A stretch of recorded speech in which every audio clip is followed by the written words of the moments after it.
Okay, I'd like to thank all of you for being here for this meeting on June 10th. And welcome to a rainy day in Boise, which we probably haven't seen in quite a while. With that, little self-introductions here in the room. Norman Wright, Chair of the Commission. Kathy Roman, Vice Chair with the Commission. Wendy Pratt with the Commission. Crystal Rosen with the Commission. Rachel Misnick with the Commission. Ralph Myers, Idaho Power. Terry Murrison, Commission. Untitled Chapter with the Attorney General's Office. Greg Coriel, Law Student Extern at the Attorney General's Office. Brenda Charles with the Commission. Okay. Delwyn Trask with the Commission. Okay. Those on the Zoom, would they like to introduce themselves? Mike Somerville from the IASCD. Welcome, Mike. Go ahead, Lane. Lane Sennon with the Idaho Soil and Water Conservation District. Thank you, Lane. Carla Freeman with the Kootenai-Shoshone Soil and Water Conservation District. Welcome, Carla. Shelley Jensen, Idaho Power. Welcome, Sally. Lynn Rasmussen. Rob Sepich with Legislative Services Office. Okay. Welcome. Lynn Rasmussen. Division 1 Director. Oh, hold on. I tried to switch it. Carry on. Lynn Rasmussen. Okay, welcome. Loretta Strickland, Commission. Welcome, Loretta. Okay. Rob and Linda, welcome. Okay, anyone else? Anyone on the phone that you know of? Kristen? No, I did not hear anyone join. Okay. Rasmussen. Okay, thank you. Okay, with that, roll call with commissioners, Crystal. Chairman Norman Wright. Here. Commissioner Kathy Romer. Here. Commissioner Jerry Trabish. Commissioner Eric Olson. Commissioner Wendy Pratt. Here. Okay, thank you very much. With that, partner reports, the main one that we have on the agenda right now is from Idaho Power, Ralph Myers. Welcome, and you want to come up here and sit? Thank you. Or yeah, I could either sit or stand up front, whichever you prefer. Whichever works for you, sir. You'll be on camera. There's a chair you can come. Is that's a reason to stand up? There you go. Thank you. We might want to hold you to something you're going to say. I did notice it being recorded, so Yes. we're good here. I see also you have help on the screen. I do. I have a backup. So if you see Shelley jumping up and down and saying no, you know I've said something wrong. Okay, it's. Let me get your presentation. Yeah, I appreciate the opportunity to come here, and you know, I guess my main motivation in talking with Terry is just to make you all aware of what we're doing, specifically for what I deal with is water quality in the Snake River, and then Shelley is going to talk a little bit about our agricultural certification initiative that we're doing. Just trying to keep the lines of communication open. You know, because from my perspective, with the water quality stuff that we're working on in the Snake River, it's really a watershed basin-wide issue, and we're all working to the same goal. So the goal again is just to try and make you aware of what we're doing and keep the communication and interaction up to the level that we can. So if there's opportunity to work together to improve water quality. Which file is yours? Mine is the. I have it down here on the screen. Is it the one that's ag? No, that's Shelley's is the ag. Okay, for the soil and water. Yes. Yeah. PowerPoint. Little quick background, Ralph. I'm a friend of Lynn Tominagas. Right. And Lynn and I were talking, and he says, Idaho Power might be someone you want to contact and visit with them, because I think there's a lot of things that they're doing that might be of interest to us, and likewise. And as we thought about that, we're going, yeah, really. And so if we're putting you on the spot, just remember it wasn't on winter. What's up, big shoulders? Yeah, well, last time I heard from him, he was either retired or going to retire fairly soon. I've heard that rumor too. Oh, yeah, I shouldn't be saying things. I think it was in confidence, but anyway. Yeah, so with that, I can just launch into this. So I'll do the Let me first share part, this for everyone. focusing on water quality, and then Shelley will take over the second part to, like I said, to talk about the ag electrification program we've got going.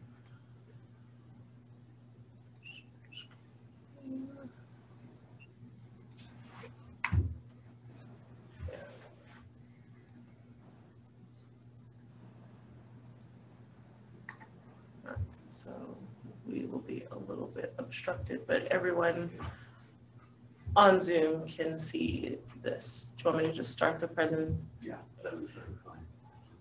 I can't drive. Slide over to the right. Okay, there we go.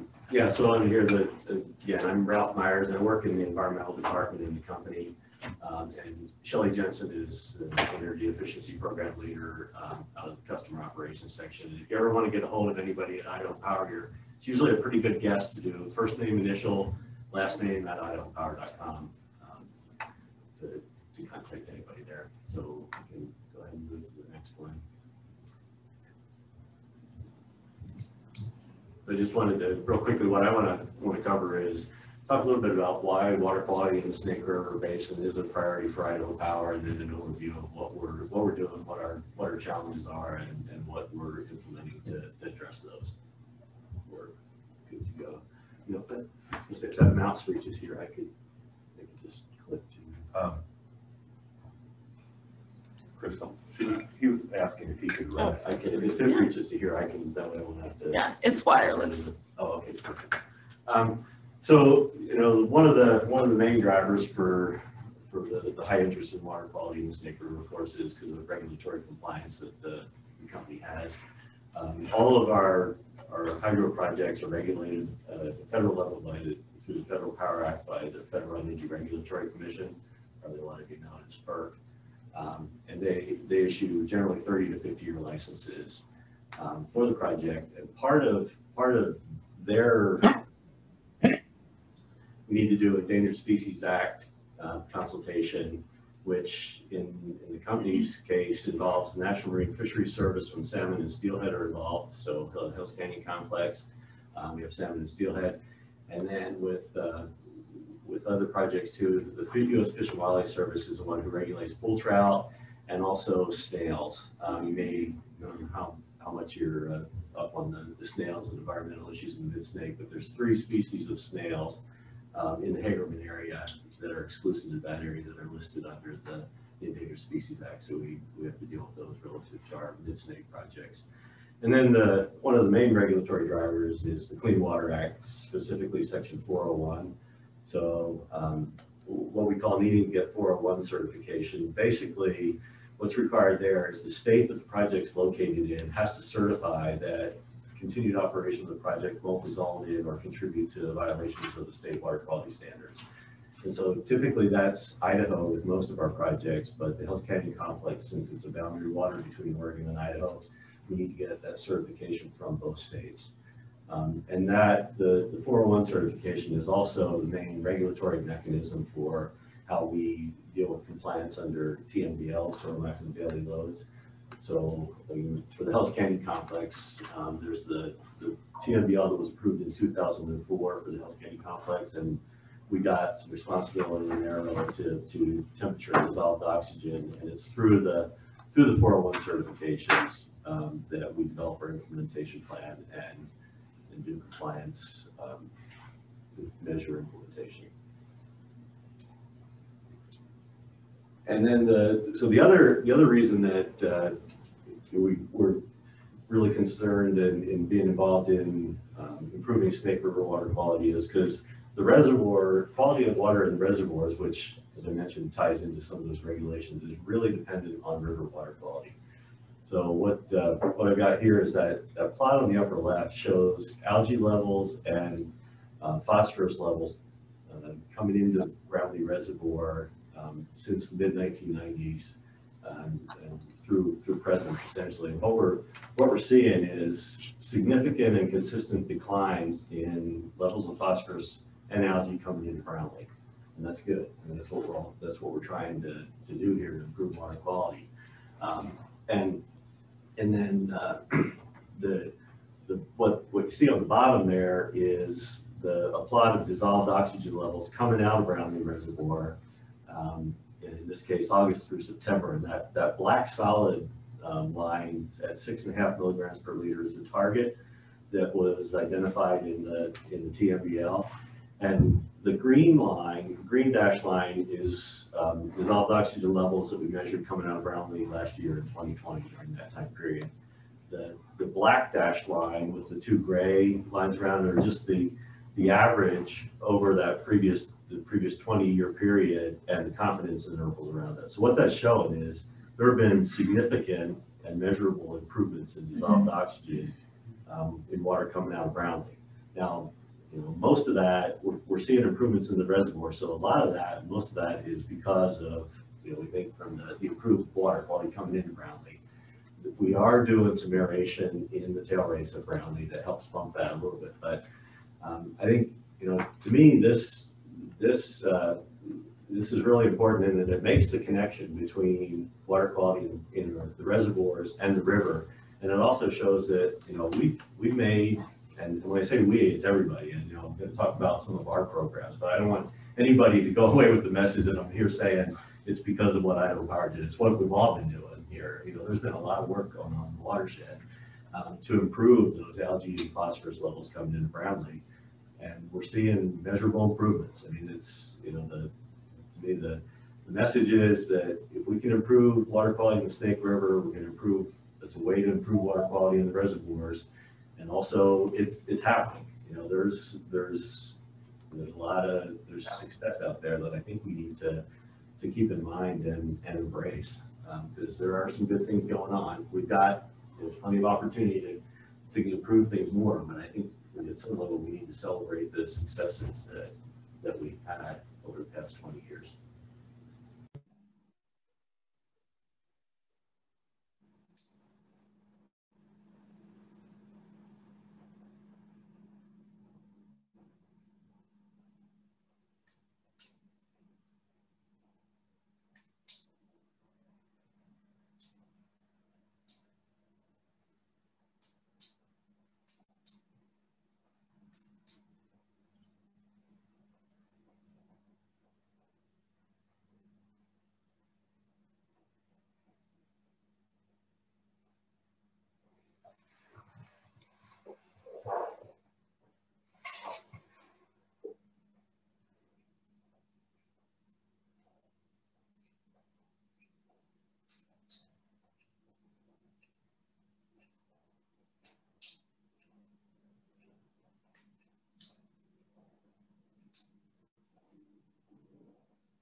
Crystal, we've lost everything.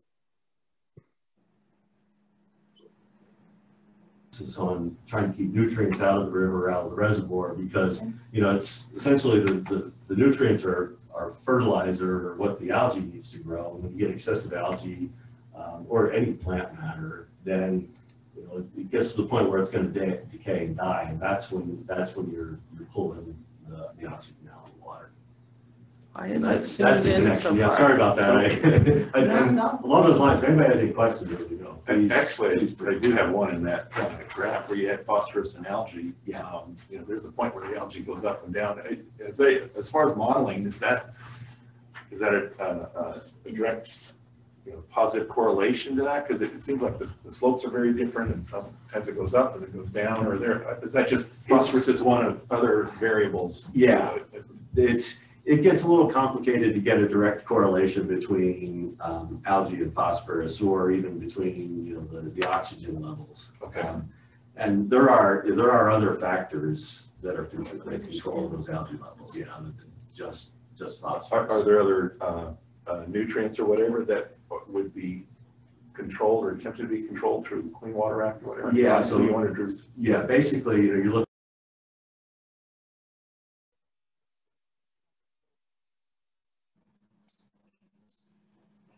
It keeps. Oh, sorry. Okay. Can the people on Zoom hear us and see the screen right now? Hello? No. Okay. I apologize. For some reason, it keeps kicking the meeting off and like restarting it, and it resets everything when that happens. So bear with me for a minute. We love technology. Yes, very much.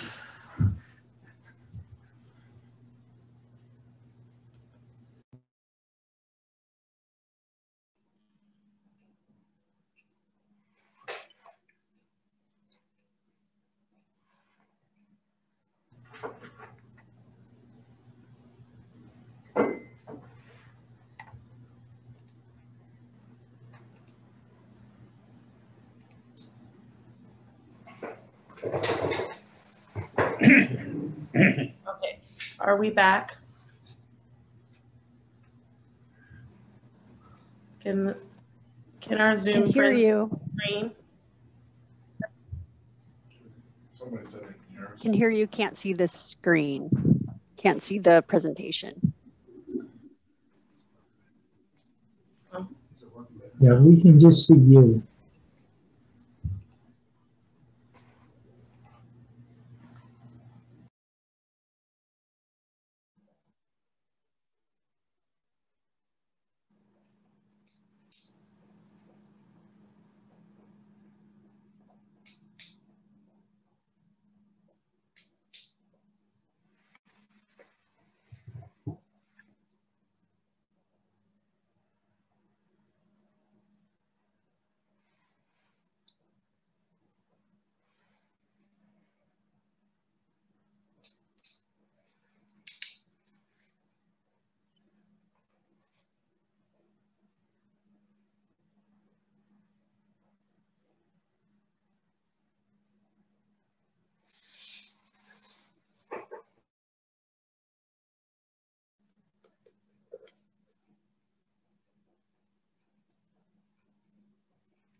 Crystal, you're muted again and we have nothing.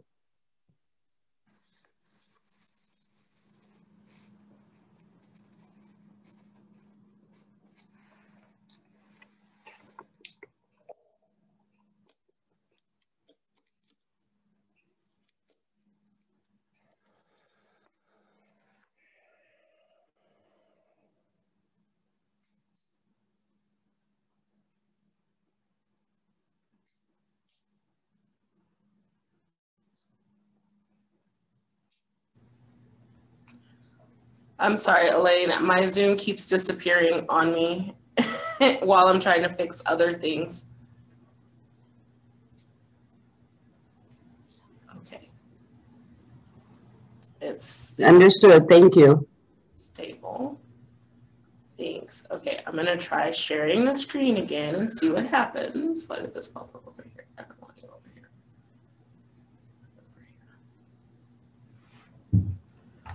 Okay. Let's try sharing the screen again.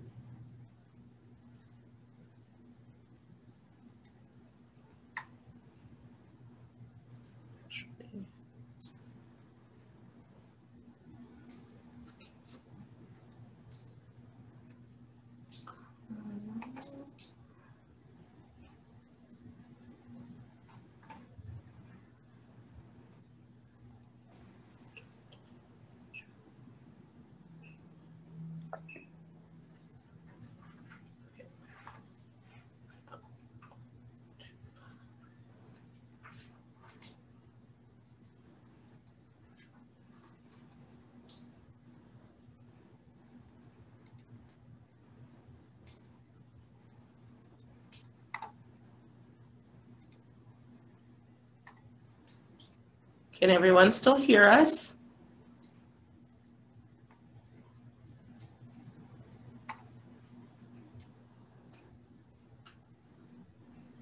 I can hear you. Okay, I'm the only one talking right now. Everyone's all quiet and watching me trying to fix everything. Can you see the slideshow? Yes. Okay.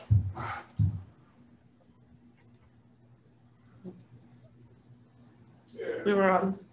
Yeah, I've that forgotten one's where good. we were. I was going to Honestly. address the question about nutrient forms, nitrogen, phosphorus, and we focus on phosphorus because typically that's the limiting nutrient in the freshwater system. Now, there are algae species that may be limited by nitrogen, nitrate, things like that. And the interesting thing we're seeing in the river is phosphorus levels are going down, but nitrate levels are going up, just in the grounding. So there's still the question about, what is the limiting nutrient is not definitive at this point. But I think looking at the data where phosphorus is coming down, we see corresponding decreases in algae and then improvements in oxygen.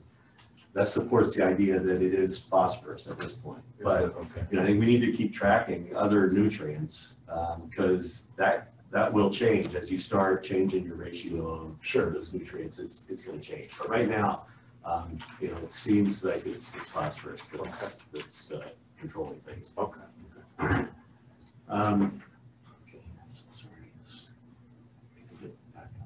It's on the next. Just go ahead and click. Oh, it was. Hold on. Go ahead. Doesn't seem to be doing anything when I click. Try again. Oh, there we go. I'm getting ahead of myself here. Yeah. Go back. Back. There you go. Good. Maybe 3. Yeah, one more. So again, just why the Snake River and water quality of the Snake River is important to Idaho Power. That slide shows the dark gray there is our service territory, and you can see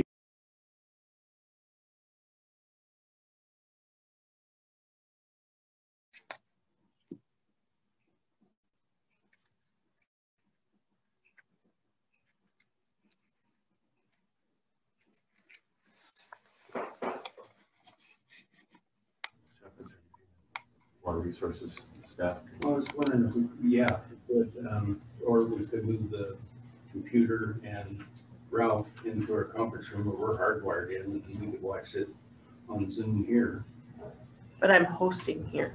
But you have to host here. I would have to be the one to move into the conference room. Yeah. I think we're legally required to be Here. hosting from You here. or one of the commissioners would need to be here. Because this is where it's listed Yeah, for we hosting. need the administrator, one of the commissioners would have to be here. I think where the meeting started, given the technology issues too, if we wanted to move the meeting, we can put a sign on the door and move the meeting downstairs, because that's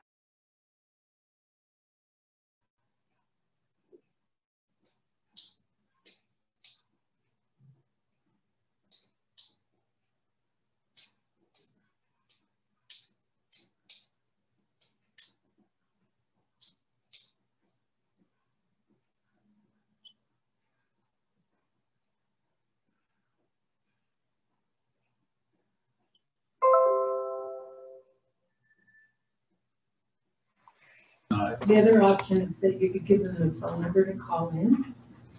They won't be able to see the presentation. Everyone on Zoom, we're having such difficulties in the larger meeting room that we are going to split up. I'm going to return to our regular conference room and get set up in there with the state.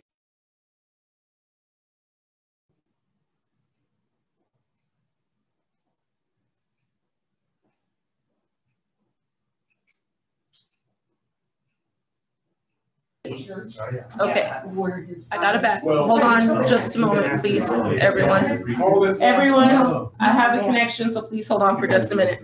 Everyone on Zoom, can you hear me currently? Anyone? Yeah, now. Yes. I'm going to try and make this as quick as possible because this is an extremely unstable connection. some of us are going to move back to the regular conference room so that we have a stable connection and I can host properly. And we're going to get this set up as an overflow room. We are going to take about a 15 to 20 minute break in order for us to do that. I'm going to close out the meeting and reopen it at approximately 10:45. So please come back.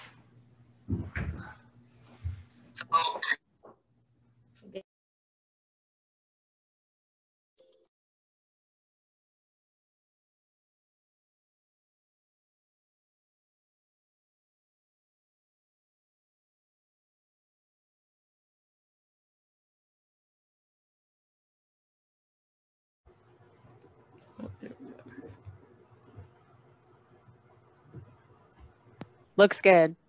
Okay. Now people haven't jumped over. Meet up with the shit. Well, we're back up to 10 participants, Oh, so okay. we're only missing 2 people. Let me get dialed back into the conference call in case anyone's trying to just listen, and we will be good to go. Well, when's green? I think Green's moved. I don't think Green is probably under the other. You're thinking more than that. Yeah. Welcome to Lumen Conferencing. Please enter your passcode followed by the pound or hash key, and I'll connect you. Then you go through Wyoming, Kansas, and Colorado. Thank you for joining Global Meet. Disturbance. Yeah. When you hear the tone, you will be the second person to join the meeting. Okay. Says nuclear, I'm sure. Well, nuclear's down below. Yeah, it's down below, so I don't know. What? Excuse me. Can you move we're trying to see what that green says behind that. Actually, it's non-hydro. Oh, non. Oh. So that would be weird. Okay. Solar. Okay. Had it sitting for you. Oh, yeah. Okay, I'm back. Rob's back, so we're in great shape.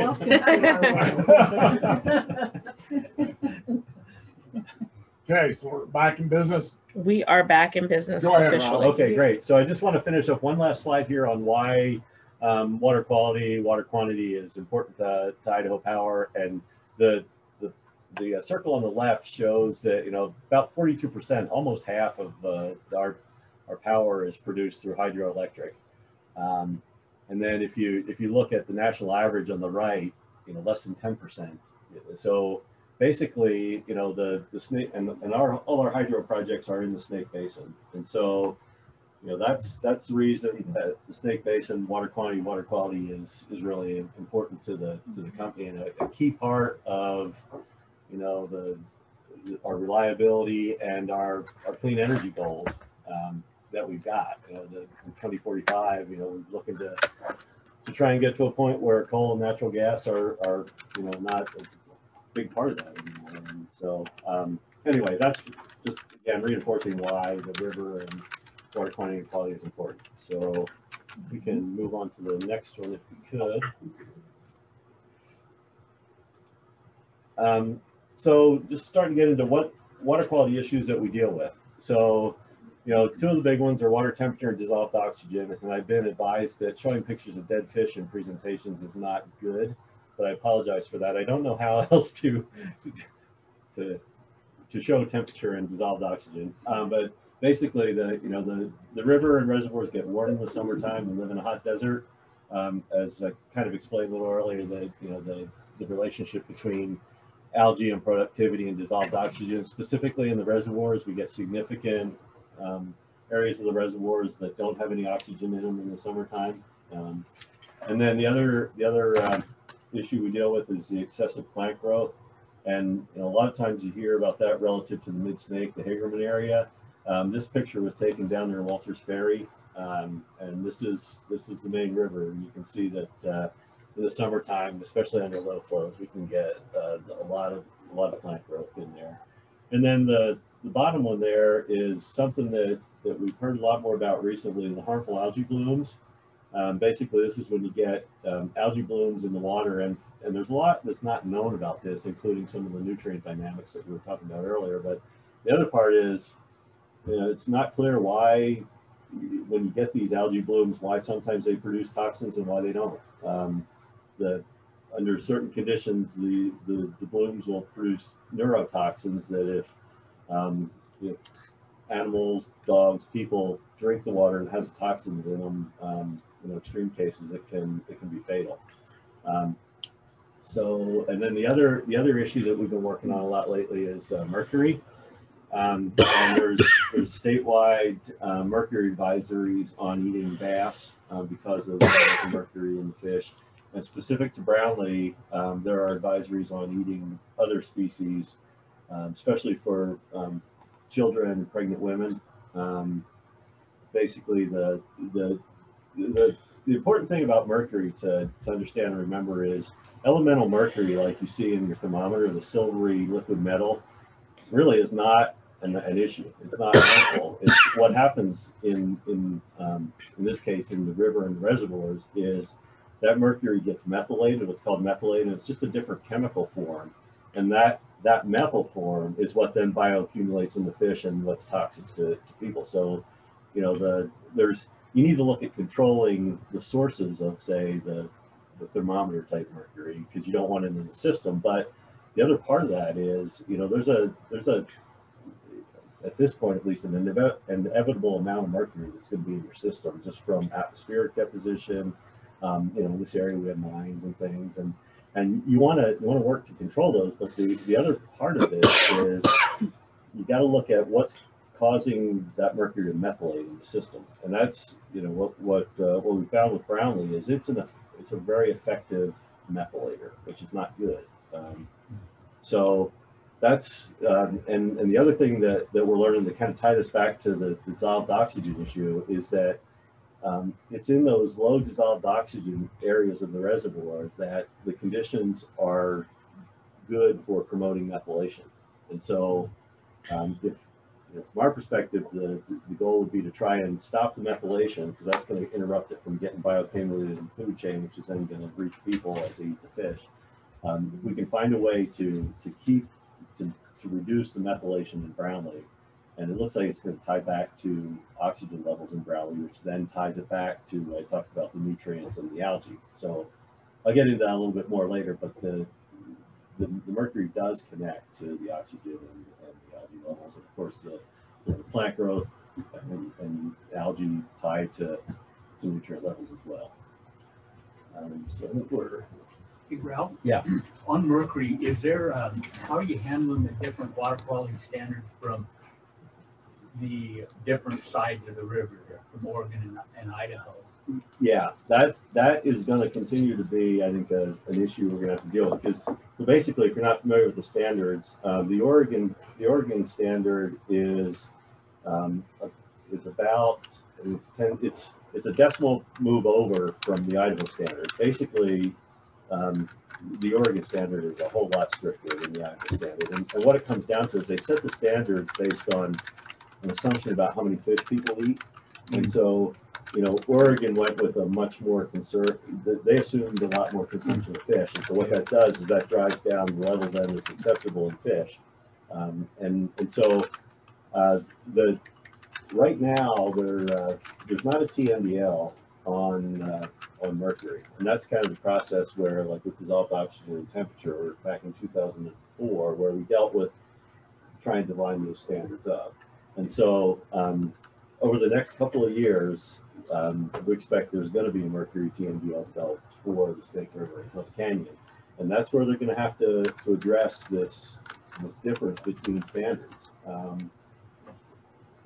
But it's an issue, because as a boundary water, we need 401 certification and got it from Oregon as well as Idaho, but with different standards, you really have to, at least with the other water quality constituents, we were in a situation where we had to work towards the Oregon standard because it was the most conservative. Where do the federal standards play in that? Can't they? Well, there's no set federal standards. They defer to the state standards. Okay. Now, you know, sometimes if you get into issues between the states, then EPA can come in and you know, manage that. What I figured. You know, now whether or not that's good, you know, leave that up to every position on that. But it complicates, you know, it's a complex situation. But I think those are going to be issues that we're all going to have to deal with here in that next that Mercury TMDL process. So, Ron, yeah. have you had any conversations internally about the reset on the waters of the United States discussion that was announced Friday? I've seen that we've distributed emails and I've looked at that. I have not been involved in any, you know, Because that conversation. Yeah, Everything. right. Yeah, I think it's soon enough that, you know, we really haven't made much progress on looking at that. Ralph, I had one question about with the Mercury, because this was, I don't know if this measurement was in Brownlee that you're talking about. Yeah, we're doing work in Brown. Okay, yeah. so with the cement plant that is in Eastern Oregon, we talked about that most of the mercury, at least in this valley, if I understood it correctly, was coming from that cement plant. And I wondered if that is that contributing towards the mercury in Brownlee? Does it?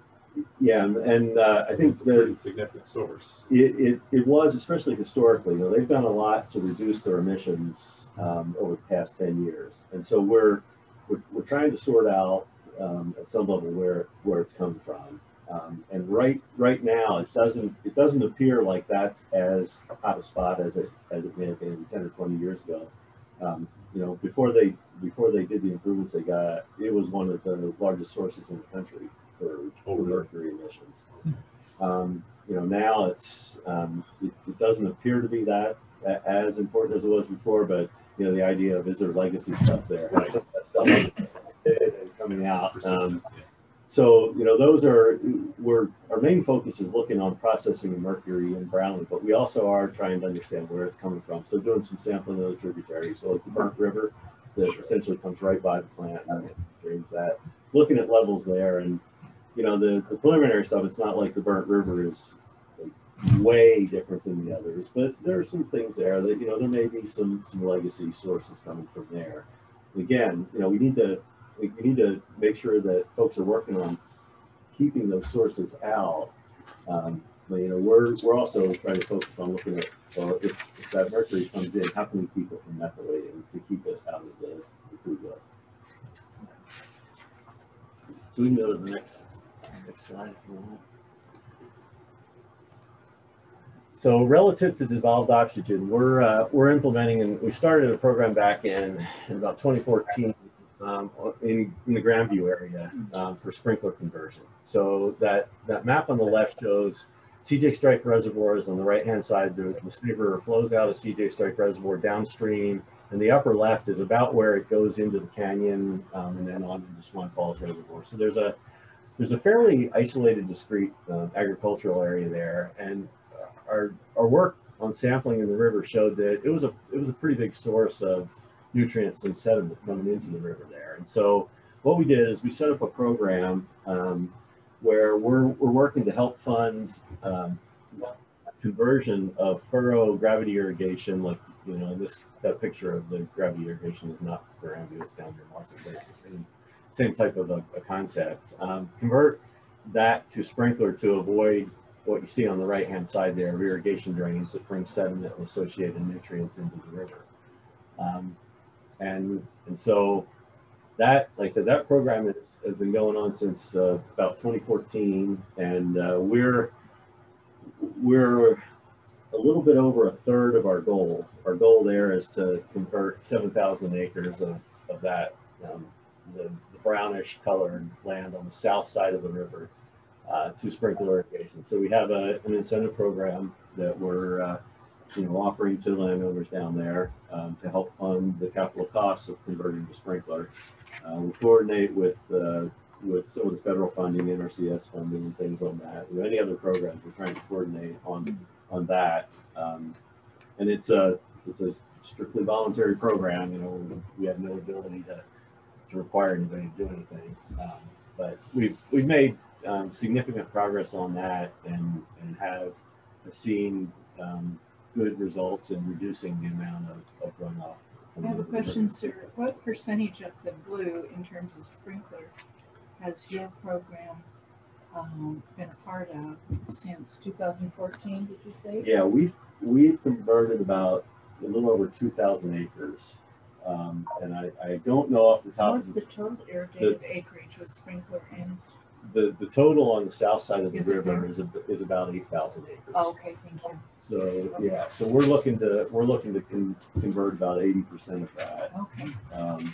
And this plot may not be totally up to date with last year's work because we have implemented some down in that orange. And this is a program that we developed in cooperation with the Freshwater Trust. That's why I have their logo on here. A lot of that upstream stuff was in place before our program. Oh, okay, that's what I was wondering. Yeah. Yeah. Have you looked at on the drought irrigation? Have you looked at ponds to settle out there? We have, and the reason we've been focusing on sprinklers is it can be a little bit more expensive, but well, first of all, where it makes sense, it keeps the soil on the field, so you keep it out of the system, which is always a priority if you can do it. And then the ponds and things, while they're very good and there are places where they work. When we looked at this area, it made sense to focus on sprinklers because you don't really have the maintenance, the cleaning of ponds, and you don't have, they're not as efficient as sprinkler systems in keeping things off out of the water. So yeah, they're totally valid practices that you want to look at. But in this case, we felt like we could focus on sprinklers and get more certainty with less maintenance. I can see some producers saying they want to sprinkle it because it's going to cost me money for paying you for that.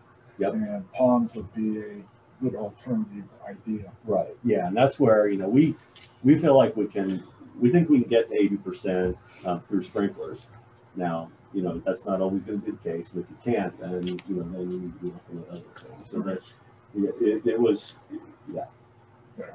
So, Ralph, part of the reason that we wanted to have this conversation was to identify areas where we can partner with you. Right. And it occurs to me that all of that 80% ought to have information about our loan program so that the producers can finance it really low interest. We do have a lot of money, so I kind of kicked Dylan under the chair there, and we'll follow up on that. Yeah, because if we can team up on this, that would be ideal. Yeah, and I think we probably put a certain amount of those in, and we'd like to be part of 80%. I know we have. Yeah. Yeah, and so again, I didn't want to get too much into the compliance details, but we need to be able to claim. We have a way to claim credits based on how much what we do out there, and so what we do if it's a partner program, you look at how much money each of the groups brought in, and Idaho Power would only be able to claim credit for the nutrients that's associated with their portion. We're not, so it doesn't, the compliance doesn't necessarily create a lot of incentive for cooperating, but we're trying to set it up in a way where we can do it. That's a reality of it. Sure. Anyway, but that's compliance details. And our metrics don't require any accomplishments on compliance. Right. So you can have them. Yeah, well, yeah, we appreciate that, but there are folks out there who it's not appropriate for the private company necessarily to claim credit from state or from public money. Certainly, we record our accomplishments, but we wouldn't probably. Sure. Yeah. And it's a loan program; it gets paid back. It's not like a grant. Right. So it's different. So. Yeah. Yeah, so I think that's thanks for that's a good example of where we've done this. So go ahead to the next one then. And then the other one, and again, this is related to mitigating for oxygen and brown leaf because of the connection that I showed in that slide between algae and inflowing nutrients. So Riverside Irrigation District is about 10,000 acres that's down near the confluence of the Boise and the Snake River. So if you look at that, the small green spot on the right-hand side of the slide, that's right about a Caldwell. That's where Indian Creek comes into the Boise River. And then the Boise River flows from right to left north of the green, and the Snake River is coming from the bottom of the slide up north, right along the western edge of that green plot. And they come together right about under the double R's there in the irrigation title. And so what we're doing with them is we've gotten an arrangement with them where they've got water rights for irrigation water from Indian Creek and the Boise River. And they also take west end drain water. They take drain water into their canal from irrigation drains.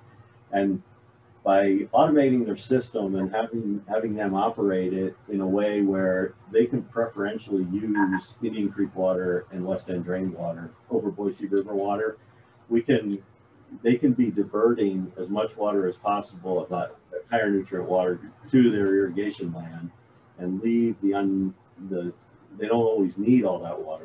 They need the water, right? But you know, it's like a lot of irrigation. There's ebbs and flow in what you need at any given time. If you can track that every day and make sure that they're preferentially taking that higher nutrient water, applying it to the land, and leaving the lower nutrient water in the Boise River, you can get less nutrient load into the Boise and the Snake. And so that's the basics behind what the agreement is with Riverside that we're doing. We're able to calculate a nutrient benefit every year and claim credit for that for compliance purposes through that agreement, that arrangement with them. And it really benefits them. It allowed them to upgrade their system, manage their system more efficiently, and it gives us water quality benefits Now, as well. that's the same area that the city of Boise did their project down there to clean up the river drainage from irrigation for their here in Boise area.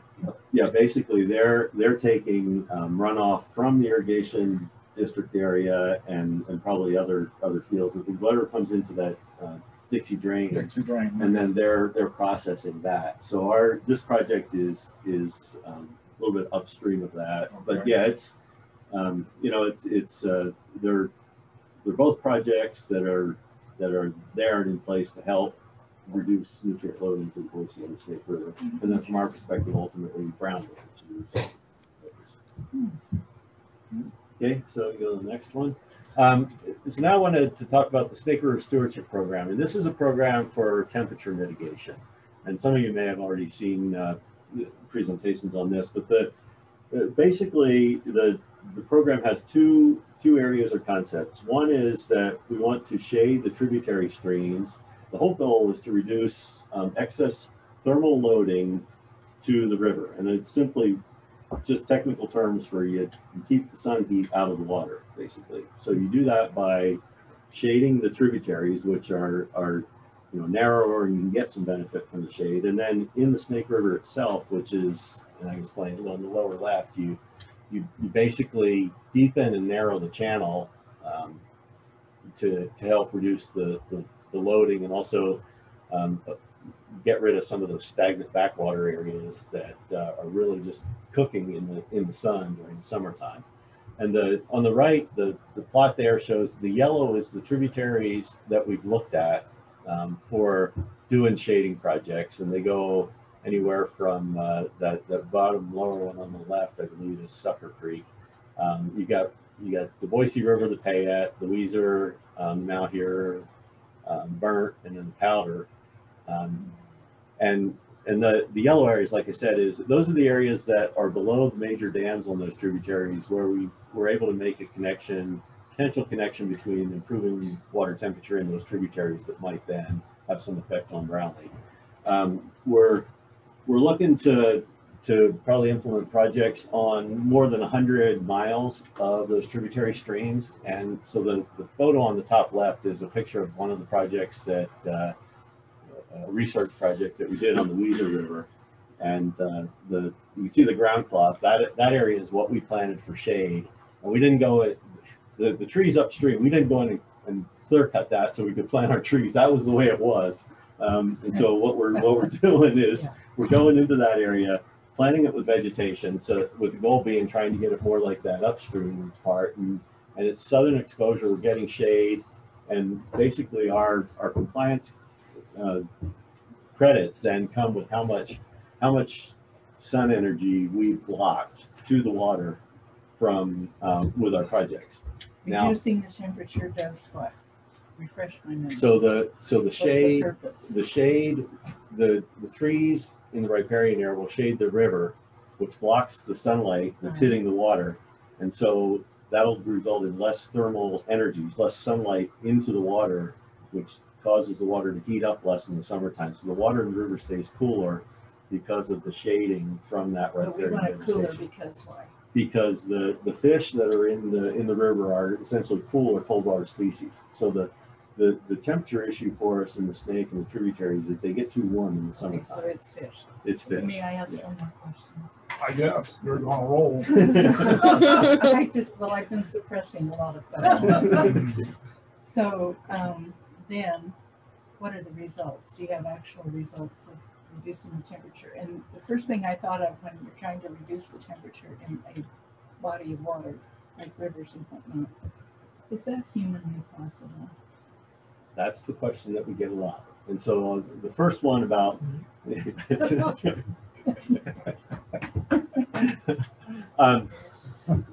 so the sorry, I lost Humanly possible. Humanly possible. Oh, and are we measuring results? No, but I'm serious. Right? Yeah, no. Really. So right now, you know, we're doing a few of these projects as what we've been calling research projects, proof of concept. You know, because in order to get the 401 certification, the states looked at this program and said, well, that's a great program, but how are you going to implement it? You know, is there enough land out there? Are there enough willing landowners? And again, you know, everything we're doing here, we can't do a project like this unless the landowner is willing to work with us, and we got no ability to force anything on anybody. So we did, you know, we did some of these what we were calling research programs to essentially show, and a lot of the reason we did the analysis that you see in yellow there was to see how much is out there if we did this vegetation, how much thermal load, and it's measured in kilocalories, or the English use are BTUs.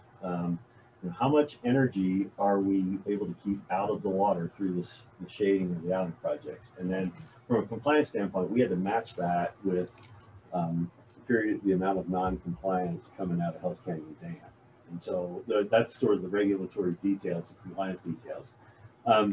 You know, the question about the projects are out there for us to hit our compliance goals. Now, the other part of that though is it's a huge watershed, and we can't fix the company can't fix it all. You know, we need to deal with our responsibility, and this comes kind of back to the concept of, you know, everybody, all the stakeholders, everybody in this together. You know, what my hope is if we can show success with projects, you know, there may be other cases where, you know, if other folks have a reason or ability to implement projects, you know, we can get this program big enough and extensive enough, because it's that project there, we're not going to be able to measure a country difference in the river from one project. But if you start looking at, you know, hundreds of miles of this, you know, at a minimum, you're going to get localized effects, and you know, we were able to show enough of a connection to the Hells Canyon complex that the states were willing to certify this as mitigation for our temperature issues in Hells Canyon.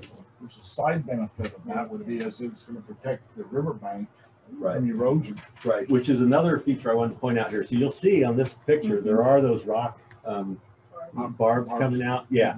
Now our program is strictly based on planting vegetation and keeping and getting shade from vegetation. But this is a good example, again, to get back to potential collaboration areas. And if somebody else has a program or funds where they, you know, they can do erosion control, flood control, and we can pair up our projects, you end up with a much better overall situation and condition there. But yeah, we are our program, because it's so temperature focused for compliance purposes, with these tributary projects, we're not funding the erosion type projects. We're looking for places where we can maintain viable riparian communities without having to go in and do those features. In this case, another project that features it. So it's a good opportunity to look at. Great information. We do a lot of parks up north, but also districts have nurseries where they grow willows. And it might be something that the southern districts could get into, is growing willows and, helping with that effort. Right. And then the other component is in the lower left. So this is in the Snake River itself. And on the left, that's Bay High Island, which is just downstream of Walters Ferry. And that's the way it looked back in 2012. And you can see in the channel on the left between the ag fields there on the mainland. And there's that relatively wide channel, and you can see there's a lot of vegetation growing in there. And it was really shallow and didn't have much velocity in it. And so what we're doing with those on in-stream projects in the Snake River is going out and building up the floodplain around those islands. So it looks like the 2017 photo during low summer flows. And essentially what it did was, it increased the size of the island at low flows. And so all that new land in there, the reason we can get thermal credit from that is because now, instead of that area being exposed to the sunlight's hitting the ground and not getting into the river. And we've increased and then that channel too, we've increased habitat conditions in there because it's deeper, it flows faster. So you're addressing, some macrophyte or plant growth issues, and the idea is to keep that thermal energy out of the river, which should keep the river cooler. Now, again, Excuse me, Brent. Curtis Elkin behind you from NRCS has a question. Yeah. Hi there. Good morning. Yeah. So Idaho Power is a good partner of ours. NRCS. I don't know if you know me or not. I know your name. I don't know if you've ever met for sure, and I apologize. Sometimes and I know we work closely with your office out in the Grandview area on that Grandview program. Yeah, and then I'm on the Furrow Watershed Council as well. We have a huge interest in this type of work as well, and as you know, we can't do it alone either. So we work with partners all the time. Carrie mentions the districts. There's great opportunities, I think, to collaborate and to work together. We have an RCPP program and then a project down in the Algae area where we were addressing water temperatures. We had dam trout, there's a lot of frog and stuff like that. And I just got off the call yesterday, the day before yesterday, with the tribes of Idaho and the Kalispell tribe have some water quality, water temperature issues. We have more sediment, primarily.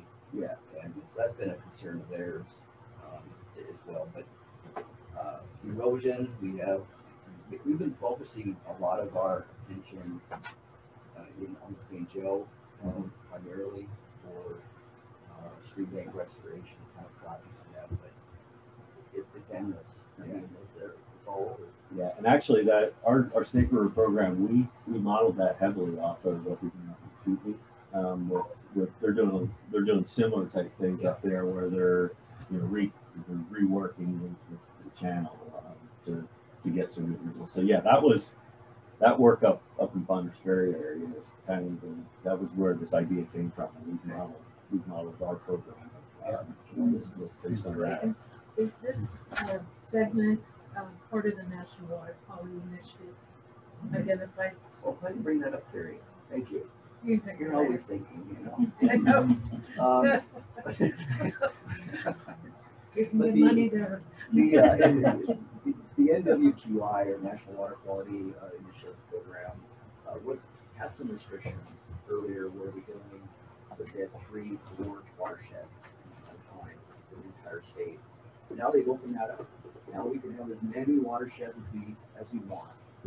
So there may be some potential here for national water quality incentives program, and historically I get funded $600,000 to $700,000 a year for water quality, and what we're doing private management, just like you said earlier. If you don't have a private landowner, you really don't have much of the project. You don't have their buy-in, their support, and their participation. So yeah, thanks for bringing that up, Terry.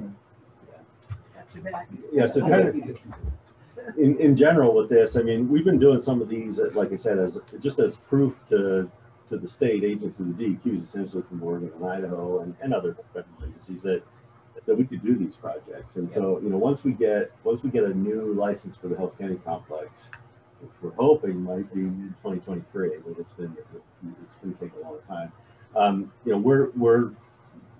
we're not kicking full into implementation at this point yet. We've got some of these that we've done, but these kind of projects will get going more probably over in 2 or 3 years. We are doing another island project this fall, just about a mile downstream from Bayhawk. That will be a project like this. Running into barriers when it comes to environmental assessments and the time that it takes to get an environmental assessment. The key there, what we've done to avoid that as much as possible is we've, like with the island projects, we've worked extensively through the relicensing process with some of the federal agencies and state agencies. And, you know, the key there is to get them to buy into your program so that when you go in and you know, look for, try and get permits to do these projects, you've got agencies like a key one with us on these islands is the Fish and Wildlife Service, because that island is part of the Deer Flat National Wildlife Refuge. And so, you know, initially they had major concerns about coming in and you know, essentially putting a donut around their refuge. And then there was the other issue we got into. I can't mute them. They would have to mute them. Sorry. Oh, that's okay. It was state versus federal. So those are federal islands, but the stream bed is owned by the state. And so the question was, well, if you come in and put that, you know, essentially put that in, are you turn the speaker back to creating? I can't do that. You know, are you taking away from the state, or who owns that one? There's someone there. That's where that those noise are all is issues coming that from. you know, the reason some of the relicensing has taken so long is those are the kind of things we've had to work through and work with agencies. So I guess, you know, without getting into too many specifics, the bottom line for us there, and what we found is you work with those agencies early on with your you know, the programmatic level, if that makes sense, with the idea of being now we have to go in and get 404 permits from the Corps to, you know, to do any of this. And then there's water quality certification associated with that.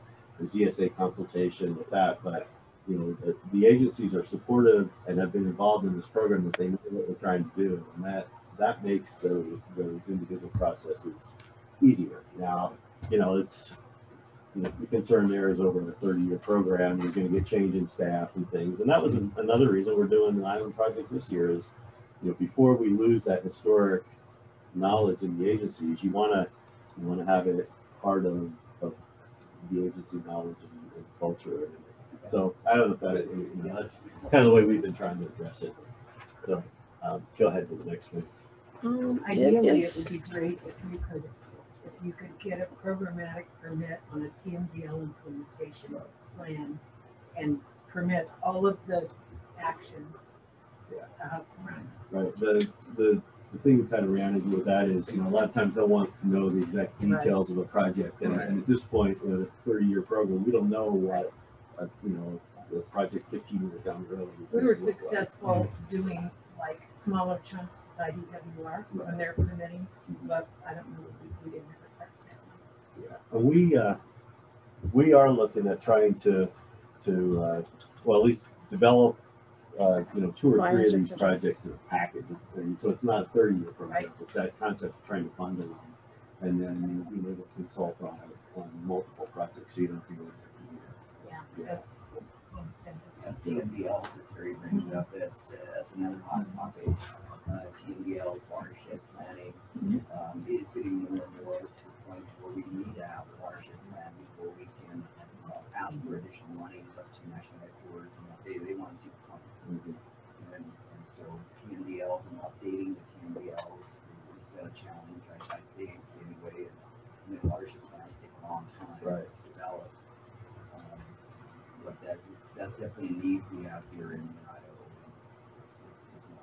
Yeah. Well, I mean that complexity is part of the dynamic that we have to evaluate in the company. You know, these are good programs, but we've got compliance requirements, and when you start doing watershed programs and complexity, you know, that just brings uncertainty into it. And the less uncertainty you have, the more certainty you have in a compliance program, of course, that's better. And so it's this balance between, can you accept the uncertainty, or how can you limit that uncertainty with the watershed program to meet compliance goals? That's been a dynamic and it's something that we're continuing to test and trying to look for ways to eliminate that uncertainty, because as a regulated private company, compliance is sort of your goal. You're going to comply, and so can you effectively develop a watershed mitigation program that gives the company a level of certainty with compliance, but still do the stuff that I think a lot of us agree is the right thing to do to fix the system. So I just learned, I'm sure you all are way ahead of me on this, but I just learned that Idaho will be receiving $1 billion, and the governor is hoping to use some of that money, if not the majority of that money, to a water type project. So yeah, I don't want to get ahead of myself on that, but since you brought it up, we've been looking at that, and we think that it would make sense to advocate for allocating some of that money to the Lower Boise Watershed Council and the Southern Idaho Water Quality Coalition. And we're still talking with those groups to make sure that we're all on the same page. But yeah, I think that's an opportunity there. Speaking of energy, which is your niche, what about more hydropower opportunities? Are they out there? I'm not aware that we're actively working on anything. I mean, we had, years ago when I started with the company, there was more of a push on looking at new hydro. But I'm not aware that we're actively looking at more hydro development.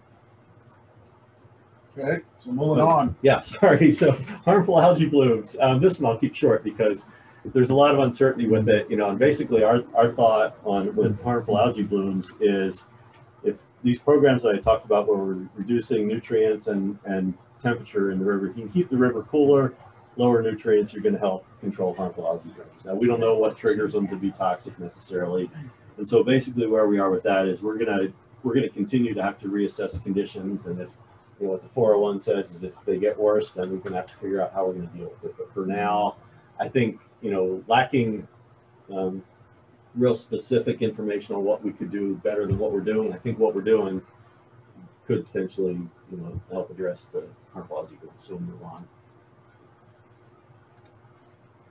And then there's Mercury. That's the one where I think this is the a lot of uncertainty of the future, and potentially another fairly large program that we're going to have to undertake for mitigation. So back when they did the TMDL that was approved in 2004 for Hell's Canyon, they determined they didn't have enough information to develop the TMDL. And as of now, no TMDL has been developed yet. We started a 10-year study in 2014 with the USGS, so it'll be completed at the end of 2023. And that was to develop information for our mitigation planning, basically, because the 401s that we got from Oregon and Idaho require the company to complete this study and then develop a mercury management plan by 2025, and then of course implement the plan. And so we're trying to understand what's going on in Brownlee and the Hell's Canyon complex. How can we effectively stop that methylation process that I mentioned? I don't think it's it's not necessarily going to fit within what the company should have to do or needs to do to say clean up all the sources, but we need to address the methylation or the increased methylation that's a result of our having the reservoirs there. So that's what we're looking to do there. And the preliminary results show that it's low dissolved oxygen in Brownlee that's promoting that methylation. And if we can improve oxygen conditions, which we know have been improving based on what all of us have been doing in the watershed, if we can continue to do that, and then maybe in the context of mercury mitigation, even expand that, that would be, to me, what makes most sense as a mercury mitigation plan. Now, we're still, we've got till 2025 to work through that. We got to look at feasibility and how that would work. We got to finish the study, but to me, that's kind of one of those down the road things where I think there's potentially going to be real opportunity for everybody to work together and continue to keep this momentum going, to help with that. So with that, I don't really want to look at the time. I'll get to my conclusions here, and we can whip through this pretty quickly. But the company's got a lot of flood mitigation projects throughout the Snake River. Groups like yours, other groups have a lot going on too. That's working to reduce non-point pollutants, and even more of that potentially coming in the future. We've tried to focus where we can mitigation projects on a watershed type approach because it addresses multiple issues. It benefits a larger geographic area and benefits more stakeholders. And our thought is a basin-wide approach is the key to managing water quality in the whole river. And it's working, I guess, is what I keep coming back to, that the plots of oxygen conditions, it's working. Nutrients are reducing, and we just the one under the pictures there is we just need to continue to work on trying to get support and collaboration. So again, that was my goal with this, and I appreciate the opportunity to be able to come and work through this with you. Apologize it went a little long. Well, it wasn't all your fault. And with It wasn't your fault either. with that, Technology can't I control. guess our plan was to turn it over to Shelley, if it'd be possible to have her run her slide presentation from her machine, and she's going to talk about some of the efforts with the electrification of agriculture. Again, I'm not sure where the potential overlap is, but again, just making you aware of what we've got going and see. It's really interesting stuff from my perspective too. So, thanks, Ralph. Good morning. And if it's easier for you, I think you do have my slides. So I'm happy to share my screen, or you could pull up my slides, either way. I am actually just going to make you the host so that you'll be able to share. And then you can turn it back over to me when you're done with your presentation. Okay. Got it. So you should be able to drive. Okay. Let's see. Let me know when you can see my screen.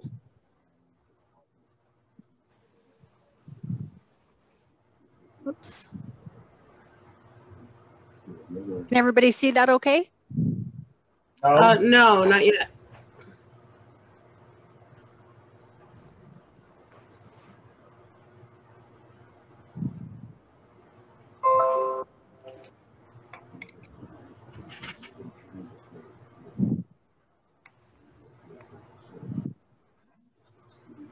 Okay. How about now?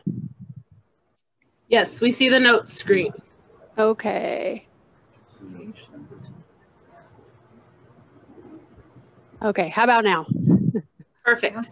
Okay, well, great. Well, good morning. As Ralph, thanks for the introduction. I'm Shelley Jensen, and I'm our energy efficiency leader over our commercial, industrial, and irrigation programs. And it's just a pleasure talking with you today. Wanted to share some information that we've been just researching. I know it sounds like you're familiar with some of our other incentive programs for energy efficiency. We've got some great programs. Ralph mentioned Dixie Drain. So in our commercial and industrial energy efficiency program, we paid incentives to Dixie Drain for their variable speed drive on their pumps. So we have a suite of offerings for energy efficiency, but this is a separate project, just kind of looking at agriculture electrification that we'll talk about today. But yeah, we have lots of great programs that probably you may be interested in at another time. We're doing a water cohort, so we're working with a lot of municipalities on how to save energy in their water systems, which a lot of cases they're also saving water as well. But yeah, we have lots of great programs, and happy to talk about those as well at any time. But we'll focus today on agriculture electrification. But as Ralph alluded to, you know, we do have a clean energy goal of providing 100% clean energy by 2045.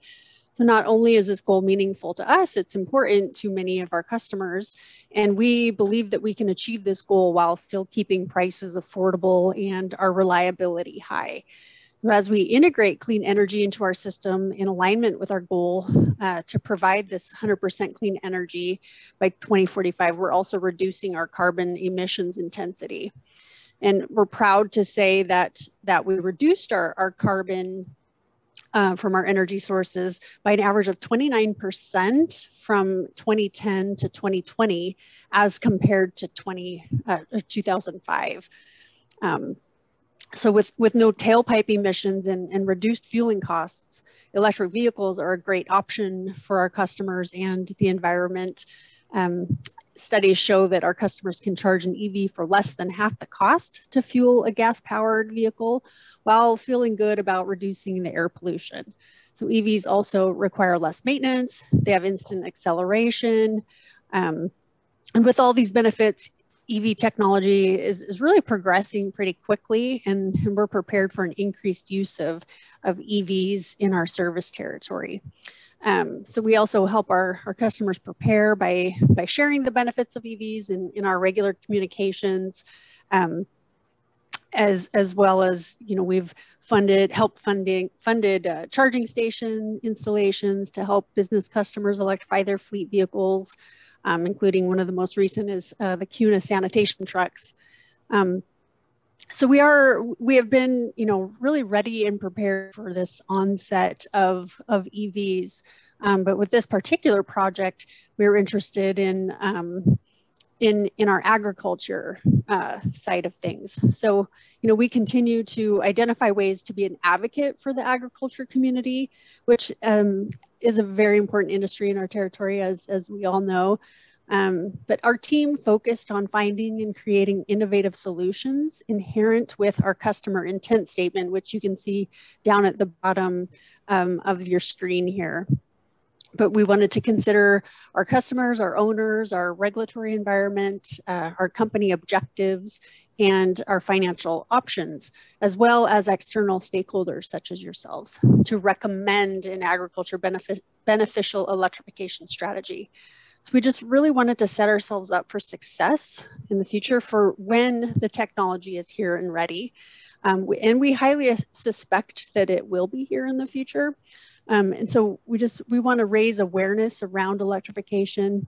And there's some things that we found that are market ready and others are in the pilot stages, but electrification is coming.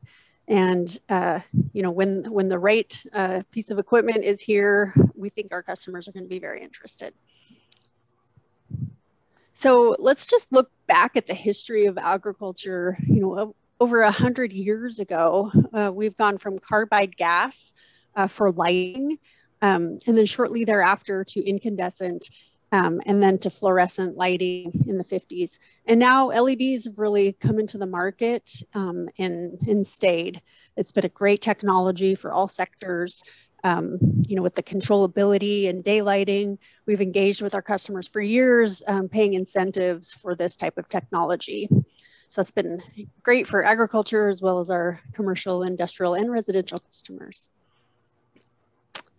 As far as transportation goes, we went from horse and buggy to the Model T in the 20s, and then to the gas and diesel trucks for transportation, which also serves as a working vehicle for farm work.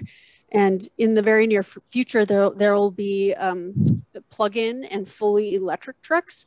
There's a retrofit for an F-150 available today. And then, as you may have heard in the last couple of months, Ford made an announcement that their Ford Lightning is now taking pre-orders. So that's basically like their F-150.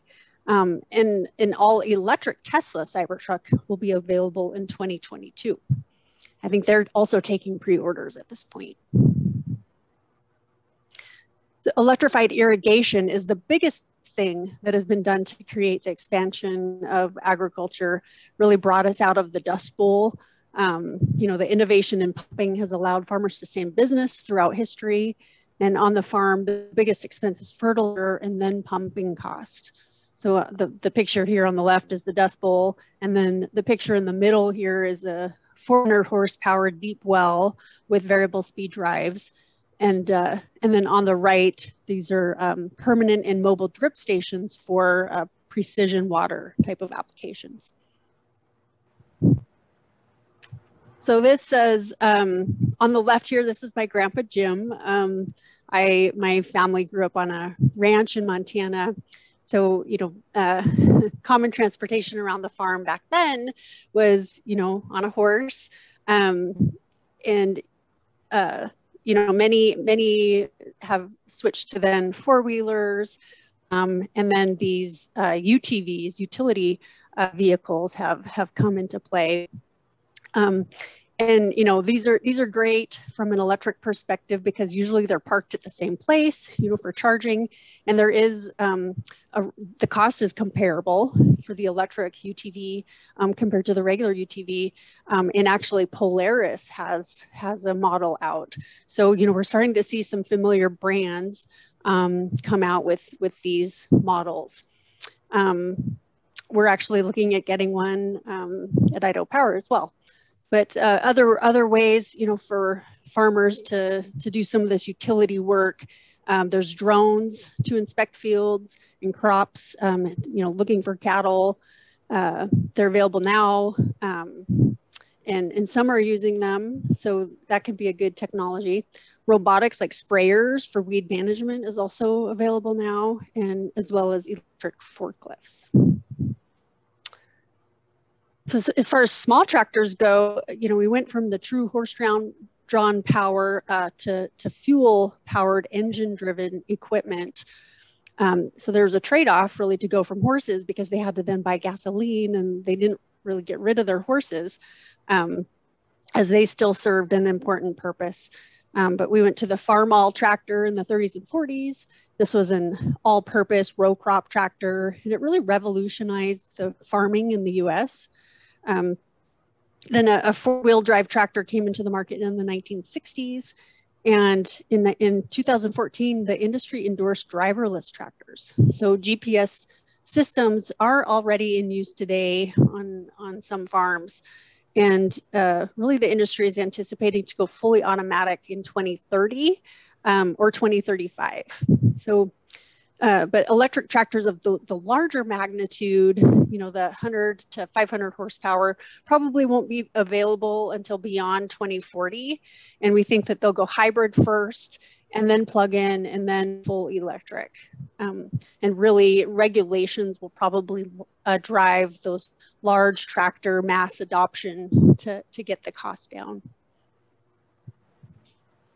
So, however, the small tractors and mid-size tractors, they're already sending e-versions to the market. So you've got your John Deere on the left, and then the tractor you see on the right, this blue one is Soltrack. So it's a fully electric tractor. It's only available right now in California and Canada, but it's about a 40 to 50 horsepower tractor. So it's not available for, or it's not a good use for some of the big farms with the row crops, but these still have a really good applicability to a lot of our farms. Prices are pretty comparable, not sure, it's not necessarily a proven manufacturer, but the fact that these are hitting the market is pretty exciting. So this is a picture of my kids at my uncle's ranch last summer. It was founded in 1910 by my great-great-grandparents and still in operation today by my uncle. But the ranch went through the evolution that we saw today. They went from horse and buggy and carbide lights to the Model T and electric lights, and then to really amazing tractors like this. This is a diesel windrower shown here that took the place of 2 tractors and mowers. So my uncle can now cover more acres per hour using less fuel. So modern conveniences, this has allowed him to go from 5 employees down to 2, and really says he could probably do 1 for this 10,000 acre ranch. But ag customers are motivated to reduce their labor needs and lengthy days, and they're really looking for the cost savings and predictability. So reduction in fuel use, more predictable prices, meeting deadlines for production. Mother Nature, is not so dependable, so they need to get out and get the work done. They're looking for ease in operation, old and young. So my uncle was younger than the kids shown here, when he was driving tractors. They're looking for increase in their production, improving the yield per acre. We've got growing populations and really needing more food supply for our world. There's also some that are looking to improve the sustainability. They're looking for green energy, looking to reduce those emissions. They're getting, some buyer pressure, branding pressure to go sustainable. We've got some hop growers in our area that have specific sustainability goals. So that all kind of plays into this. We interviewed, as part of our project, we interviewed 52 of our farm customers, and they varied from large farms to small acreage farms. And they all provided similar responses. So, they're interested, but really they're driven by the ROI. They want a good return on investment. They're willing to try electric tractors or trucks if they're available and applicable and can prove that ROI. So they, right now the horsepower is limiting for what's available today, because many farmers are really moving towards larger tractors and implements to reduce those labor costs. But our customers, they're innovative, they're savvy.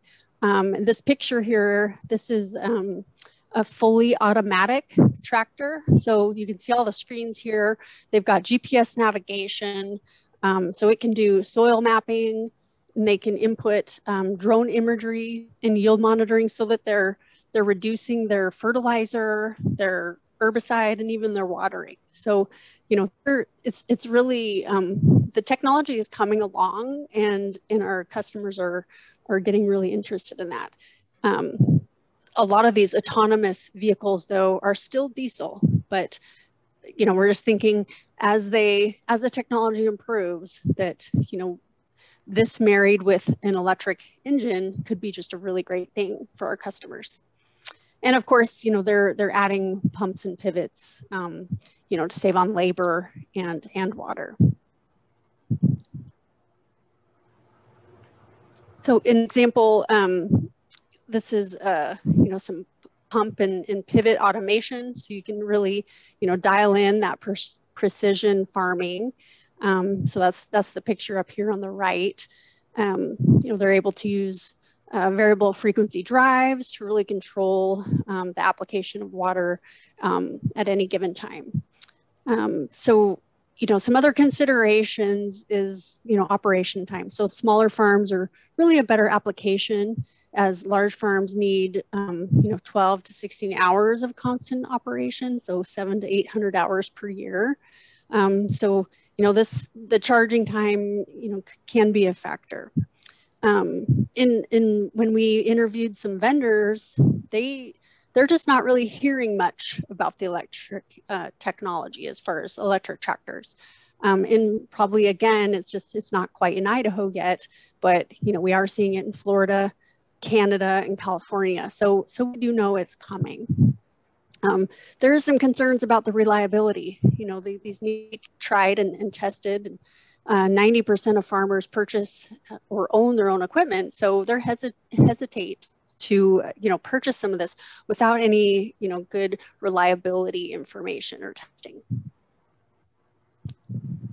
So some of the technologies that are available now, as we mentioned, pumps and pivots, some of that ancillary equipment like drones, again, the small 30 to 40 horsepower electric tractors, fully electric tractors, and then some of the UTVs, like the Polaris I mentioned. And then in 2 to 5 years, pickup trucks are really coming along. The Rivian, the Tesla, the Lordstown, those will hit the market probably late 2021, maybe early 2022. Those are more family residential use, but the Ford Lightning, that F-150 is now expected, late 2022. with accepting those pre-orders. We are hearing that the towing capacity isn't necessarily that great. But again, you know, until these really hit the market and some good hard test data, you know, we just have to kind of wait and see. So here's some other information. One of our teammates went to a technology seminar a couple of weeks ago and saw, you know, this is some of that other autonomous equipment that's coming. So this is an autonomous picker. So that's really, you know, saving a lot of labor, you know, which then saves dollars. This particular piece of equipment is diesel, but again, just fully autonomous. A lot of drones, excuse me. So it's a, you know, using as spraying technology, fully autonomous. We can just dial it right in. And then this is another picker down here. So this is, you can see it's formatted to where it could probably even go over orchard trees. And this one actually is fully electric. And then this one over here, excuse me, this is another picker. And this is, or excuse me, this is a sprayer. So this is John Deere. So they are, the technology is coming along. It's pretty interesting to watch. We did an analysis. We wanted to look at, you know, electric UTVs and tractors, recognizing that there is a higher upfront purchase price than their gas counterparts. But, you know, really over the lifespan, there's lower fuel costs and likely less repairs and maintenance because there's less moving parts, you know, than compared to internal combustion engines. So they're not going to have to do oil changes and things like that. But again, we're kind of lacking that user experience. How does it handle, you know, the dusty environments? How does it handle the payload? You know, how is the charging capacity, you know, working for our customers? So still some user data that we're missing. But over in Oregon, a company called Fourth Mobility, they're doing a tractor loan program. And so this is a 1-year project. They've got 2 of the 30 to 40 horsepower solo track tractors for loan. So they're going to loan them out for 6 to 8 weeks per customer. So we've reached out to some of our Oregon customers and encouraged them to apply. And then if they are successful, they will be doing a full study on the usability, the reliability, you know, just, you know, understanding that user experience using these tractors. And so, you know, we've offered to use some of our program funds to help transport the tractor from Portland to the customer site if they are successful. So we're crossing our fingers, hoping some of our customers are successful in that journey. But Fourth is looking to expand their project beyond Oregon. So we're hoping that is fruitful. You know, we talked to a few folks like the Idaho Cafe, which is a research dairy going in southern Idaho. You know, so we're just trying to see if anyone, you know, is interested in you know, taking on or springboarding off of this existing Oregon project by getting one of these tractors in. So more to come on that, but here is a video of the first customer over in Oregon that got the tractor. This isn't one of our customers, but this is a video that they wanted to share. It's pretty cute. Hopefully this plays for us here.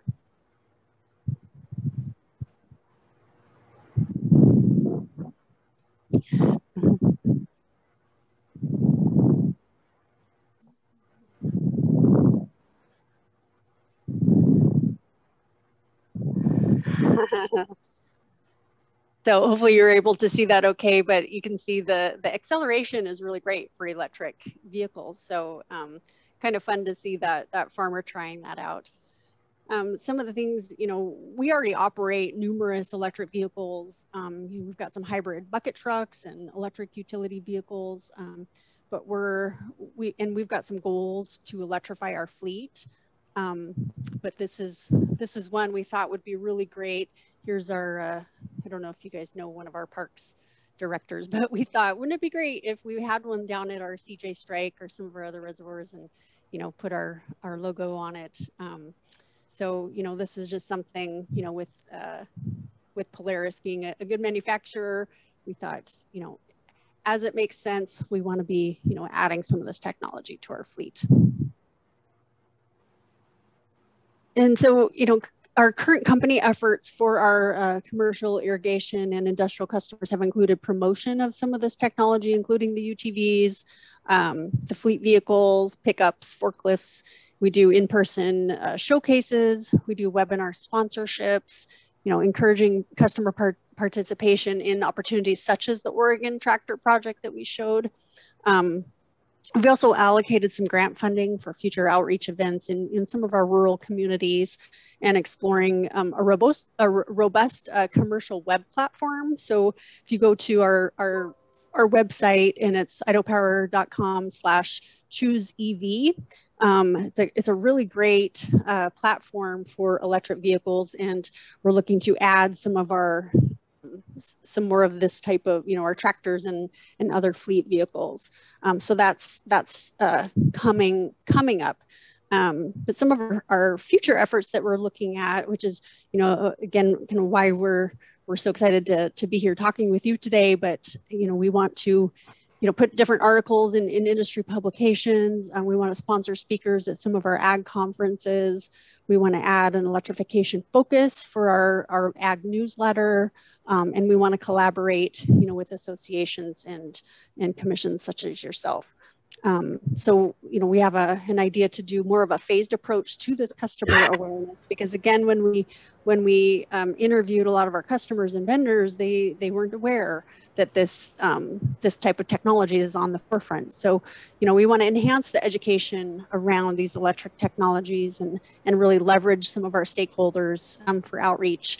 And that's just kind of the focus we want to do is really raising awareness, because while there is limited technology, there are some of those great options available today. So in summary, you know, technology is at the early stages of readiness. There's a lack of user data and user experience, you know, with the options available. So we want to watch that. Most electrified solutions aren't currently on equal cost basis, although, you know, the small tractor and the UTV, they're pretty darn close. But we did find that customers are interested, but again, not fully subscribed because of that lack of data and proven technology.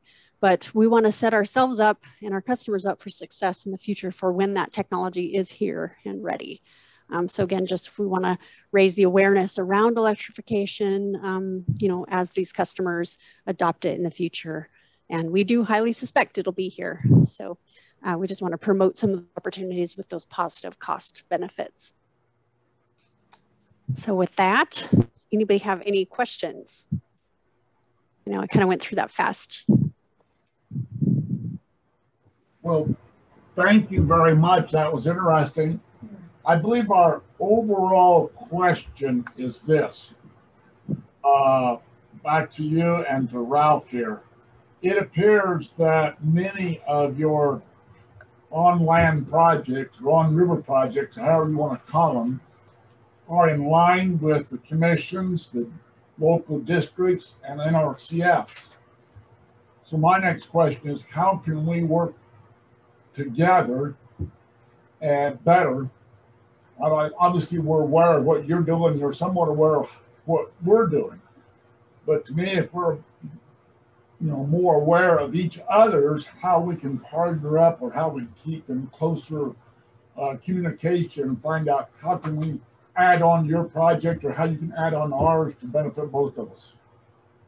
Yeah, I can start, Shelley, if you want with it. So I guess, the one place that I think that I'd like to keep focusing on is working with some of your local field offices and groups with these projects. Like I'm on the Lower Boise Watershed Council, and that group's done a good job of plugging into the Canyon County group and things. And I think sometimes, sometimes we could do a better job of making sure we're staying engaged at the local level, and so I think any support that I would try and do with the company is emphasize that, and any support that you could do through your organization to encourage that local interaction, you know, is important. And then the other one that comes to mind is the funding that for these projects. I think, you know, we all get in situations where sometimes we've got the opportunity to advocate for, you know, maybe prioritizing resources and funding. And, you know, I think looking for opportunities there where, you know, maybe where we have common interests, where we could work together to try and promote that. Not to disillusion you, but we look outside of Boise Valley, so therefore we want to get you. But my question is there more Ralphs out there? Are you the person that's the head for all of this? I mean, we can find ways to get you into other counties in Idaho, not a problem at all. But Ralph's going to be a pretty busy man on the road. Yeah. Well, we've got an agricultural rep group, and Shelley can address that better than I can. But, you know, we've got folks on the ground in those areas out there that are working with the ag community. You know, since you brought up my name, I'm on limited time here, probably realistically, and we've got people that are implementing some of these programs, and they're mainly based out of Boise here. But to the extent that we're working with the landowners, again, we're keying into our ag reps. So if a local district wanted to bring those people in to give a presentation like you've given today, those people are available to them to come in and present to the Board of Supervisors or something? Or who would they contact to make that happen? Yeah, so at this point, I probably would be the best contact there for that. It would, really? You know, yeah, because I mean, just trying to think, you know, my supervisor is Brad, who manages the environmental department. He works through to the power supply vice president, but most of at least the environmental stuff that I'm working on is handled out of the environmental department. And we call in other groups like the ag reps and stuff as we need there. So that might be good at a division meeting, then. That's what I'm thinking. We got to get bigger now, unless you go on the local WAGs. Yeah, I was going to have just tag on to what Chairman Wright was asking as well, who the point of contacts are. We have 40 offices out there, and it should be nice to know who that point of contact is, who are district conservationists, team leaders, other employees we have out there to reach out to and collaborate and communicate with each other. Yeah, and I think that's been a struggle from our side too. You know, I mean, there's a lot of folks out there working on it, but how do you plug into them? The approach that I've tried to take is, you know, staying involved with local watershed advisory groups. You know, we've got members on the basin advisory groups, and then groups like the Lower Boise Water Quality Council and the Southern Idaho Water Quality Coalition, groups like that. You know, and I guess I don't know that I have a simple answer, but I think just the idea of, you know, I think it's in both our interests to do that. And so how can we look for those opportunities, I guess, is what I think we need to do.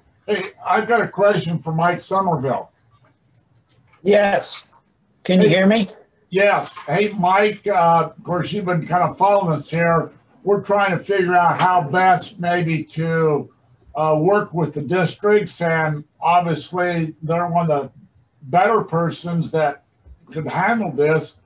What do you think? You think there would be enough interest to possibly in divisions 3, 4, 5, and 6 to maybe have Ralph or come and make a presentation at division meetings? I think that would be very awesome, Mr. Chairman. Ralph, I'm a board member on the Canyon Soil Conservation District and actively involved with Lower Boise Watershed Project. So I fully understand what you're doing, and I compliment you and everyone on the Lower Boise Council, because there's so much need out there. I would just recommend to go along with Chairman's suggestion to keep this keep our contacts and our agreements as close to the local level as possible. That's where we've found the ranchers and farmers connect at that level. And if we can keep funds, be it technical assistance or financial assistance or monitoring funds or anything, keep them as close to the local level, will benefit the land and the resource much more. And all the rest of us above that level can facilitate these agreements. So I fully support and appreciate that. As director of Division 3 in IASCD, we'd love to host Ralph and his staff there to come to Payette this fall. Our meeting is October 12th in Payette. And that date was just set yesterday. So we'll get more information out to you. Thank you, Ralph. And also Mr. Chairman. Well, I want to pick on you, Mike, since you volunteered. I think you'd be an excellent place to start.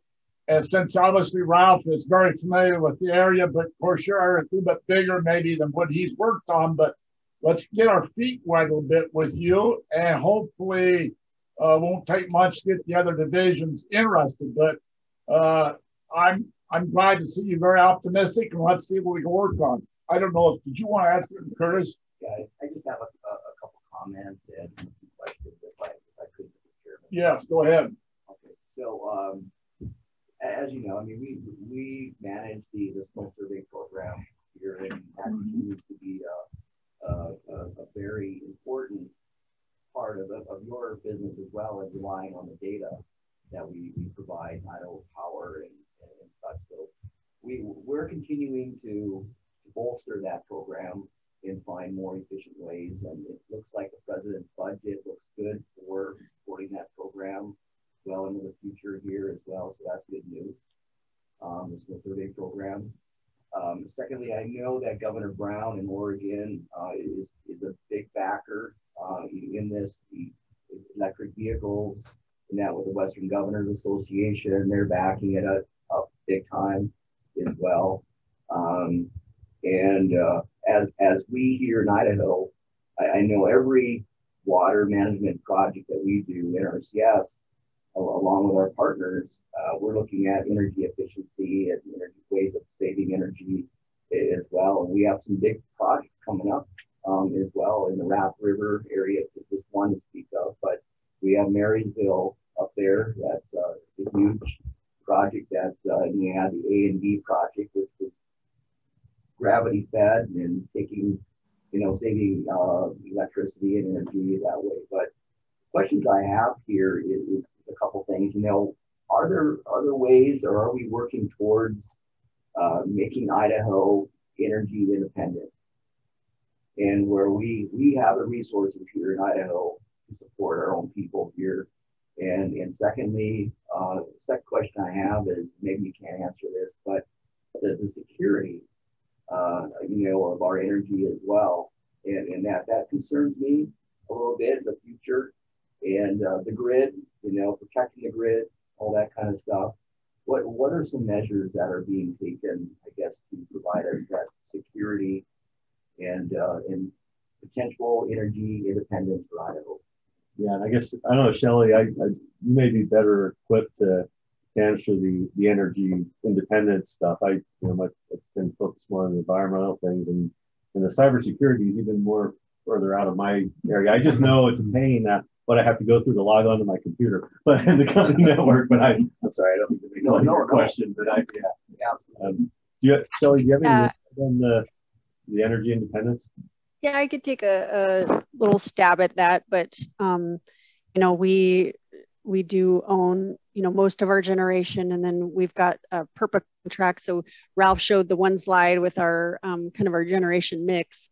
But we do import, you know, some energy, and especially we're a summer peaking utility, as you could imagine. And so, you know, we are importing energy, you know, as we need to. But it is interesting. I think the transmission, as you mentioned, I just saw a presentation the other day where, you know, others are trying to secure that that solid transmission, and we had never seen that before.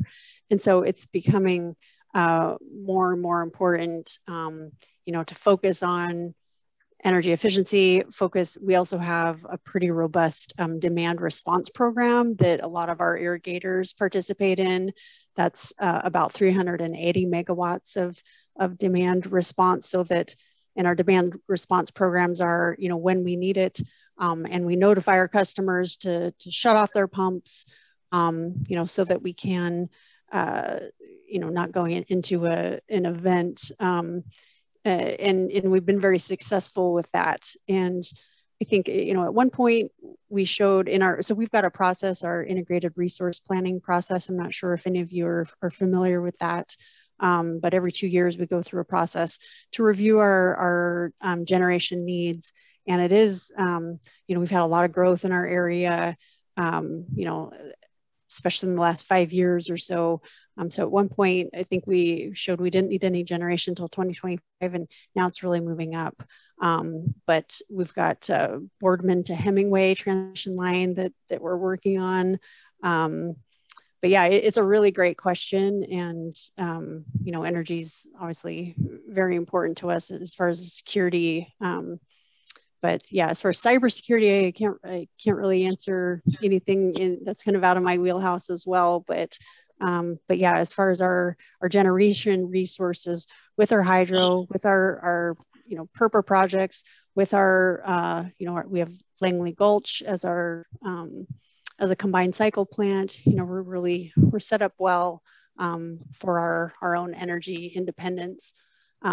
But yeah, our demand response programs, it's oddly enough with our PURPA projects and our solar projects, it's shifted our peak to actually later in the day, which is really interesting. It used to be, you know, around our programs are really tariffed to operate between 1 and 9. Well, now, you know, when solar drops off, it's really kind of shifting the need for that, our demand response programs to later in the day. So we'll be making some adjustments to those programs starting in 2022. But yeah, we're still just really focused on energy efficiency and getting that transmission secured. So yeah, great question. Thank you. Well, Ralph, I think that if you've got some business cards, you know, that you'd like, and he's laughing now, so that's not a good sign. I apologize. I've been working out of my house for the past year, and I'm still not as good as I should be with picking things up like that as I leave. But let's see what you got. Let's see what you got. Yeah, pass out the green. I was afraid of that. Okay. I apologize for that. Yeah. If you'll be kind enough to email Delwyn, I guess. Yeah. Okay. I got it. Yeah. Okay. Yeah. Yeah, and we'll make sure we share it with Mike Somerville and others that are interested. And we're going to try to abuse you a little bit more, Ralph.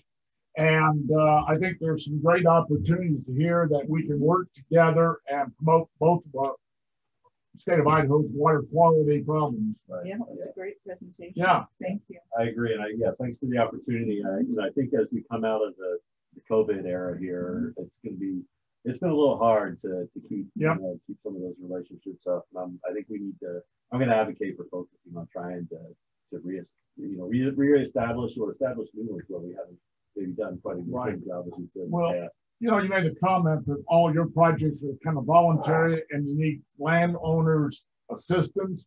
Well, NRCS and us and the district have a lot of those relationships that we can help you work together and I think spin off some projects and make all of us look better and to the side of the public. Right. And the other sort of overall arching place where we are is we've been focused over pretty much all of my career on trying to get new licenses for the hydro projects. And, you know, that's a little different focus than when you start implementing things, you know, and so I think we're, you know, the other thing that's going to help the real advantage for us to do more collaboration is as we get more into the implementation phase of things. I think that's where, you know, this collaboration is going to become even more valuable for our perspective too. So, well, I think we've shown ourselves to be ready and willing to engage. Yeah, well, I appreciate that. We, you know, like I said, hopefully, I think we will be able to have more opportunities to do that too as we get into past this pre-licensing phase and more into the implementation phase. So, great. Yeah, apologize. I will make sure and get contact information out for everybody. Okay. Okay. Thank you so much. Thank you, Ralph. Yes, and I'm glad you're here, and you're on our radar now, and you're on ours. So, you know, we might expect another invite to come back and give us an update on how we can work together. Yeah, good. Yes, thank you. We got to get a little bit more smarter, always do, and figure out how to. Yep, exactly. Okay. So thank you very much. Yeah, thank you again. That's great. We appreciate it. I'm sorry that it kind of worked out the way it did, but hey, bottom line is it worked out. Exactly. Yep. No, I really appreciate the opportunity. Okay. Shelley, have you given me control back yet? She took control and then going to go back. Let's see. I'm not sure how to give it back to you. Thank you very much, Shelley. If you click on, if you hover over my name, Crystal Rosen, and click on the more, it should give you a drop-down menu and give me host again. There you go. Okay. Yeah, thank you. And I guess I just wanted to say, I know when I talked to you folks in the past, you thought maybe your low interest loan program could possibly benefit our customers if they wanted to go to the electric tractors, but sounds like after talking to Terry, there might have to be some changes to the statutes.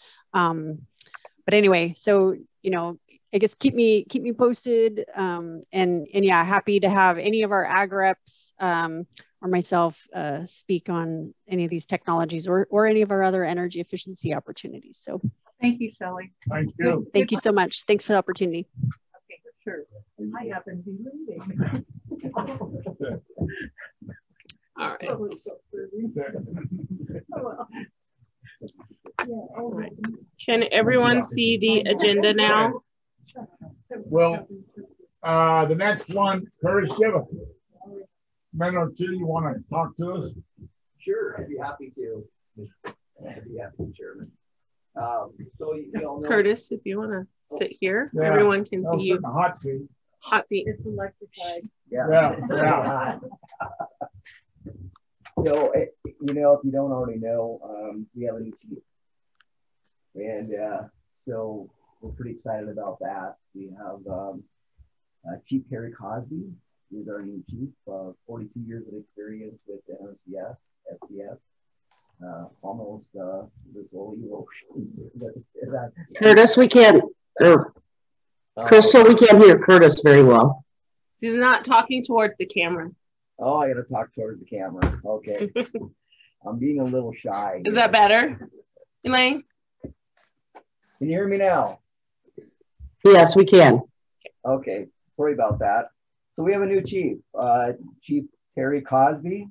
He is was the state conservationist in Ohio for quite a few years, but he was also the deputy state conservationist here in Idaho for a short period of time. So we're getting someone who understands Idaho, our culture, our resources, and like I said, 42 years of experience. So we're getting someone who's well rehearsed, very good integrity and ethics, just a good guy, and a friend of mine too. So it's always not a bad thing to be friends with the chief. So we're going to send an invitation to Chief Cosby to come visit us in Idaho, and hopefully you too will have an opportunity to get to know and meet Chief Cosby as well. But we're pretty excited about that. Some of the priorities, agency priorities, departmental priorities, and also this administration, new administration priorities. Number one is inclusion and program inclusion and also racial equality, equity. That's big on the ticket, and making sure that we're giving everybody an equal opportunity for our programs, and making sure that the underserved communities are knowing of what we have available out there as well.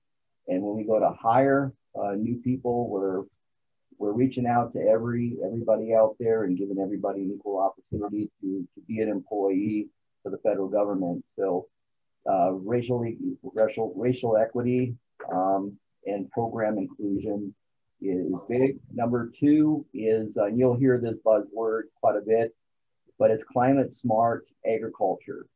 And that's pretty big right now, and green. But we've been doing it as an agency, and you all as soil and water conservation districts and commission. We've all been doing it for 86 years now plus. So it's nothing new to us, but it's new to a lot of other people out there. What is climate smart agriculture?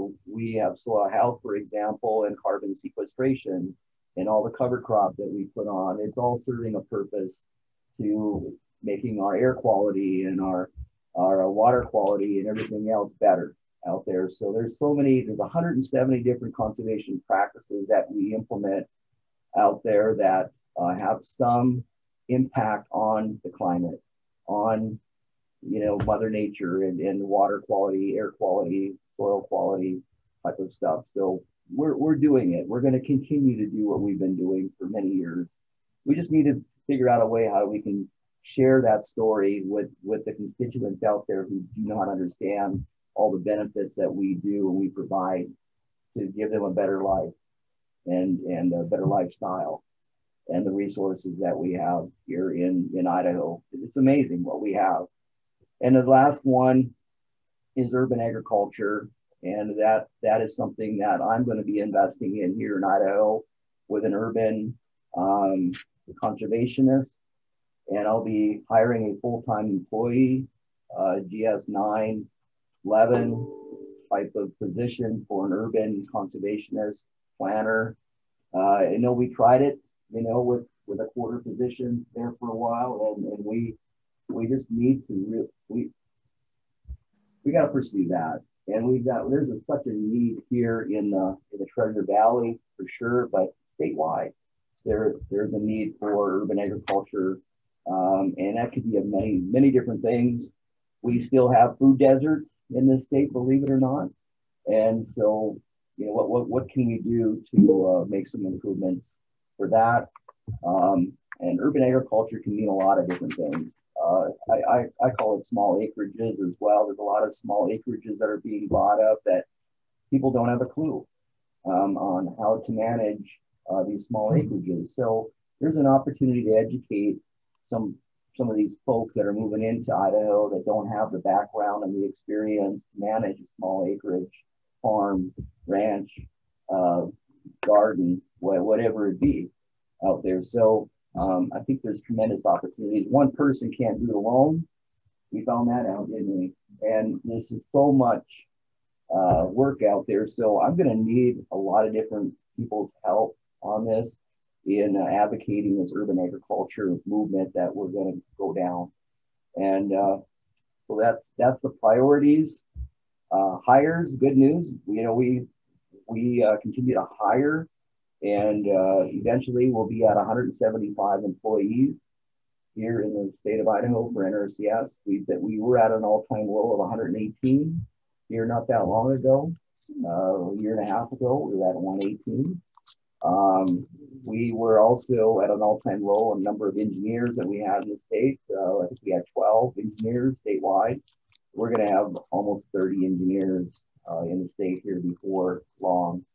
And so that's good too, that technical assistance. Budget, I just saw the president's budget and it looks really good for conservation, which we kind of anticipated. Almost every program is seeing an increase in 2022, 2023. So now it goes to Congress and for their approval and that, but we'll see. We'll see how we fare out on that.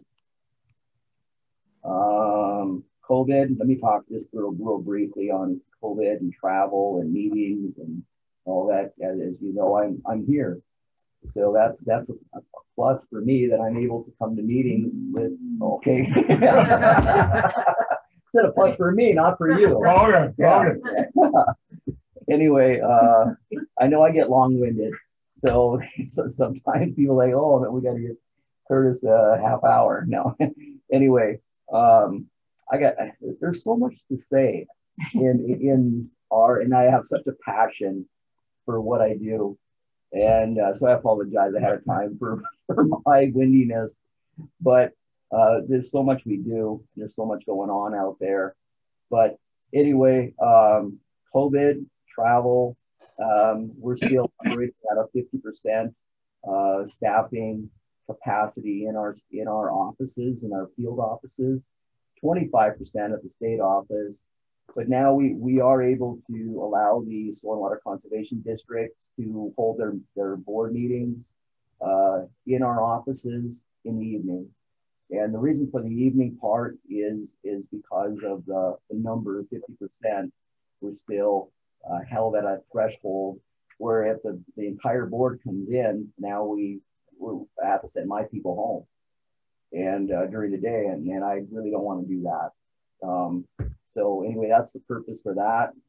Vehicle usage, we have a vehicle management tool. I'm asking the partners that are co-located with us and use our vehicles, which they're able to use for liability insurance, and as long as they can provide a valid driver's license. But we have a vehicle management tool that schedules the vehicles, because we do share our vehicles now with RD, with FSA, and with RMA, and in some instances, not in Idaho, but other states where RMA is located in Spokane, they're sharing it with them as well. But 50 or less people is the magic number right now for meeting attendance. And I think everybody's doing pretty good. You know, the telework thing has been a little bit of a challenge, and adapting to that. I've been teleworking a majority of the week. I find myself in the office 1 or 2 days a week, but I'm teleworking as well. And so July 19th, every department with the federal government has been mandated to provide a return to work plan to the White House and what that plan is. And then they'll be given time to review that. And then there's a 30-day moratorium, so that once they decide what they're going to do, they have to give the staff, the federal employees, 30-day notice to return to work and what that plan is of return to work. So we at NRCS are looking at different job series. So we have field-based people, as you all know. We also have support staff, like in the state office, area office, that don't necessarily need to get out in the field and see our customers face to face. So there's a distinction there. We're trying to figure out how much telework is acceptable, how much telework is not acceptable for field-based people. As you know, we really value the relationships that we have with our customers. And my fear is if we go to a majority telework, we're going to lose some of that relationship. And I sure don't want to do that. That trust, seeing is believing. We got to get out there. You have to see the customer. You have to, the opportunities to keep that relationship strong is vital. It's our relevance. It's who we are. It's why we've been around 86 years, I think, is because of the relationships that we have been able to establish out there in the communities. We were at, lastly, Mr. Chairman, I only got one more thing to say, it's good news too, is that we've been able to push out $15 million this year through the local led work group process. And so it's been a great vehicle and a very effective vehicle as well, a local led work group process. $15 million, a lot of money that we were able to fund through the local led work group process. And we'll continue to do so. I've asked for an additional $2.5 million for drought relief. As you know, we are, even though it's raining outside, we still are in a drought situation here, and we have some reservoirs that are only at 45% filled and are in some. The Riverside is one. American Falls is another one up in your neck of the woods there, where it's not looking good. So anyway, I know that the reliance on, if you don't have water, what do you have? Also, Big Wood, Littlewood, Big Loss area, they're going to be without water in less than 2 weeks. So what do you do when you don't have water? So we all know you can't grow much without water. So I'm trying to help them. I'm trying to help everyone I possibly can in getting additional funds for some water management projects here in the state. And with that, I think I'll stop there. Right. Thank you, Chris. It's nice seeing you again. And can I say one more thing? Oh, sure. I would like to congratulate Ms. Harrison here. You know, a very good career. It's been a pleasure working with you, Terry, and I sincerely mean that. And getting to know you and working with you, and that, you know, what I don't think of, you thought of. You know, kind of it's always been that way ever since I came here over 6 years ago. You know, and we did a lot together, and I appreciate everything that you did for Idaho. Yep. Okay. Thank you very much, Curtis. Does anybody have any specific questions for Curtis? Hearing none on partner reports, Mike, do you have any comments you'd like to make? Mike, you're muted.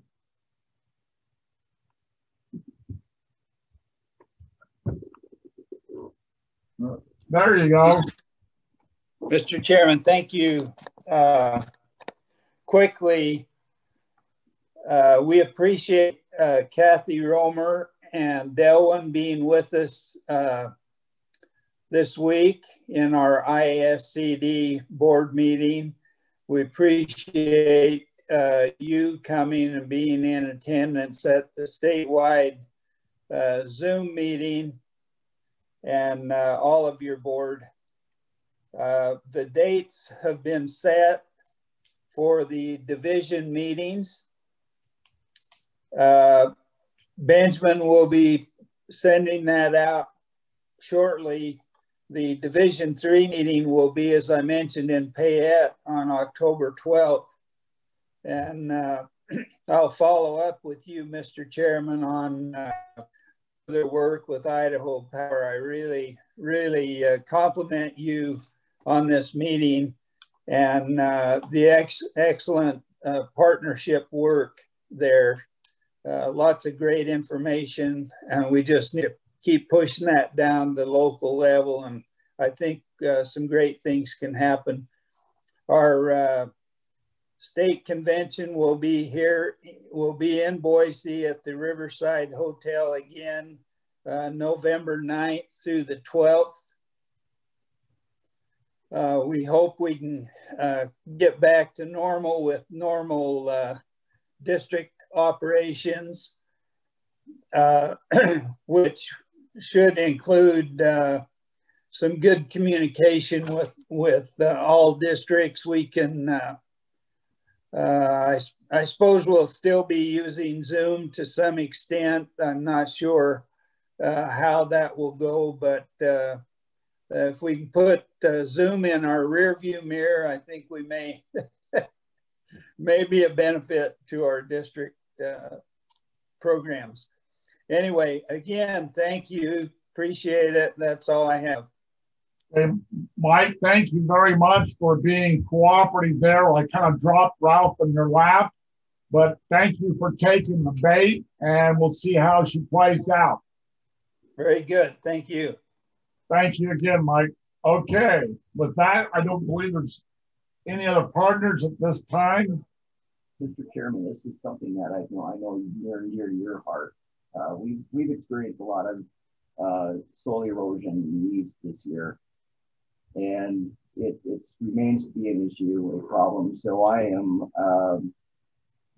initiating an initiative, wind erosion initiative out there. Again, we are partnering up with stormwater conservation districts, also with TNC. They have a soil health program that they're trying to get off the ground. I'm also partnering with amalgamated sugar and wheat growers and other key partners, potato growers, and more so low residue crop kind of situations. But we're doing a study right now and figuring out who are the Farm Bill program participants and who are not the Farm Bill program participants, and trying to reach out to those that are not Farm Bill program participants, which we typically do not work with, but we can still provide education and technical assistance and stuff like that to those non-Farm Bill program participants. So I want to know who they are in the state and where they are, and go out there and do an outreach to these people and talk to them. There's one particular large farmer whose name I won't mention out in the east, but rents out a lot of land and that, and there's a lot of erosion happening out there. And I personally am planning on taking a visit to this farm, and I've been invited. So I'm going to take the invitation and go out there and visit with this particular producer and see what we can manage, work together.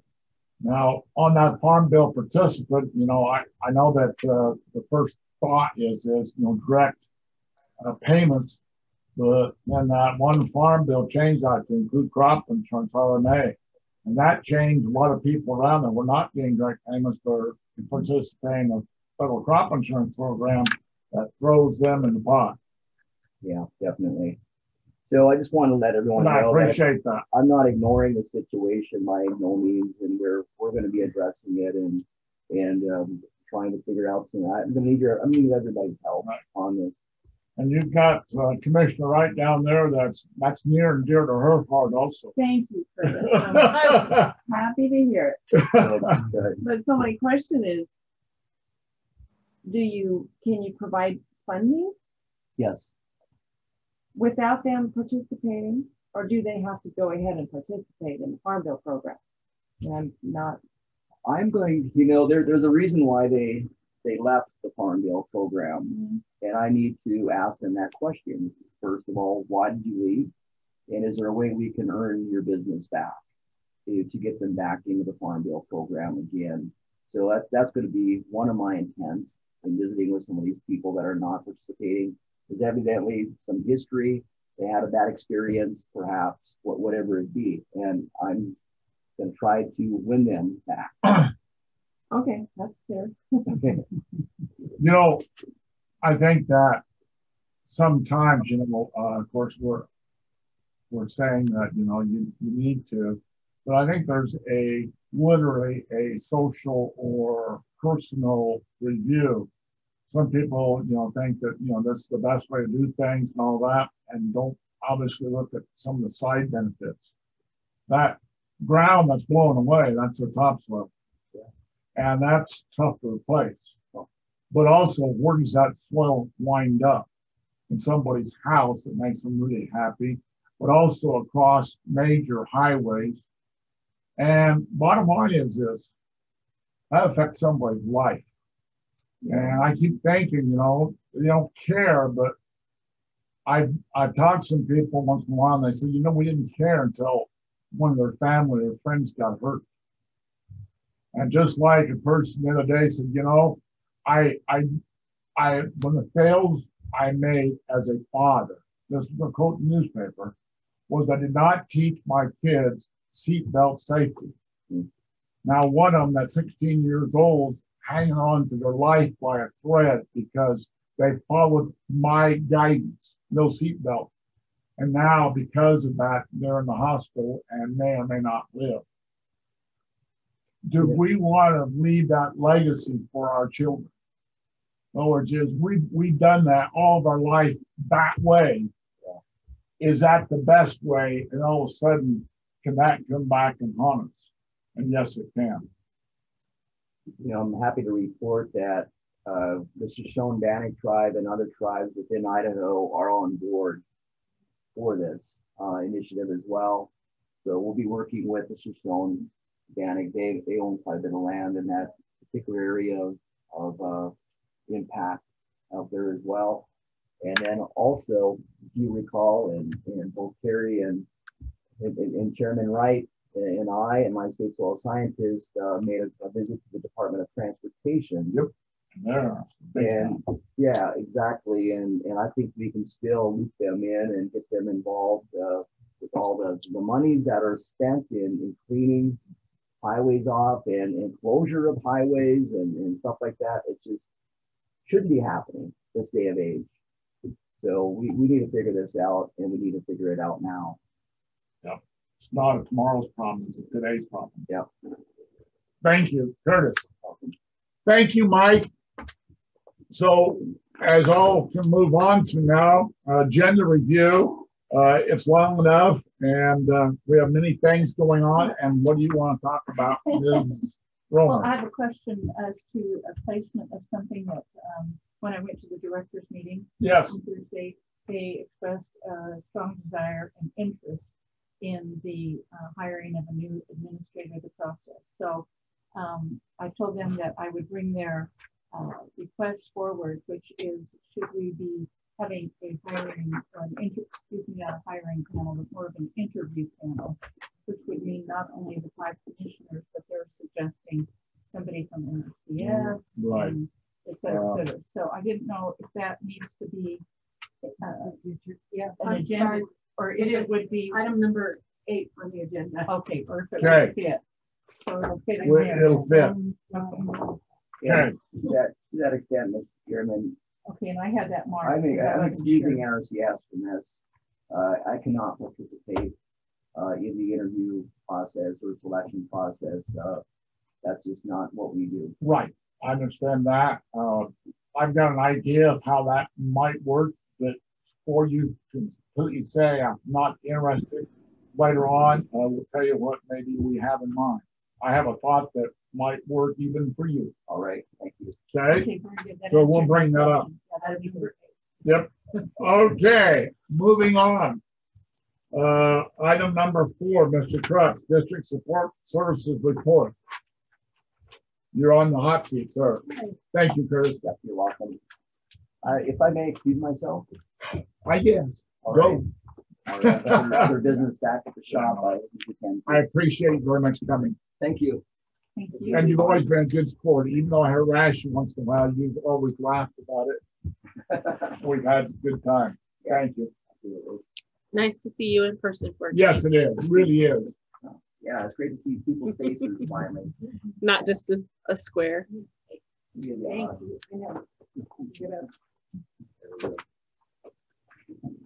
All right. Take care. See ya. Thank you, Curtis. All right, Chairman Wright and Commissioners. The first part of my report is on the open positions that we've had seeking to fill here at the Commission in the last little while. And I'm excited to report that Kathy Yoder has joined our staff as the Water Quality Resource Conservationist serving Boundary, Bonner, Kootenai, Shoshone, and Benawa Conservation Districts up in the Panhandle. Bill Illibridge did a great job orchestrating the hiring process. He pulled together an interview committee that included a district supervisor, a district administrator who is also an IDEA director, an NRCS staff person who is also the previous North Idaho Soil Water Conservation Commission field staff person there. a representative of the Coeur d'Alene tribe, and Bill, of course, our state engineer, was part of that committee as well. Katie began her career with us on Monday. She was here in Boise Monday and Tuesday for onboarding, and it was really great getting to know her, and she's a highly impressive young lady, and we're tickled to death to have her, all of us that have had a chance to meet her. And so great job to Bill up there filling that position. Our open associate engineer position remains unfilled, and we are at the present moment Relisting. Yes, we will reopen it. The announcement was open till yesterday, and now we've reopened it again, or just relisted it. And Crystal, is it live right now then? It is not live. Last I checked before the meeting, but okay. I expect I can just email Drea and we can have it live again before the end of the business day. So that's an ongoing challenge for us, is finding an engineer or an associate engineer for the South Idaho area. And we are also currently advertising for the new CREP program manager position that, and expect to have that position filled before the end of July. Back to the engineer position, we're re-advertising with any changes or just the same as it was? The same as it was. We just relisted the same. Because the listing did not get enough qualified applicants per DHR standards, we are able to relist it, reopen the same listing. However, if we were to make any changes to it, we would have to then close out this one and start a new one, which we may end up having to go back to the drawing board and make some changes. But for now, in the interest of still trying to get enough qualified applicants, we're going to reopen the listing and potentially explore some other advertising options to get the word out there a little bit further this time. Mr. Chairman, if I could just pass on a little bit of information. Part of the problem in filling that position as a regular full-on licensed engineer is that our personnel fund doesn't have enough money in it to hire that at market rates. We were paying over $30 an hour for what we had, and we couldn't fill it at that. I've spoken to Nate Fisher, and I don't know if he's got an update for us, but one of the things I asked him would be if the governor would consider that being an initiative for him. I know IDWR has the same problems, and DEQ and various agencies, ITD, they need qualified engineers, and none of us can pay them what we need to attract good talent. So my hope is that Dylan will continue working with the commissioners as well, so that next January, when the governor's giving his budget speech, he can talk about how he is investing in bringing more qualified engineers on board. So I'm leaving that with you guys. Okay, I appreciate that. And Chairman, I'd add that when the current, or the announcement that just expired ran out yesterday, Bill Illibridge, Crystal, and I discussed tweaks we could make to it or modifications, and all of us are so buried at the present moment. We said just re-up it, re-announce it, rerun it for another cycle, and we'll continue to work on looking at what options are available for us to get that position filled, whatever it's going to take. Just a final thing, Dylan, to that end, we put together a budget for our personnel fund next year, and all we can afford to pay is $25 an hour. We can't hire anybody at 30. So it's going to take more than creative budgeting to solve that problem. Okay, now where does that put us in the meantime with people that we may have promised engineering services to that we're not going to be able to deliver? That's a really great question, and it's something that we're dealing with right now in a district, that we have engineering hours and engineering deliverables committed to them for this year. And Bill is working with me and with the district and with George, our field staff person down there, to figure out whether it's going to take Bill coming back down and spending some appreciable amount of time down there, or if it may be a more realistic, and cost-effective way for us to hire a contract engineer to get the work that needs to be done. And Bill is right now soliciting bids for what it would take to get a contract engineer to do it. And then we will we'll just look at a cost-benefit analysis and move in the most efficient and effective way that we can to make sure that what we've committed we deliver on. Right. We're not interested in getting into a situation where we drop the ball on. Right. Okay. Unless there are no further questions, that actually is all I had on the open positions update. Hearing none, I'll move to the District Technical Assistance Awards section of my report. In accordance with the technical assistance allocation process approved by the Commission, district requests for fiscal 2022 Commission assistance have been allocated to districts within each division using the technical assistance allocation process selected by each division. And in my report is a table which shows that of the 9,663 hours of Commission field staff time committed to assist districts with their projects and programs during fiscal 2022, 5,841 hours have been allocated to service specific district requests, and an additional 3,822 is available for field staff to use at their discretion to service emergency or unanticipated district needs that will arise throughout the year. And you can see in the table there that 42 districts requested assistance for fiscal 22. 42 districts were allocated hours to service at least some of their requests.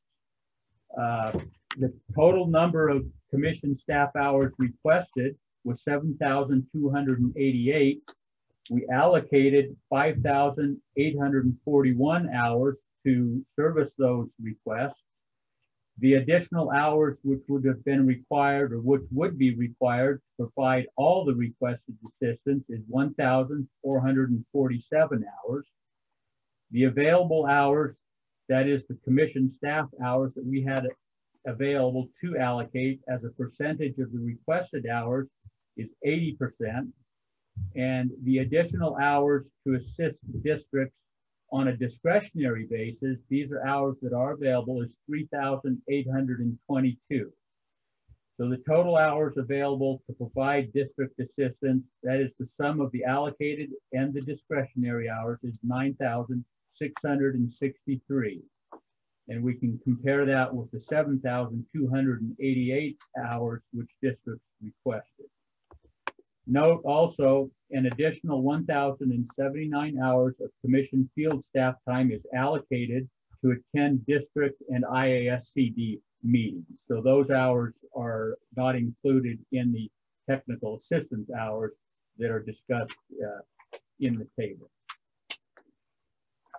Are there any questions on this report? The following pages of the report are the technical hours allocated, requested and allocated, presented in a spreadsheet for each division, showing how many, the project that each district requested assistance with and the hours they requested, and then the amount of hours that we allocated to service those requests. And immediately following this meeting, as soon as I can, I should say, following this meeting, each district will receive, I'll email these allocations to each district. So they will be in the hands of all of the districts that we're serving out there.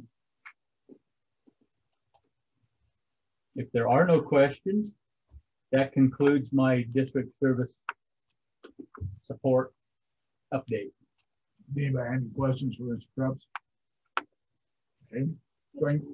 Just a point. I think I did notice that divisions 4, 5, and 6 have hours awarded for engineering, and so that's a commitment that we're making up front that it's going to be delivered. So that issue was going to get bigger of how that work is done.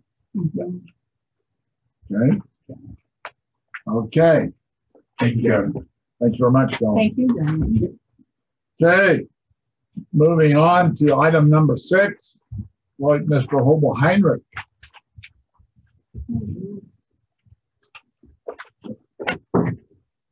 Thank you, Mr. Chairman.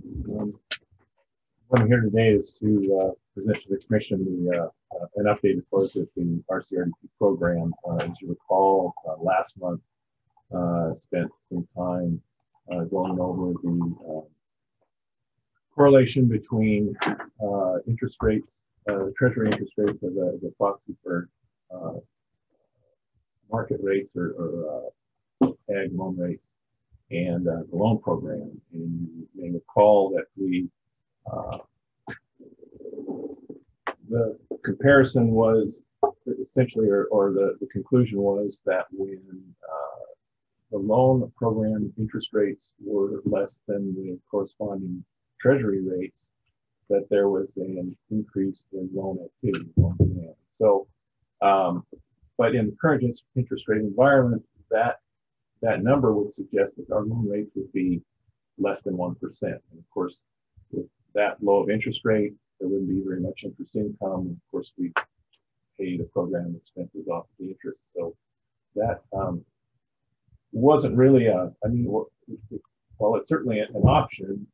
It has some obviously negative effects to the program, because we just wouldn't be able to, it holds off of the interest income. So what I did is come up with a proposed, and ran this by with the Commissioners Pratt and sent it to Commissioner Olson, and it's just a proposed methodology. It's an idea or way to monitor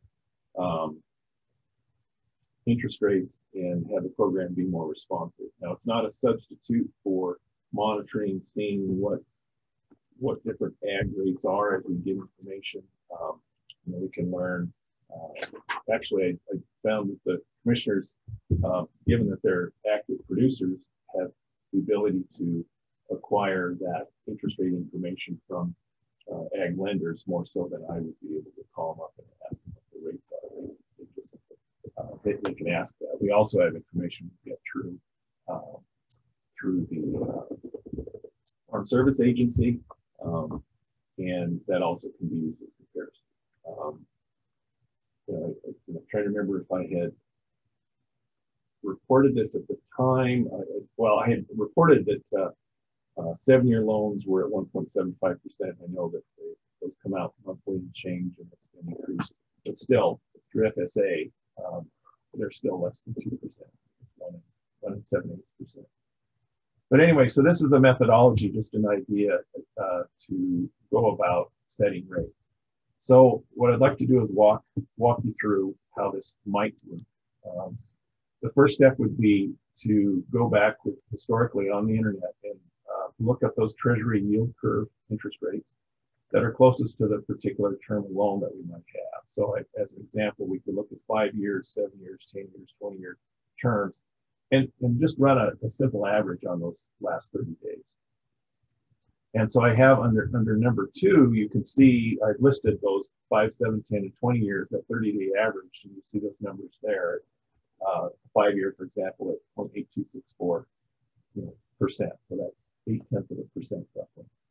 You can see those numbers there. And what I was suggesting is rounding those to the nearest quarter point, because historically, the last few years, we've been setting interest rates on a quarter point basis. And so I just rounded those to the nearest quarter point. So we see 5 years would be 0.75%, a 7-year at 1.25%, a 10-year at 1.75.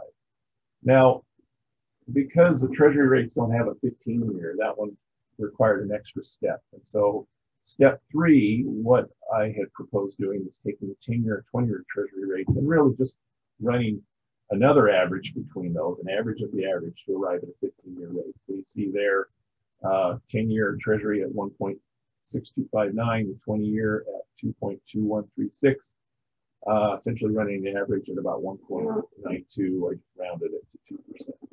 So it's an extra step because there isn't a 15-year treasury rate, and that's how I did that. So this simple process, then it would suggest rates of, and I chose 7 and 10 and 15 year.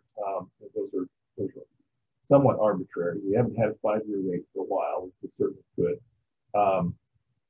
And I excluded the 12-year rate that we've had in the interest rate, and part of that was it would be another extrapolation. So, but we also don't have much loan activity for 12 years. So I just did this, and so came up with a proposed rate there of 7 years at 1.25%, 10 years at 1 3/4, and a 15-year at 2%. Now I show the existing rates that we have there,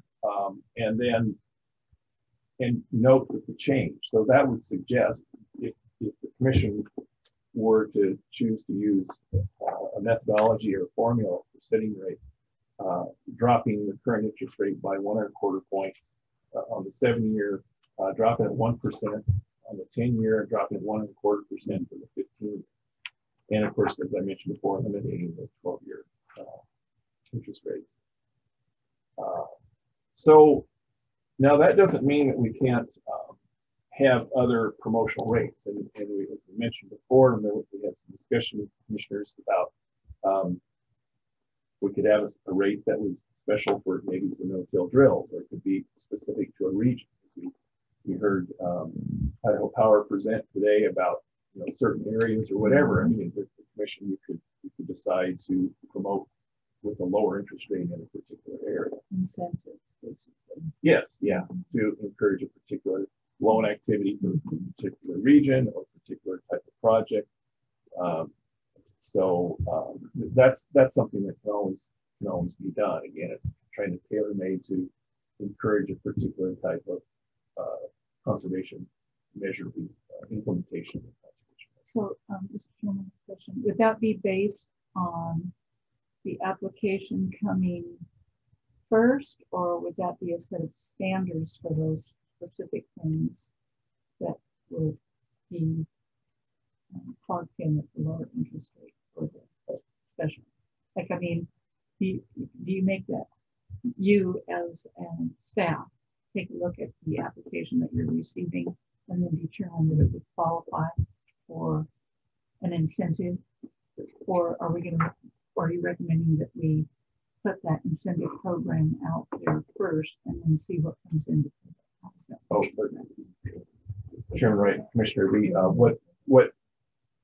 guess what I had understood it to be is we would have a set program that would be advertised and promoted for drills or reduced tillage equipment or something. It would be defined, and then the people would apply it, assuming that their application, their project fit within those parameters, defined parameters, then they would be eligible for it. Yeah, I was just wondering if you might get something that was so unique or something, that what's the likelihood of that, like a request that could be tailored or whatever would fit if it didn't look like it would initially. Chairman Wright, Commissioner, there's always a possibility that someone comes up with an idea, and I guess from my experience,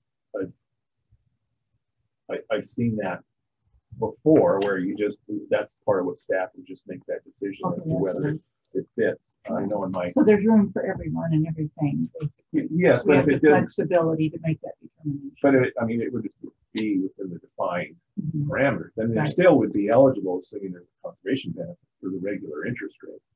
But if it didn't fit within that, and that's where I think staff would work with the field staff to carefully define that so it's clear for people to understand. But yeah, I'm used to that, where in my past government lending experience, coming across some proposals that were highly unusual, and you just have to evaluate it and decide. And some of them are gray areas, and you just have to decide whether it really fits the parameters. That's part of what we have on the loan program is there's these various steps. And the first step that I've always asked is that they call me and let's discuss what you want to do, and then see if it fits. Because if it doesn't at all, then I'd like to tell them right away and say, I'm sorry, what you want to do doesn't fit with what the purpose of the program is.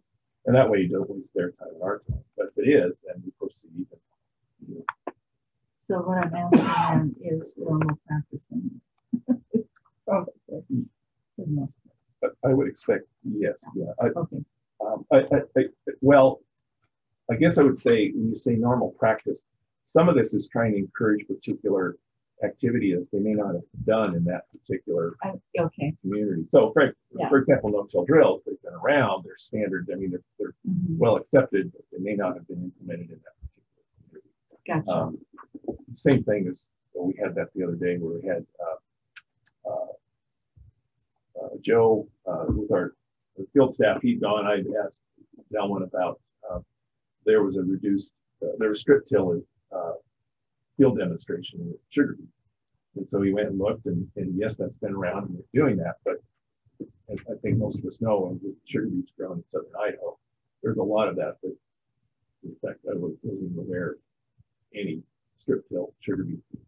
That might be another type of piece of equipment that could be encouraged to reduce tillage or prevent erosion. So again, carefully define it.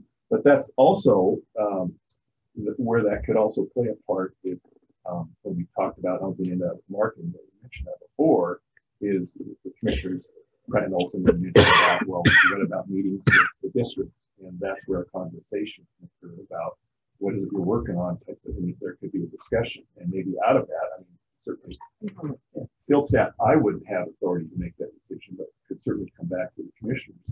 You know, well, what about, you know, maybe there's a special rate for something else that the district might be interested in. Yeah, that answers my question. Thank you. Okay, I have a question for Commissioner Pratt. If you wanted to hear her feedback, obviously you and Commissioner Olson have been talking a bit to Mr. Heinrich here concerning rates and that. What's your thoughts on the subject? Well, my thoughts are, we've got to be a lot lower. We don't have a quorum. We just lost a quorum. You might want to take a break until. Okay. Let's do. Okay, sorry. Well, if that's the case, I'm not really. I did not realize that she did that. I didn't. I was looking down. I didn't even see her leave. We'll take a 5-minute break and be back momentarily.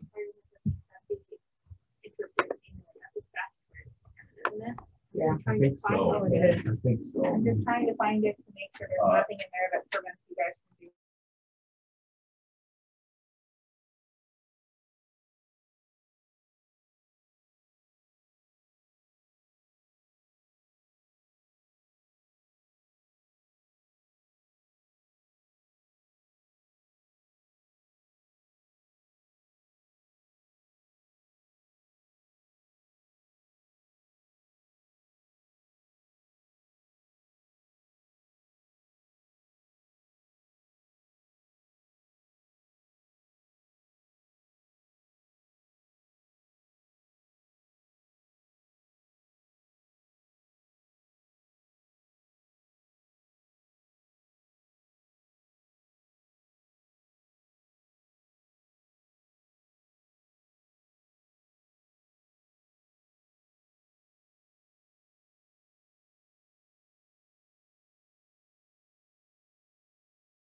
Everyone, we're back. So that's where I knew that it had gone from 1 3/4 to 1 7/8. But all those other terms, it was kind of hard to follow. So a lot of it's real estate, and so it's a little harder to follow. But they're not far off from your proposed rate, right? Correct. Okay. Well, actually, We're back now officially, by the way. Okay, thanks. The FSA, to answer your question, Commissioner, the FSA rate currently at a 7-year at 1 7/8 is actually higher than this particular methodology that I wrote up at 1 1/4. So we actually would be less, but Okay, that's just So- roughly what. yes. Okay. So, okay, so I don't know where we were with who's asking what. I was asking, before we lost the quorum, I was asking Mrs. Pratt, Commissioner Pratt, what her thoughts on this subject were. Well, first, can I say, are you done pretty much with the rate? Yes. Okay. Yes. Well, so we looked at FSA rates, Farm Service Agency rates. We know they would be over ours, this new proposed rate, just slightly. So, I mean, we're kind of in the ballpark with them. We know those are, probably say like beginning farmers or ones that need a little more help, less creditworthy Right. type, less experience, which isn't our program. We're for a different purpose. I've checked with the Farm Credit Institution, and their rates, they're about 1% higher than our existing rates. But the way they've set up lately is they give you about 1% back after they finish their year. That's kind of what's going on there. So we're pretty much even Steven with Farm Credit Institutions, only we offer slightly better terms, a longer payback. But what I feel like is, I mean, it's a little scary to have that much of a cut in rates, but I think that we've got to be a lot better than their existing lender, or we're just not going to get customers, because it's a lot easier to go to your banker. They've got all the information they need from you, and they'll just the incentive's got to be significant. Mm-hmm. So I really think we need to take a hard look at the rates. However, there's a few steps that I don't feel like we've quite completed. Like Eric Olson, he's a farmer up north, and he was going to look at specifically equipment rates that you can get through dealerships. And those are probably, our biggest competitor on equipment. And they're incentivized, because they're selling equipment, to really make it easy for farmers to get loans. So I think we should follow up there. I think we should still get input from an outside professional lender on the rates, and whether they feel like that would be enough to incentivize borrowers. And maybe on time to the Treasury rate, they might have an idea on that. It's kind of, I use the word scary, but to give a 7-year term with that low of a rate, I just like another perspective on that. I also think maybe a few more calls to district field staff, or some of the district conservationists in some of the regions maybe that are looking at more irrigation conversion, or we've done a lot of conversion loans in the past. Some of the supervisor, maybe ag producer supervisors, just to get some more input. Like if we said, we had a 1 1/4 rate, do you think, would you go through the process? Do you think that would work? So I don't know that we're quite ready today to set the rates, is my feeling, but I think we got to do something big And I think if we try some different other marketing methods, which you're going to talk about, we need something to punch with, something for Terry to say, not just go same old bone program, but we are significantly lowering our rates, and I think that's an attention getter, and some helps you get in front of folks with an actual promotion. Okay. When I first looked at these, I'm going, 7 year, I can somewhat live with that rate cut, but a 15 year to lock in at 2%, that's to me a little bit on the scary side. Yeah, and maybe we stay away from long terms with this particular. In the past, what I've seen, interest rate drives the terms, the years. Because in the past, we had that 12 in there, but 7 year, they want to get down to that because the interest rate was lower, which isn't all bad. So, we can drive it that way, and leave the 15, for instance, a little higher and drive it towards the 7 year, because 7 years goes by quicker than you think. 15 kind of drags on. So, there is some concept to that. I like some of your thoughts. I'd like to hear just a little bit more too before we drop them that low. No, I think you brought back some excellent information, and it kind of springboards off of what Mr. Hobelheimer brought forward at the last meeting. That was a great overall and in-depth look historically, and really gave me a lot of valuable information, I think, into understanding the program more. And I think from that too, I had asked, what is the bottom line in attractiveness, and it was interest rates, really, to drop them down to make those more attractive. My next question would be, though, then we talked a little bit about process, because I think at one time you said sometimes the process is cumbersome to people, particularly when I think somebody made mention last time of somebody went in and a half a page of questions or something and walked out with, a loan. So is there, and I would ask Commissioner Pratt as well as you, is there a place where we need to look at process as well at some point in time, or just depend on dropping interest rates to garner additional customers? Go ahead.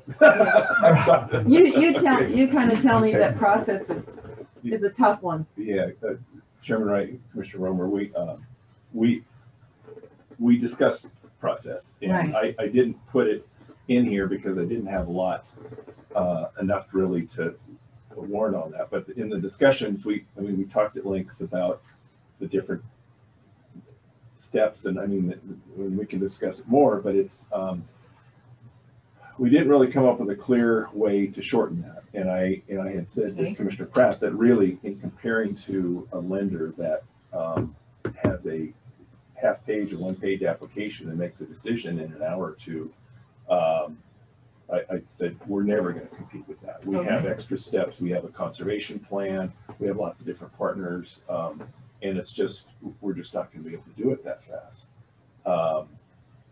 And so I don't know that we can significantly get down to that point. Okay. Enough to where it's going to make a difference. Okay, so that answers my question, because then the focus needs to remain on the interest rate rather than, to be attractive to people. I sure think that it's just something to keep in mind every time.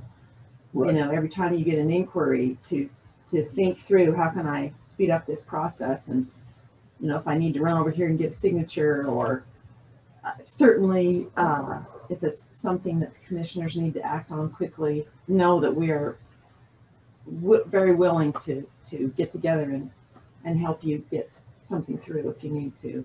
So I sure think we need to keep it in mind. Okay. The other thing I think we need to remember is Terry is telling you as the rule exists now.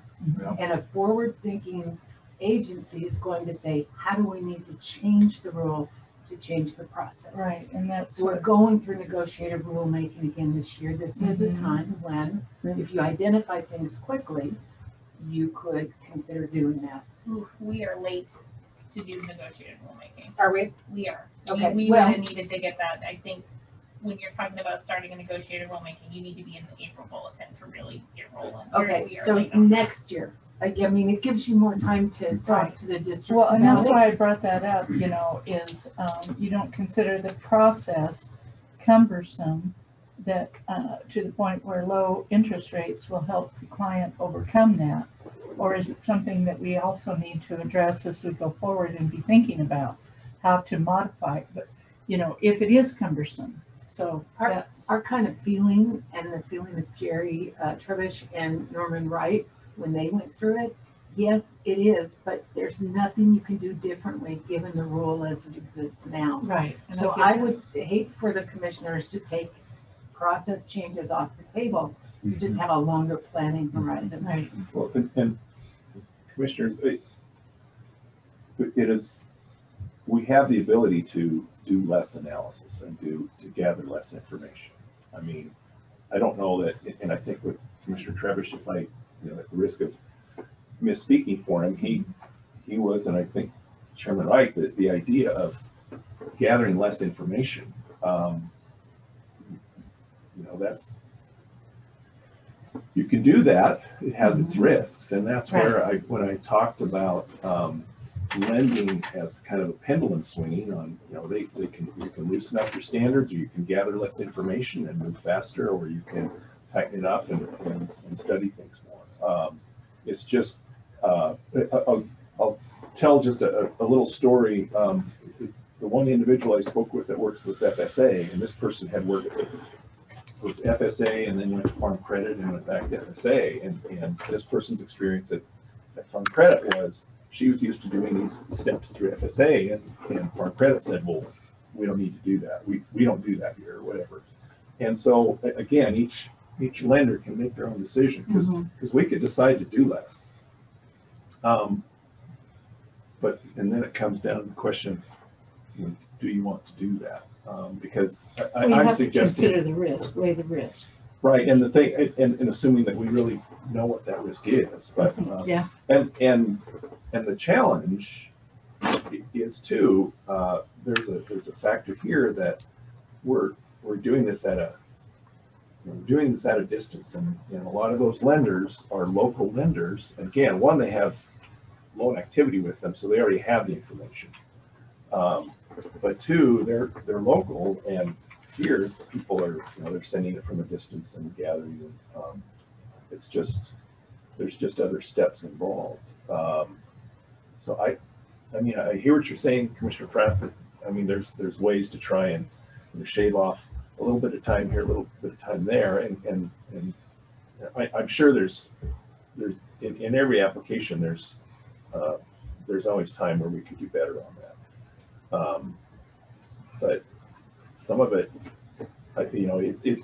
there's always a decision of how much do I, when you get information, do you have enough to work off of, or do you just say, you know what, I'm just going to let that go? And I do that all the time on these things.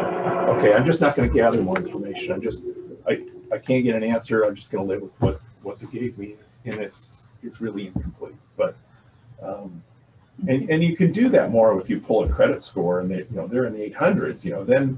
Then you kind of, you don't go to the extreme. But someone's got a credit score in the low 600s. It's like, yeah, I better check this a little more carefully. But, that's kind of that judgment call. Well, I wanted to bring up the question because we did discuss that last time. And, this topic has come up since I've been a commissioner several different times. And I don't know that we've ever made a big, large strides toward making changes. So I appreciate what you've done, and Commissioner Olson, and then you, Terry, in bringing this back to the table and giving us something you know, save the few outstanding questions that you have, actually, that may, you know, need to be answered for your comfort level.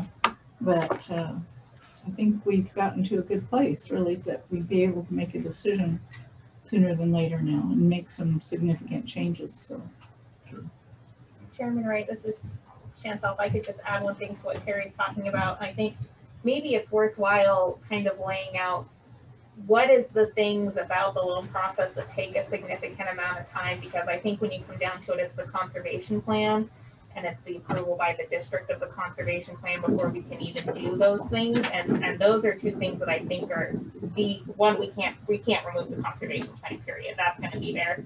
And removing the layer of having the district review removes the local districts from the process altogether. And I think that if you look at the other changes, and maybe Terry, you place out, because you and I talked significantly about this, what is the stuff we can't actually take time on? The other changes just don't come anywhere near to taking time off, because those two things are the majority of the time factor, and we can't. I mean, we could remove the districts from it, but I don't know that that's something you all want to do. Obviously, that's why we would have negotiated rulemaking, because the districts would probably want to be involved in that. It's just, I wanted to throw that out there, that from my perspective, those are the big time sucks. Chairman Wright, Commissioners, it's, and we try to do that in parallel. It really depends on when the person calls, where they are in their process. Some of them are not very far along, and so they're not even sure what they want to do. But then that's the role of our staff or NRCS, is to go and talk to them, because some of them have an idea. It's like, we'll talk to them, you know, and that also may involve the electric utility and the dealer, and to where they get a well-designed plan. Because I did have one this spring, an individual that, you know, they were all ready to go, but as we talked about it more, he said, you know, the design wasn't quite what I liked, and I encouraged him that, why don't you, before you spend all this money, make sure it's something that you really want to do. So he decided to, rather than trying to cram it in the spring, spend some time and design it. So, you know, and yet I've had others who literally, they called and said, got the NRCS project, it's installed, now I need the money. And it's like, you've already built it? Yep. And that's when it's like, well, I'm sorry, but you're a little late. So you've got everything in between. yeah. And, you know, I've got an inquiry right now. Well, I can't call it an application. They've sent me tax returns, some of them. I don't have an application yet. We've been talking a lot. We've been had several phone calls on how to completing the balance sheet. But, you know, and then the others that will just hand me one of their bankers' balance sheet and say, they don't want to fill it out here. This is it. And then, so it's everything in between. So it's, some of this is, you know, I don't know what the private sector does with those different things. I have heard that in the case of the balance sheets that, and this is what I did at Farm Credit, literally you just interviewed them and asked them questions and have them answer it. So, I mean, I could try and do that, but it's tedious. I mean, I may be on, sometimes I may be on the phone a full hour trying to get answers. Okay. So, but I just think it's so competitive, and I don't think that's uncommon. Right. And I walk them through it. And I've asked them if you have any questions, but maybe I just need to say, okay, let's go through this. Yeah. But yeah, it's a challenge, and yet I've had some people that had an application, and one individual I remember that came in, and before they got home, I already knew what the answer was. In fact, I kind of knew at the time, but I wasn't going to tell them right there. I mean, I had to go through our process, but before that person got home from where they'd driven an hour and a half, and before they got home, I called and said that it was approved. I mean, that's an extreme, but that's how they've got their ducks in a row. It's pretty fast. Well, it certainly had a thorough going over once again, and so I'm appreciative of that. Okay, so to wrap this up just a little bit, for right at the present time, it appears that we are at this meeting not going to take any action on interest rates. We'll wait till next meeting to do so. Would that be the fair assumption? It's a non-action item anyway. I know that, but I want to make sure that we're on the same page. You guys? Yes. Well, yeah, if you still have some, you know, I thought you think we presented did. some Maybe good feel better now. questions, you know, that need to be answered. I wouldn't mind hearing from Eric too. Yeah. Exactly. Yep. Okay. Okay. Sorry about that, but No, that's fine. okay. I wanted to take care of that before we moved on. Okay. Chairman? Yes, sir. This is just in my, if I could ask a question. So it's kind of scary to the prospect of letting money out for 15-year term at 2%. What's the alternative? To me, the alternative would be possibly keep those 7 years pretty competitive and drop the 15, but maybe not quite that much. But Chairman Wright, if I might add to that, essentially it would be you're lowering the rates on the lower ones and you get faster turnover. And so you're going to drive the demand towards the shorter term. Because the other thing I was going to mention, I've been watching this is kind of interesting in light of what's going on with our macroeconomics in terms of the U.S. and to some extent with the world. There's a lot of discussion about a lot of the money supply has been expanded pretty dramatically.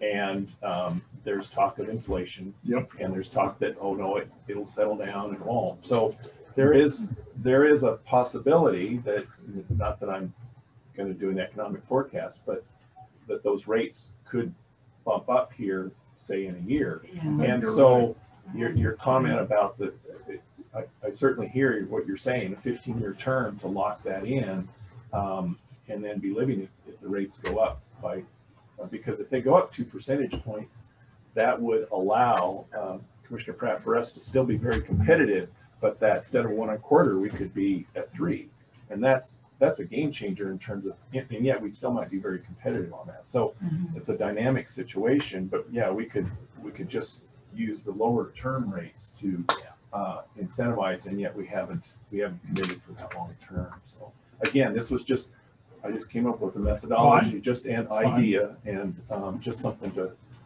kind of work upon, because in the past, I sort of kind of did this in August, if you recall some of the information I provided. But in the past, honestly, I don't know any particular methodology that I've ever read about. I don't know, I'll look at Terry or Dylan, or if you've ever seen anything. I don't recall seeing in past meeting minutes or anything from years past how they came up with the rates. There may have been, but I haven't found it. So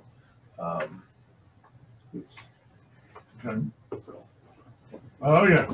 So moving on. So, Chairman Wright, Commissioners, I've got another part of that we have been discussing, and it's time also for the RCRP marketing plan. And this is a similar format that I provided you in the past. I've got a proposed budget for that and different types of items. I won't go through all of that. I just would probably note some of the things that I tweaked and changed, or things that in light of our discussions with Commissioner Pratt and Olson. The first, as far as without reach to districts and all, there was, we talked about having Zoom meetings. That really is going to be really no cost, but it's certainly a time component. There also might be some in-person meetings possibly. But the other thing is, there was a discussion about changing the RCRDP display in the NRCS offices, again with that traffic coming and going. We've got, and that's a small budget item in there. I haven't done it recently, but there's a possibility of in the Soil Conservation Districts and the newsletters and paper ads or something there. But the print media, the thing that changed there primarily was at the bottom there, Ag Crowd magazine. That was a new publication. It's probably about a year or two old now, probably, and we purchased an ad when they had a special last winter, and I was proposing to go on that 12 months a year, and they lower the rate when you do it 12 times a year. So that raised that several $1,000s.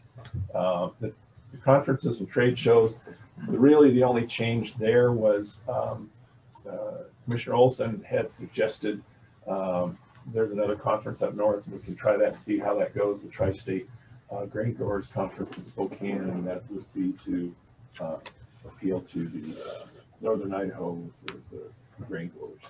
and that, but really a lot of those conferences, it's you know, the soil health conferences, the Idaho Irrigation Equipment Show is one that's a, you know, since we do a lot of irrigation equipment lending, that would be an obvious one. So not really much changes there other than that grain conference. Yeah, one question here. In the past, we talked about this, and he said that he'd make it available. That's back to NRCS, because I think that with them, we're taking out $15 million for EQIP, and EQIP we've tied into a lot, and they've got a lot of new employees. And, you know, in the past, Curtis has made it available and said that, you know, we could tag into, you know, some of his meetings. I'm sure there are going to be some of those coming up. I think we need to talk to him a little bit and see how we can visit with their district conservationists or whoever and make sure they're aware of our program. Chairman Wright, I would love to do that. I've wanted to, because I felt that that's really where a lot of the traffic is, and, yep. and that staff and it with the staff changes and help clear up some what I perceive to be some misunderstandings about what we can and can't do. It's a, I think we think of our program as a pretty narrow focus, and we can do a lot more. And half of our loans or more are based on EQIPs. Yeah, EQIP is a very, very common feature with our loans as well. One comment that I thought of, I got to thinking, and Commissioner Pratt, I don't believe I had discussed this concept or component to you, but I raised the question. I talked to all the staff. I talked to Chuck, but since he's been here a long time. But the thought was that with all this various things that we have with marketing and promotion and conferences and all this kind of stuff, and again, I wish I knew the history of what my predecessors did, but I didn't get the sense that they did all of this, or they certainly didn't do as much. And it kind of begs the question of, if they didn't market much and they had all activity, and yet it might point more to, Commissioner Romer, what you referenced is that interest rate is the real factor, that our rates maybe weren't as competitive, but we're trying to do the marketing, and that's certainly, you know, good to do, but it may be that ultimately what changes everything is the rates change it, but you still may need the marketing to get the word out. But it almost seems like my past predecessors were out traveling. Well, I think what Commissioner Pratt has said, or I'm going to reinterpret, you know, you don't go out with the same old song and dance, basically, you know, and the interest rates are, you know, lowering those down will make that. There also just might not be the need that we used to have. I don't know how your hometown is, but Blackfoot we just keep building banks. I don't know where, plus we have outside lenders that that you go online and get, or that are traveling. I mean, there's just a lot of competition, and we may have to decide, is there a need? Well, Chairman Wright, Commissioner Pratt, again, on the macroeconomic scale, some of the reading I've been doing with the increase in the money supply, that one of the articles I read is that the banks have so much money in hand, they literally don't have a place to go with it. Mm-hmm. They normally might put it into money market funds or whatever, in somewhere to invest that. And there's a vehicle with the Federal Reserve called the repo window, essentially, where they will send their excess funds and just a place to park it, and they may earn a little. Typically, they would earn some interest on it. The Fed opens that window up, and that rate right now is zero. But they're saying that there is, what was it, $500 billion is there that the banks are putting in there. They have so much money, they don't know what to do with it. So that's part of expanding that money supply, and then that's why there is this suggestion that inflation is rearing its head again, which some of us, you know. Yes, but it's been gone for decades. I know. But there's a lot of people that, along with a lot of the younger people, there's plenty of us here in this room that know inflation very well. Right. but there's a lot of younger people who have no idea. But I guess it'll remains to be seen. We'll know in a year, I think. A couple of things, when you did some back reviews, if you look at the interest rate that we were charging, we're capped at 6, but you look at the interest rate that we were charging compared to the interest rate that was out there, we were half because of the inflation rate. But back to what Ms. Platt said, I think part of what she said is exactly true, that we need to rethink our position. And I'm going to go back to the idea, I think that one of those positions we need to look at is we need to try and figure out how to reactivate the WACPA program, using up some of those funds in the loan program. I'm not saying $1 million a year, maybe $500,000 a year, but how we might be able to tie that in also to loans. Jumpstart it. Yeah. And jumpstart WACPA, but jumpstart maybe the loan program. If we can pick up a few loans that way, because I am still concerned that somebody might say someday, gee, you've got that money sitting around there, we may as well take it back. And to me, that'd be a crying shame, because I think the WACPA program, we could activate that a little bit and show a need there. We might be able to show in some need from our loan program. If not, then I guess the WACPA program would eventually take care of it. Let me just say that the other concern that I have had, and I think we've shared, when we were given additional spending authority in the operating funds, Ray Houston, who was our LSO analyst, and Shelby Kearns both worried that we were not bringing in enough interest to be pulling that out of the fund. And so there is a sensitivity on the part of lawmakers and probably the governor's office as well, that we are spending down the interest that we're generating. And so somehow I think we're at a point where we've got to do something to jumpstart it. And that's why we came up with the WACPA idea last year, was it's a way to get out in front of more landowners. It's going direct to the consumer, saying we have a loan program instead of relying on partners to do that. It's just an opportunity to maybe make some more loans than we have in the past. So I'd really suggest that you consider that going forward, maybe even as a change to statute or rules. I think we wouldn't have to change statute, You have to just change rules. the statute to do something that's not a loan from the RCRDP fund. So if you were going to use part of it for a cost share, which WACPA traditionally has been, you'd have to go in and change the statute to a cost share. We have to meet with the governor's office in June to tell them about statute changes, agency-sponsored statute changes. So, certainly if you wanted to direct staff to have that meeting with the governor's office and see if there's interest in that this year. I think Nate wanted us to put it off for a year. That year has passed, and so it's a pretty short time frame, but it could be done. I don't think it hurt to ask anyway. Mr. Chair, if I might add a comment, if the commission is looking at using, let's say, $500,000 as for WACPA, which might require a statute change,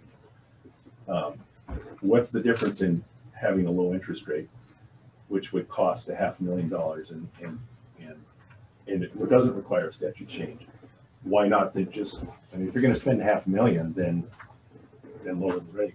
I think the difference is, Terry, that you're engaging the districts because they're the ones that are out on the ground putting WACPA into place.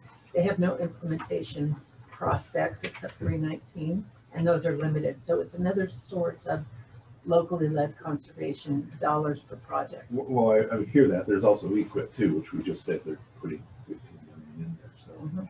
So it's EQIP is, it's costing money no matter what in terms of jump starting. And good point. By saying $500,000 of WACPA, or could we accomplish the same thing if you say 0.5%? If you want to, it's the same thing. It's still in costing. terms of perception of losing money. it's still costing the program the same. You know, I don't say it's the same, but it's still costing the program money. Either you take $500,000 out and it's spent, or you just say, okay, well then go 0.5%. And we don't require a statute change. We just drop it. And it's one or the other. It's still costing money. So I guess my point is just that the agency legislation window ends next week. And if you want to have Dylan have a conversation and follow up on this, the first thing to get passed is that blessing from the governor's office. So maybe an action, but I mean, Mr. Holmheimer makes a darn good point. Yeah. Maybe, you know, we're almost too late for that this year anyway to make that change as far as trying to get a walk paw. And then you've got to get that through legislature. Almost makes you think that maybe we ought to try Mr. Holmheimer's idea for a year and see what the heck happens. This is Chantel too. I want to point out we would need to do rulemaking for walk paw also. So if Right. that's something we wanted to do, again, if we would need to do negotiated rulemaking to remake the walk paw rules, we want to do that in line with the legislation. So you have the walk paw rules in place by the end of the legislative session, so you can just start rolling There is a with it. third option though, and that is to partner with IASCD and let them carry that ball. Alex Adams was quoted in the newspaper saying, if they got the money, we could have the rules back in place tomorrow. Right. So that's option 3. Work with your partners, get them to support it, and let them carry that ball. But I mean, all those are great ideas and possibilities. I'm looking for possibly a here to now answer. And that is, you know, we're almost, unless we start getting that involved, let the districts carry that and all that, and you know, all those logistics. Maybe we're back to what Ms. Pratt said we meet again in July, do we? If you want. Typically we don't. Well, we can always do a conference call. Maybe we could have that ready to act upon the interest rates and maybe look at it from the standpoint saying, okay, we try it for a year and just flat out do a little rock bottom looking, you know, after I still want the answers to those questions that, you know, we talked about. Do we say, okay, let's drop the 7-year and the 10-year one down, where we get the interest, you know, in the program, and try Mr. Holmheimer's way. And all of a sudden, if we have 20 loans, we know it worked, and we keep the money and move on. But I'm going to say too, we do have a need to have a special meeting on the 21st of June to talk about credit. Well, just a couple weeks. It's a week and a half. Oh, okay. Yeah. Thanks. What is that? Okay. Today is the 10th, so that's basically 10 calendar days from today. Right. We're still not going to be able to do anything. Typically you approve your interest rates in August anyway, so there's not really a rush unless you want to rush. But I mean, we're too late to do any statute. It's gonna be tough. Work, so I'm talking I about, mean, by then, by the end of June. So. I'm about ready to say to heck with it and let's, you know, go ahead. Yeah, Chairman, I'm wondering if there wouldn't be value in you directing me, your staff, to visit with Alex about it, to bounce it off of him, even though we may not be prepared to seriously pursue agency-initiated legislation. I think it would demonstrate that we perhaps help demonstrate that we're really open to all options and looking at all options for utilization of the dedicated fund that we have to affect conservation, and could kind of put us in the lead of whatever effort might then be picked up on by ISCD or districts or others going forward. Nate, yes. It'd be nice to check all that out. And then if they're saying, you know, it's too late this year, when it is, I'm about ready to go back to Mr. Heinrichs and your suggestion, and just drop them and see what the ball rolls. Yeah, we do both. Yeah, that's what We I'm do- thinking. I'm You thinking can we do both. Yeah, it never hurts to start the conversation. Right. Or restart. But I wanna, I guess I'm to the point to where if somebody says outside, says, you know, what are you guys doing with the program? You're going, I said, you're not doing anything. I guess I want a firm answer back saying, yes, we are. Me too. We want to come back to either, we're gonna get the walk power program through that, or we dropped interest rates down 1% across the board to something, and we're to try and make the program roll.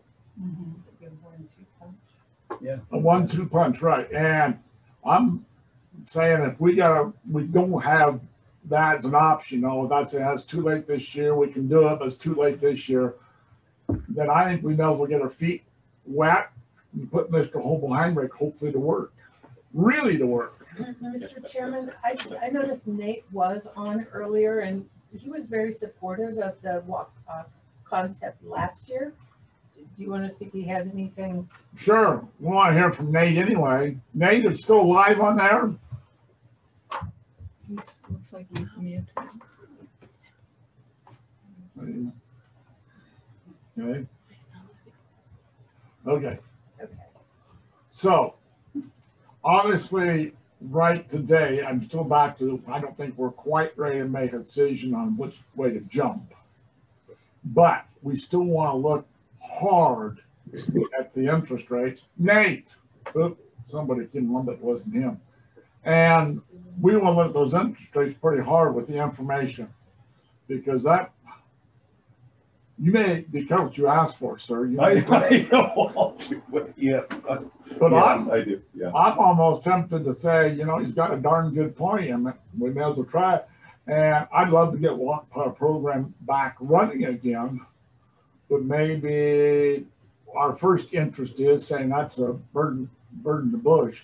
I'm looking for burden to hand, and maybe this interest rate's a burden to hand.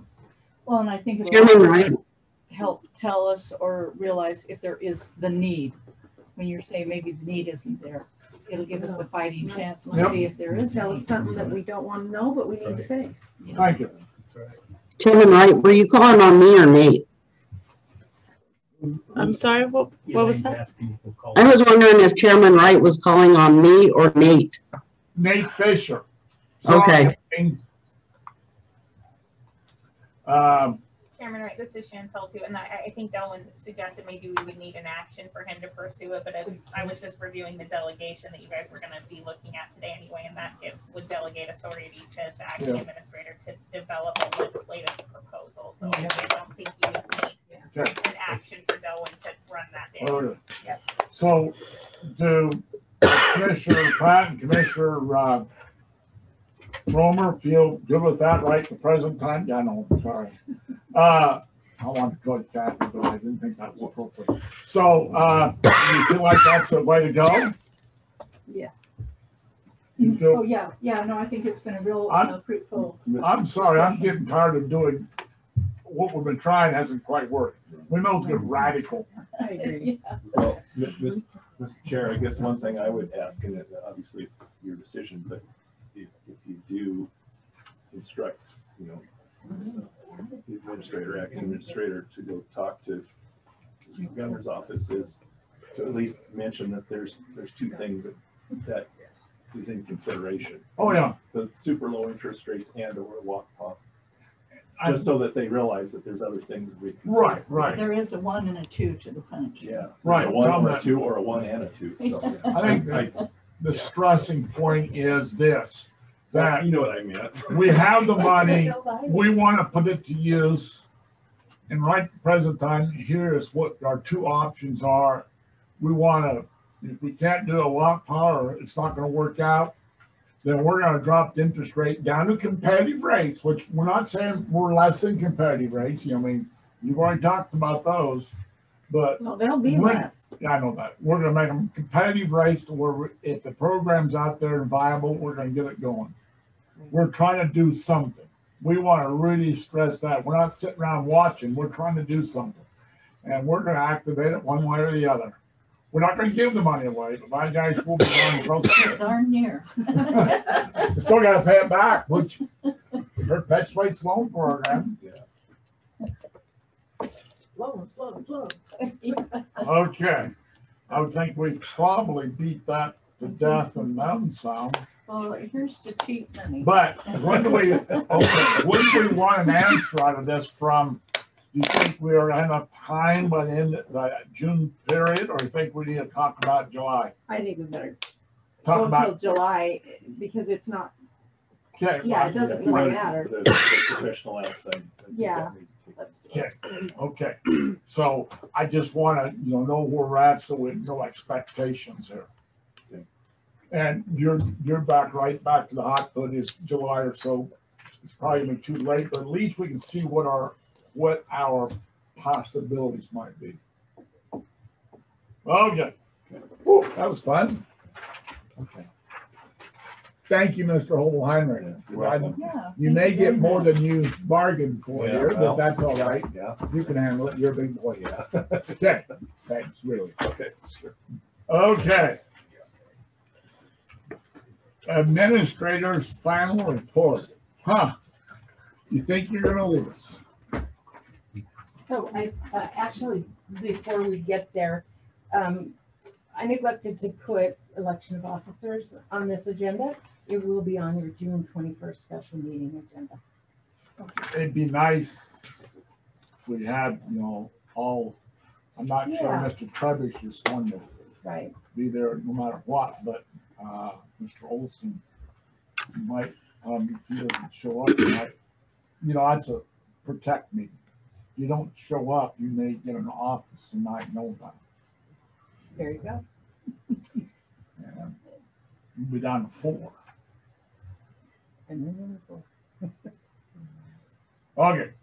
Thank you, Mr. Chair. So I've given a lot of thought to the order in which I will present these things. And we have some actions. This is an action item. And so I'm going to just do the front part first, and then we'll just go right on like Forrest Gump to the business at hand.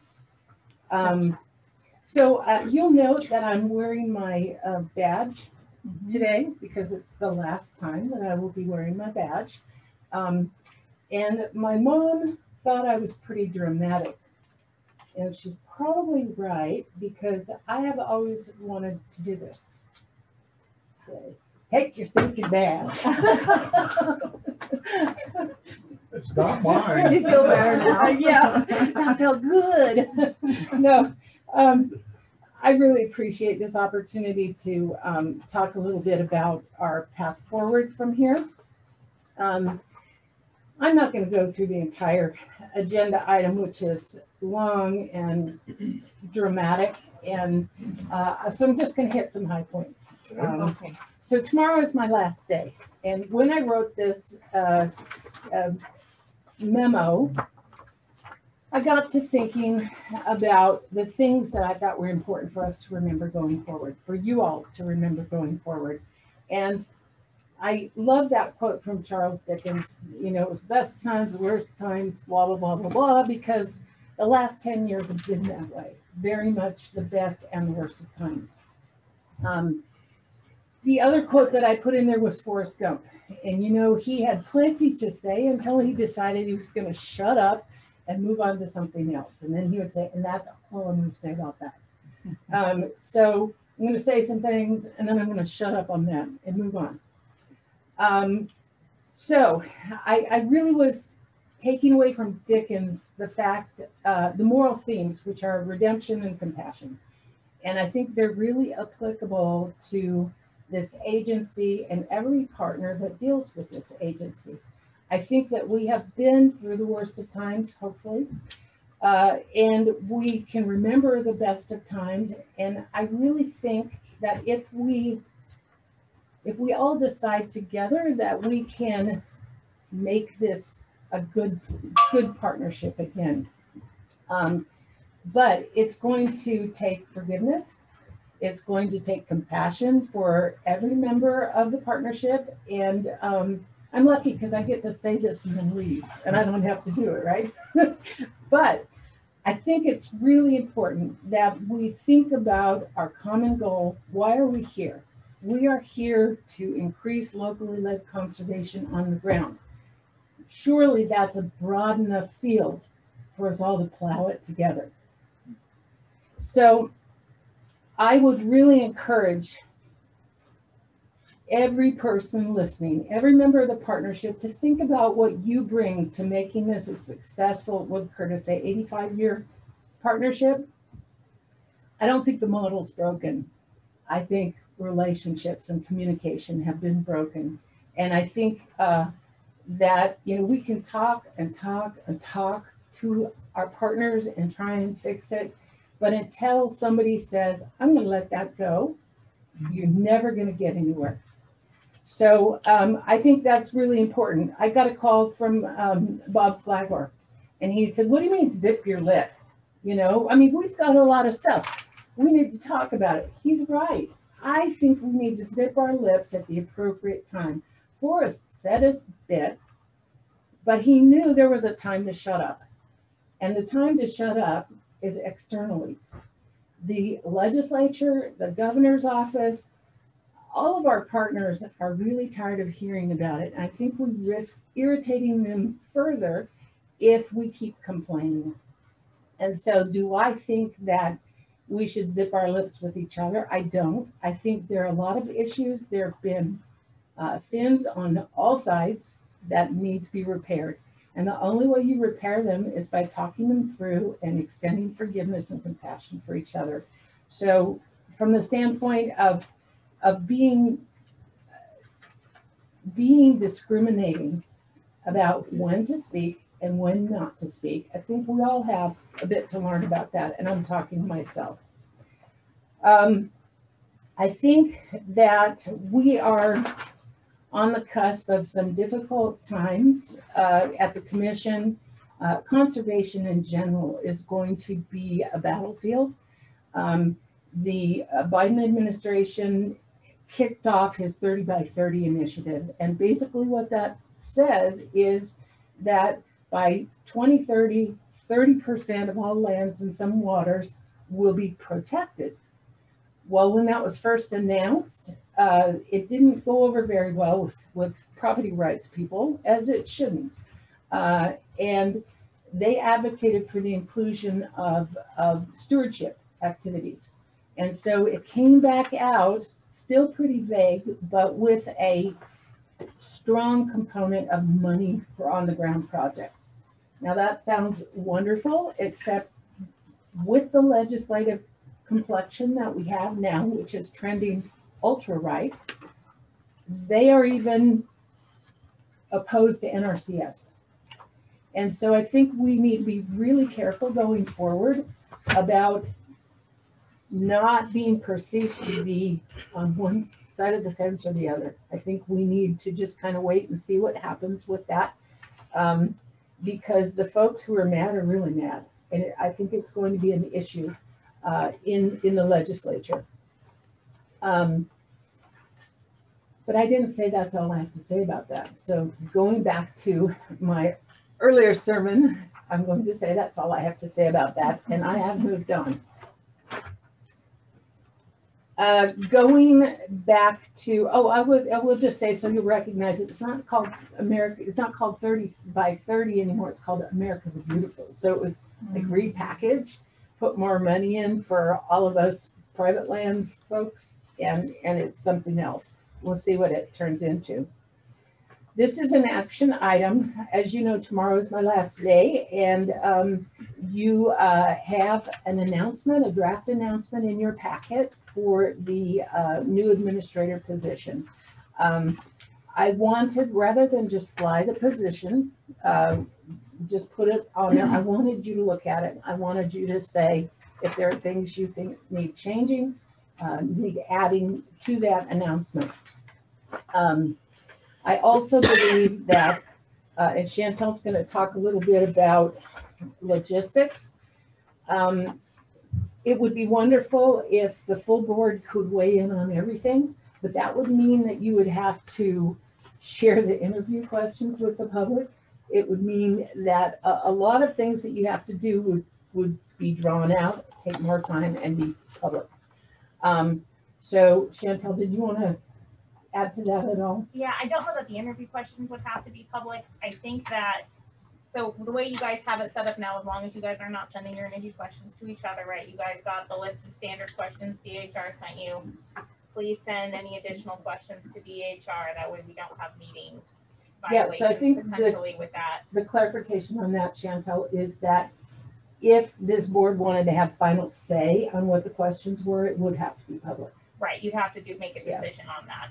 And that's again why having DHR run that makes sense. The other issue I know Commissioner Romer brought up is having, if a quorum of commissioners or all of the commissioners wants to participate in the application review and decide who gets interviewed, we can do that. And I discussed this with Daryl, and they actually discussed it with all the division chiefs, because a lot of boards are in the same position you all have and have to go through a similar process. And if you want to do that, we can definitely do that. We would have to set up an executive session only meeting. You guys could have the meeting and an executive session discuss the applications. You would have to come out of executive session though and make a decision, a motion and decision on the record as to who you were interviewing. That actually might not be a bad thing anyway. It's up to you, because that information is public. If an applicant who doesn't get interviewed wants to find out who got interviewed, we have to release that information. So the minutes from that meeting could serve as that document if that's what you wanted to do. But I did want you to be aware of that. And obviously I think you guys already knew the interviews. If everyone or a quorum wanted to participate in the interviews, they would have to be at a meeting and executive session also. Does that make sense? And then your final decision on who you would choose to be the new administrator, obviously. Okay, so I'm not quite catching because all of that, Chantel, but let me just reiterate what I think you said was that Haley with HR was going to do the initial screening, right? And Nate, I thought. Yeah, okay. So then, she was on. so then from there then, what's left over then, did I hear you say that we as a commission will review? You could. If a quorum, so if less than a quorum of you do, we don't have to comply with open meetings law, right? So if there's two of you guys want to delegate. But you did mention that I had said whatever legal parameters we have to follow, I preferred it to be a full board. Yes. And that was just me speaking. I suppose that should be something that the board, I just feel like there's more strength in full board participation when it comes to this kind of decision making. I was thinking, maybe we'll do a hybrid of that. And that is, go ahead with Nate and Haley making that initial cut. They were going to take out the obvious ones. Then I was just thinking the next step might be for practicality, would be for maybe Kathy and I sit down and look at the others and cut it down to maybe 5 or 3 or whatever the case may be. Then we could do it I think the next step personally, and this is where I thought maybe we could get some involvement from other sources. Let's say we cut it down to 3. I'm just throwing that out. Then at that time, have a public forum type of operation. We as commissioners would be possibly in this room, all of us. And then have on Zoom, anybody else that wants to join, and have those people send in questions via chat, and we can look at the questions. We can tell them right off the hat, we want you to send in questions, but we do have the right to maybe restructure that question to where it meets public, meets HR law. Yeah, HR law. In other words, is, they say something and we're going, yeah, we can't quite ask it that way, but we could change it, ask it, and come up with the same answer this way. And let them, visit with the people, doing that way with all the 3 candidates. We as commissioners would also be at the table here, and then all the full board would obviously make the final decision. Okay, we've got 3 candidates, so we got possibly 5. I would say at least would be nice to have 3 anyway, and then all of us would make obviously after that form was done. We could do it right after that, or we could think about it for a day or whatever. And then we meet as an entire board and make that final decision. Does that make sense? And Mr. Chairman, yeah, I think a further discussion is definitely in order, but one point that I wanted to bring up that I didn't when let's see, Nate spoke to the supervisors meeting yesterday. I think somebody asked him when he was up front about the involvement of outside entities. And I mean, I can't remember everything he said, but one word that stuck out in my mind, or the concept, was something about, I believe he said, I'm not sure how that forum would. Unwieldy. One. Yeah, so I wanted to bring that out, and because I did ask him, you know, what did you mean by the forum? Maybe, like, say, an unwieldy forum. And so I didn't catch all of his answer. Did you? I'm not sure he really even answered. No, he didn't really want to answer it because he said, I'm still working on that question, and I think it'd be unwieldy to have all these other parties. So is that something that we need to connect with HR about? And I wish Haley was here, actually, you know, because they certainly expressed a very strong desire to be a part of that. And I didn't want to turn it away, but I couldn't have made the decision on my own, yay or nay. And I'm not even sure that the full board can make that decision. You know, is it more an HR advisement or legal advisement? Nate went ahead and said, no matter what, it's still a board's decision. Okay, right. Who they hire. Okay. And see, I didn't catch that. Right. And I was thinking we to hire, you mean? Right. But not necessarily what interview panel, what constitutes an interview panel? So the main issue, I'm sorry, Chairman Wright, the main issue is if you guys include anybody outside of the state, you can have Nate, you can have DHR, you can have me if you think I need to be there, and you can have the commission members there, and you guys can do the interviews in executive session. If you start bringing in outside folks, you have to do them open. So I would highly suggest, if you do this public process part, you first have an interview with just the inside folks that you can have an executive session, and then maybe you interview more folks than the folks you want to have in the public forum. But I think there would be a very big benefit to you as a commission to be able to have an interview in executive session with the board. And I know that's what the Parks Board has done. That's what the Land Board has done previously when they do interviews for these types of positions. You do it with just the members of the board, usually DHR, the governor's office, as well as the governor's on the Land Board. So that's already covered. But that way you guys can have that executive session where you interview them. Okay. And discuss the interviews amongst did the other boards then, did they then, after they did that initially, did the other boards then bring on at a different time and create a full interview panel in open session? I know that the Parks Board did not do that recently. I can double check to see if anyone else has done that. Because they were going back 10 or 11 years and said that they remembered, whoever was here remembered that so and so and so and so and so. But the details were not really spelled out. Yeah, and that was my interview actually, and all the partners were there. It was not compliant with. Okay, but I think Chairman Wright's process where you have a special time and people can submit questions to Chantel or to you ahead of time to make sure they're vetted, they're not illegal questions, and you can kind of combine questions. It doesn't have to be unwieldy. The chairman can make the process go very smoothly. The partners can all get their questions in. They can even give opinions about the kind of person they're looking for. But ultimately, statute says that the five of you, the board, corporately makes the decision. And I think if you do your front work ahead of time, you can go ahead and comply with statute.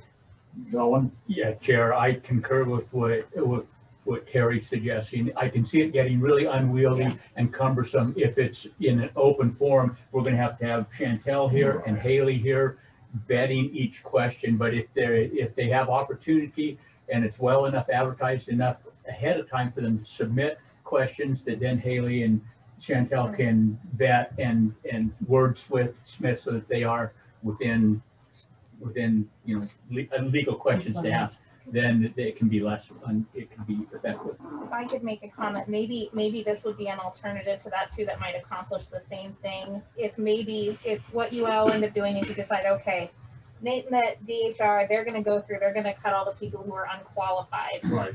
And then you guys are going to have an executive session, let's say, and review as a whole commission or as a quorum of commission the remaining applications and whittle that down to who you want to interview. Maybe what you could do is release that list and people can send in written comments about the people to you, or maybe ask you to make follow-up questions rather than having a meeting where everyone's there. Just allow written participation to you before the interviews. Might be a little kinder to the applicants. Chairman, right. I also want to make note that DHR has advised us in the past with interview procedures. If we start asking questions and inviting questions from outside partners, which would be fine, it would probably be in our best interest to do it in advance, because if you ask a question of an applicant, you need to ask that question of all applicants, so that there is a fair and even range. So if we start allowing questions in the open meeting, then we start approaching the possibility of maybe not everyone gets the same questions, and then we run into other problems with DHR. Right. What maybe we should run that by the written comment idea by DHR then, because Yes. that would require us to make an announcement basically and announce these are the people we will be interviewing. Or if that doesn't work, maybe even just giving a comment period and say, does anyone have any specific questions they would like the interviewees to be asked, and maybe direct them to send it to Delwyn, who can send it to DHR. I think it appears to me that we're interested in trying to find a way that makes sense to where we can have the public or our partners meet the people to a certain degree. I think on Zoom would be a really appropriate way to do it because it would cover the state, and somehow come up with questions they might feel would be appropriate to ask. And that somehow might be, like you said, say, okay, here's the 3 people we're going to interview. What questions would you have that you'd like to know? And then have them submit them prior to, and we'll go through and consolidate and come up with it. Well, it's going to have to be screened. Oh, because you can really get fouled up with improper questioning. So it would have to be screened, and it's going to have to be well understood by partners that this is the process, and it's not to shut anybody out, but just to keep everybody on safe ground. Right. Now, the question that is maybe unfair, but we'll do it anyway to Ms. Pratt is this. Okay, we're talking about the initial cuts are going to be done. Those people are going to be done by Nate and Haley. Then we're going to get down now. He gave us an example of that day. I want to say for Parks Board, didn't they have around 30 people that applied? And they made the initial cut of like 10. And he made comment that he says we were generous. In other words, they were generous keeping people in, not taking them out. But there was approximately 10 people that didn't even come close to making the qualifications that they requested. So then the 20 people were left. Now, do you believe that we ought to have the whole board cut the 20, let's say, down to 3? Or would you rather just say, okay, Kathy and I will cut it down to 3, or maybe 5? Or we might even say, frig, we can't cut this any more than 7. Let's call the other commissioners in, and we'll cut the 7 down to 3. Now, there isn't always an alternative saying, we give up. We found 10 that we don't want to talk to. But the other 5, we do. Now, do we want to interview 5? Maybe it's time to involve the whole board and cut that to 3. I don't know, maybe we just want to be 5, but what do you think? I mean. Well, that's gonna depend on who we get, you know, Thank you. you guys will have to make that decision, but I'm totally good with you guys making the second cut. Okay. You guys deciding who we want to interview live. Okay. And we might, I mean, it could be very possible, okay, you know, we're sitting here beating ourselves up and on 5 people and we're going, we're done. We're walking away at the 5 and we can call a special meeting and say, okay, we're down to these 5. One of you might know one of 5 and say, nice try, people, but I ain't voting for that person, you know, and that's fine. I mean, that's fine. That's an executive session. We can do that. And that's, to me, I'm sorry, if we have inside information, obviously, you're going, person, no way. That's fine. We don't know that, but maybe you do. Maybe Eric does. Is there ever a target number for the final interviewees? I mean, I can ask how many parks interviewed. I wish Nate was here because I know he was involved in that interview. Yeah. But I can, I'll ask the attorney. Yeah. Is it 3? Yeah, it's typically 3 because a public records request from the statesman or whoever yields the top 2 candidates. and my next question is, what about a point-based system in terms of evaluating the application and as it compares to the requirements? I was trying to think this through the other night.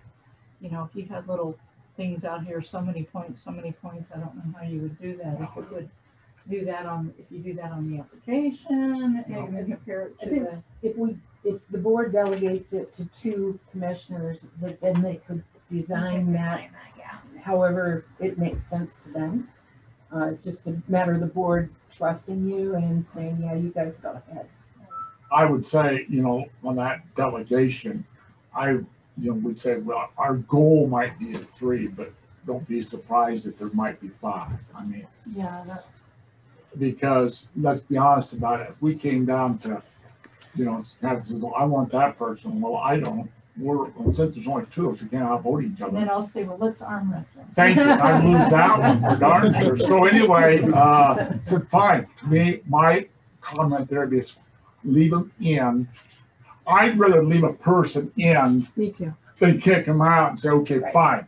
We've come down to 5 and we're not going to beat ourselves up any more than those 5. Well, there might be obviously 3. We say, okay, fine. And then let you guys figure out if there's 5, I'd say we want to go back to the full board. There's any more than 3, we want to go back to the full board and say, okay, we'd like to get down to 3, but we got these 2 out here we think we don't know about, but it might be one of these others over here we don't know about. I'd rather come back to them and say, you guys help us figure out which 3 we want to interview. Or you might say, I can't make a decision either. We want to interview 4. Is there any chance that it could be a 2-stage where we have 6 by Zoom short and cut it down to 3 or 2 that we want to do a second interview with? And that would, to me, that'd be fine too. I don't, that's nothing uncommon for, I know a lot of application process will have, I mean, I had a nephew that went through 3 interviews before he got hired because, you know, they're going, they can't make a decision. So he'd interview with these next higher up people, you know, that's just how they did it. So I don't see why. It's common.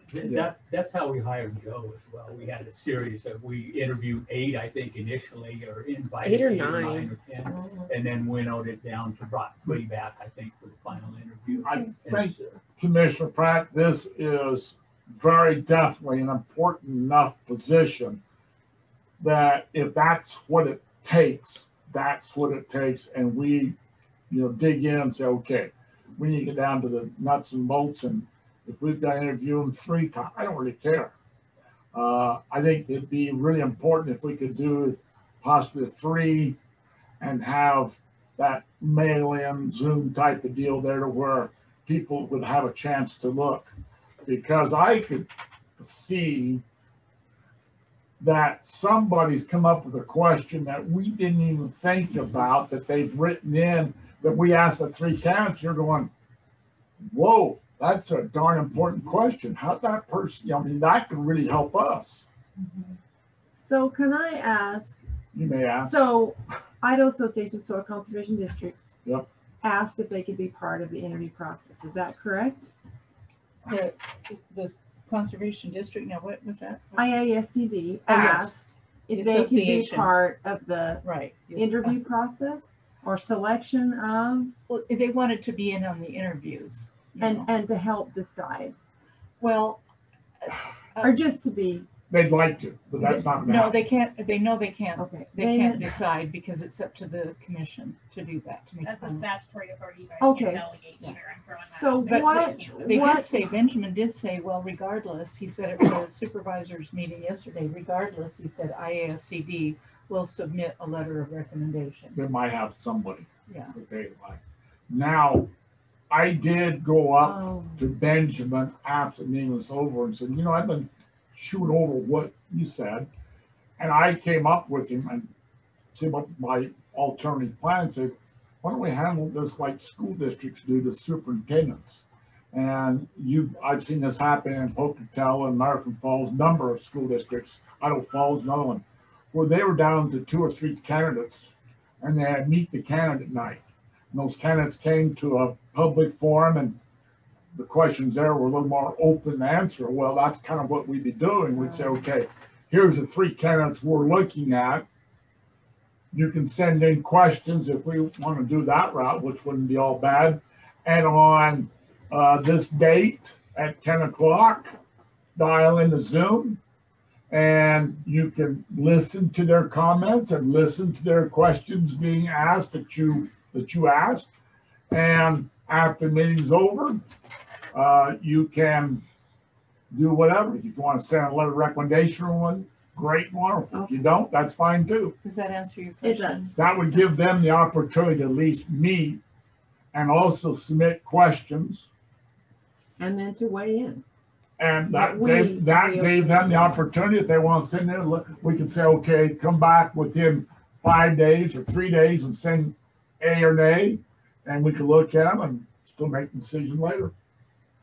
Mr. Chair, I think it also is in line with your intent of going out and doing outreach with every district. Because if you just allow the association to weigh in, then there's a lot of folks that aren't being heard. So if you have that broader thing, anybody can do it. Yep. And it was pretty well brought to us yesterday that some of the districts didn't feel like the association may be representing them all the time. And so that would give them the opportunity to say that. Okay. How are we doing, Chantel?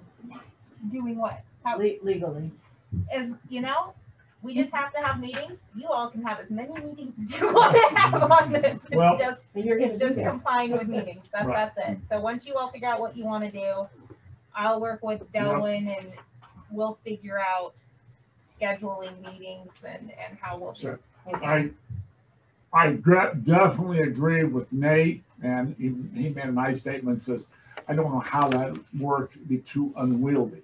Not only will their idea be too unwieldy, I don't believe, under Chantel's suggestion, it's probably not gonna work legally because we get in more trouble than it's worth. Yeah. With this open forum, they can ask whatever question they freaking want. No, it doesn't quite work that way. We want to stay legal, but on the other hand, we'd like for them to be introduced and have the opportunity to send in questions. And if they so desire, I think we could say, okay, within 1 week of today, if you've got a comment or a particular question or a particular, you want to promote somebody, send it in. If Right. not, It has to go through the same process that the commission members' questions have to go through. Being screened. okay, So, is that clear as mud? No, it's a little clearer. Okay. It's getting more clear, but there's some, I Yeah, get- that's some details that. Oh, yeah, we can work it out. the assurance that you have is that in my whole 10 years with this board, they're really collaborative and they never move forward until they feel like everybody is happy with things. And some boards are contentious And we'll try to take advantage. This board is always going to come down on the side of doing what they believe the whole board would want to do. So, moving on. Just one other thought Yeah, I yeah. had was just along that same line. I believe that once we cut that down to whatever their first initial cut, let's say 15 people or 10 people, whatever the case may be, we may at that time want to make sure that the two board members know that 10 list that we're working on, because they might individually know something there that we may want to know. Does that make sense, Wendy? I don't think, we're not going to keep it close to our vest. In other words, is we will let you know who we're down to start with, because if you know one of those persons, you're saying, not in God's green earth, that I'm interested in that person, we want to know that. She'll make our job easier. That's a meeting though.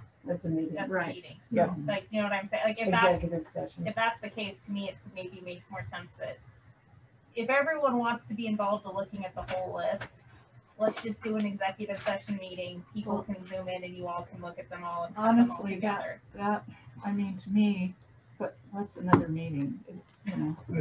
You haven't had many this year. Yeah, it's up to you. Well, I well, guess- if you guys do the hard work, I mean, if we all don't have, you know, if you guys kind of have a recommendation, Yeah, that would I be mean, very. I see your very point, and helpful. it's coming from you. I tend to go the other way and want to be all inclusive, but I don't want to exclude, you know, the brains of other people. But if you're okay with it, Well- and Eric, I mean, even if you did it on a Zoom meeting and you had all the paperwork, there's nothing wrong with having the paperwork mailed, the applications and whatnot, is there? Well, it's confidential. Well, that's where it gets, I would prefer that everyone, especially because there's confidential and information, would look at it on their state issued device, and if you sent to your state email address, and maybe we would have to do, that's probably something to talk to DHR if we have to do redactions. Well, it might be a little more Nothing. complicated than I thought then. So- Also, you know, Nate's made a comment, and I'll say this too. In my experience with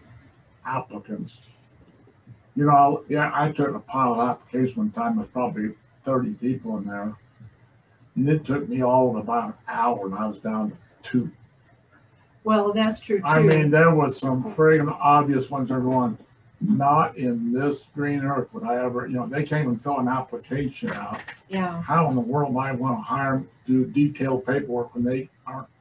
So it got down pretty quickly. So it might be, as Nate made a comment in the Parks Board, you got down pretty quickly to obviously about 2 or 3 people.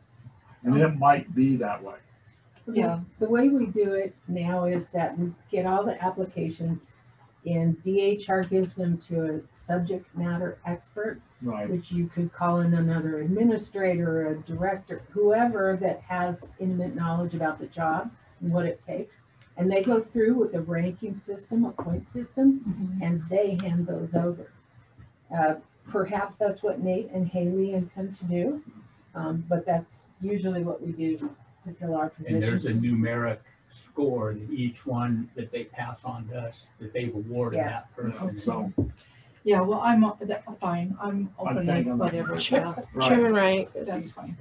Commissioner Romer, Haley has said, Nate, she intends for her and Nate to go through, if they need to assign someone to do that, they will.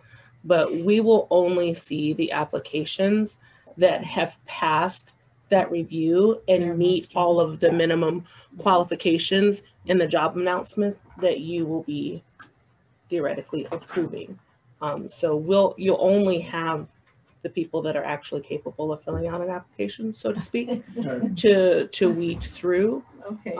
DHR does the initial screening of that. Yeah, I'm I just guess- hearkening back to my commissioner days, and it was never quite that precise, I can assure you. So I guess this is a good lead in back to the Yep. job announcement, which is that if the people who submit applications don't meet the minimum qualifications, which are bachelor's degree in ag, natural resources or similar, or business, public or business administration, financing, economics, and related field, or the equivalent experience.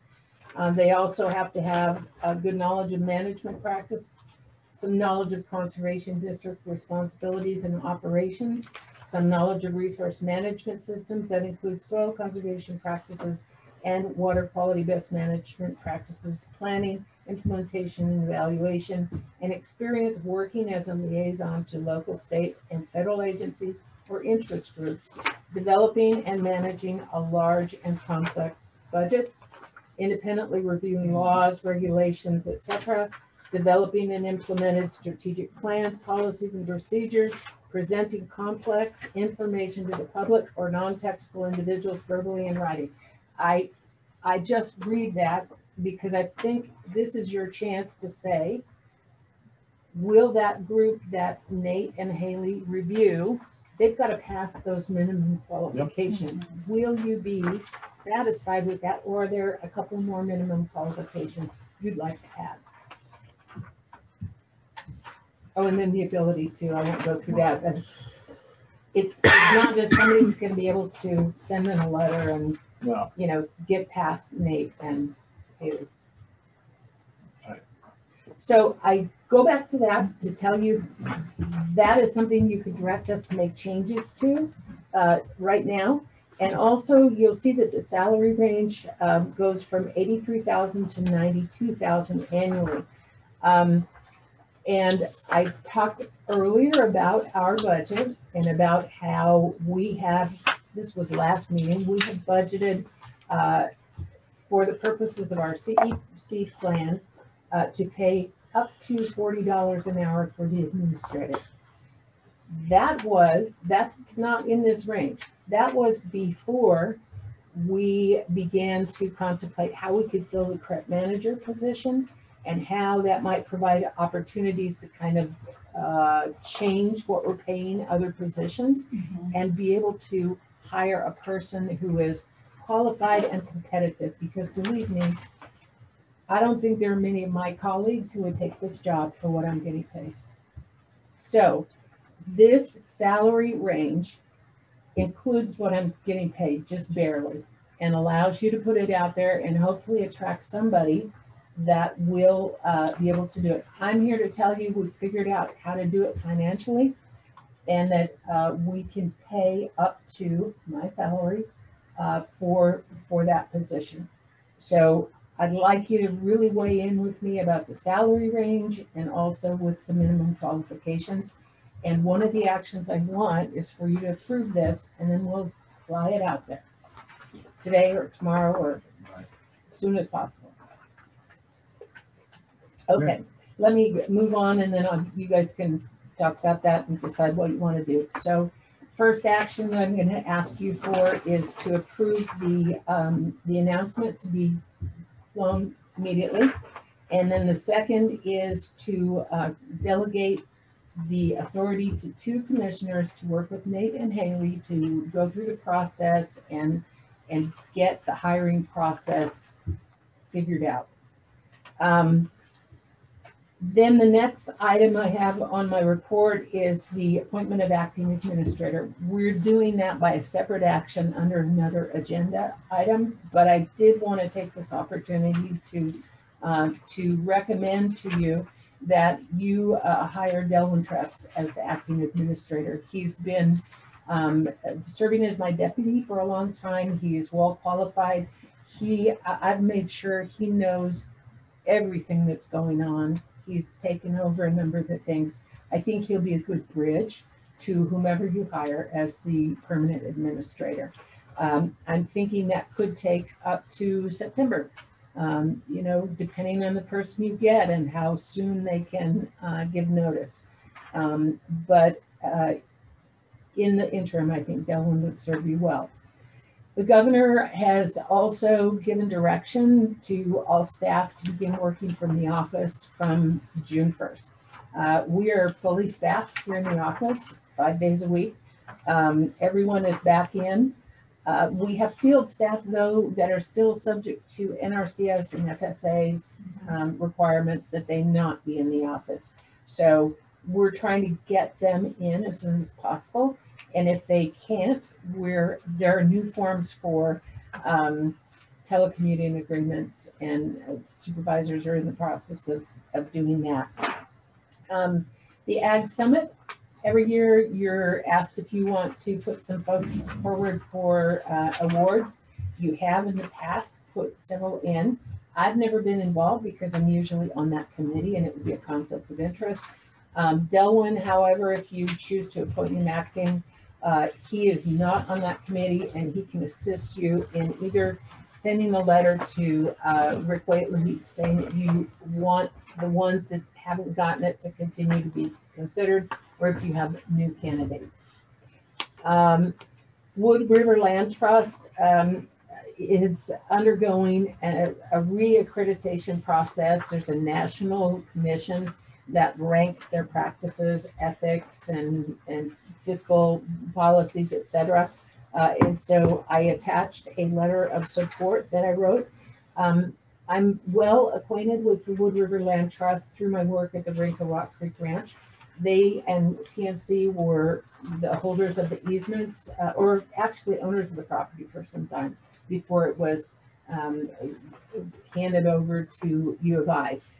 So I think they're worthy of reaccreditation. The final thing I want to talk about is the commission regular meeting schedule. I told you a little earlier, we're going to have to add a special meeting to that on June the 21st to talk about the contract with the federal government on the PrEP program.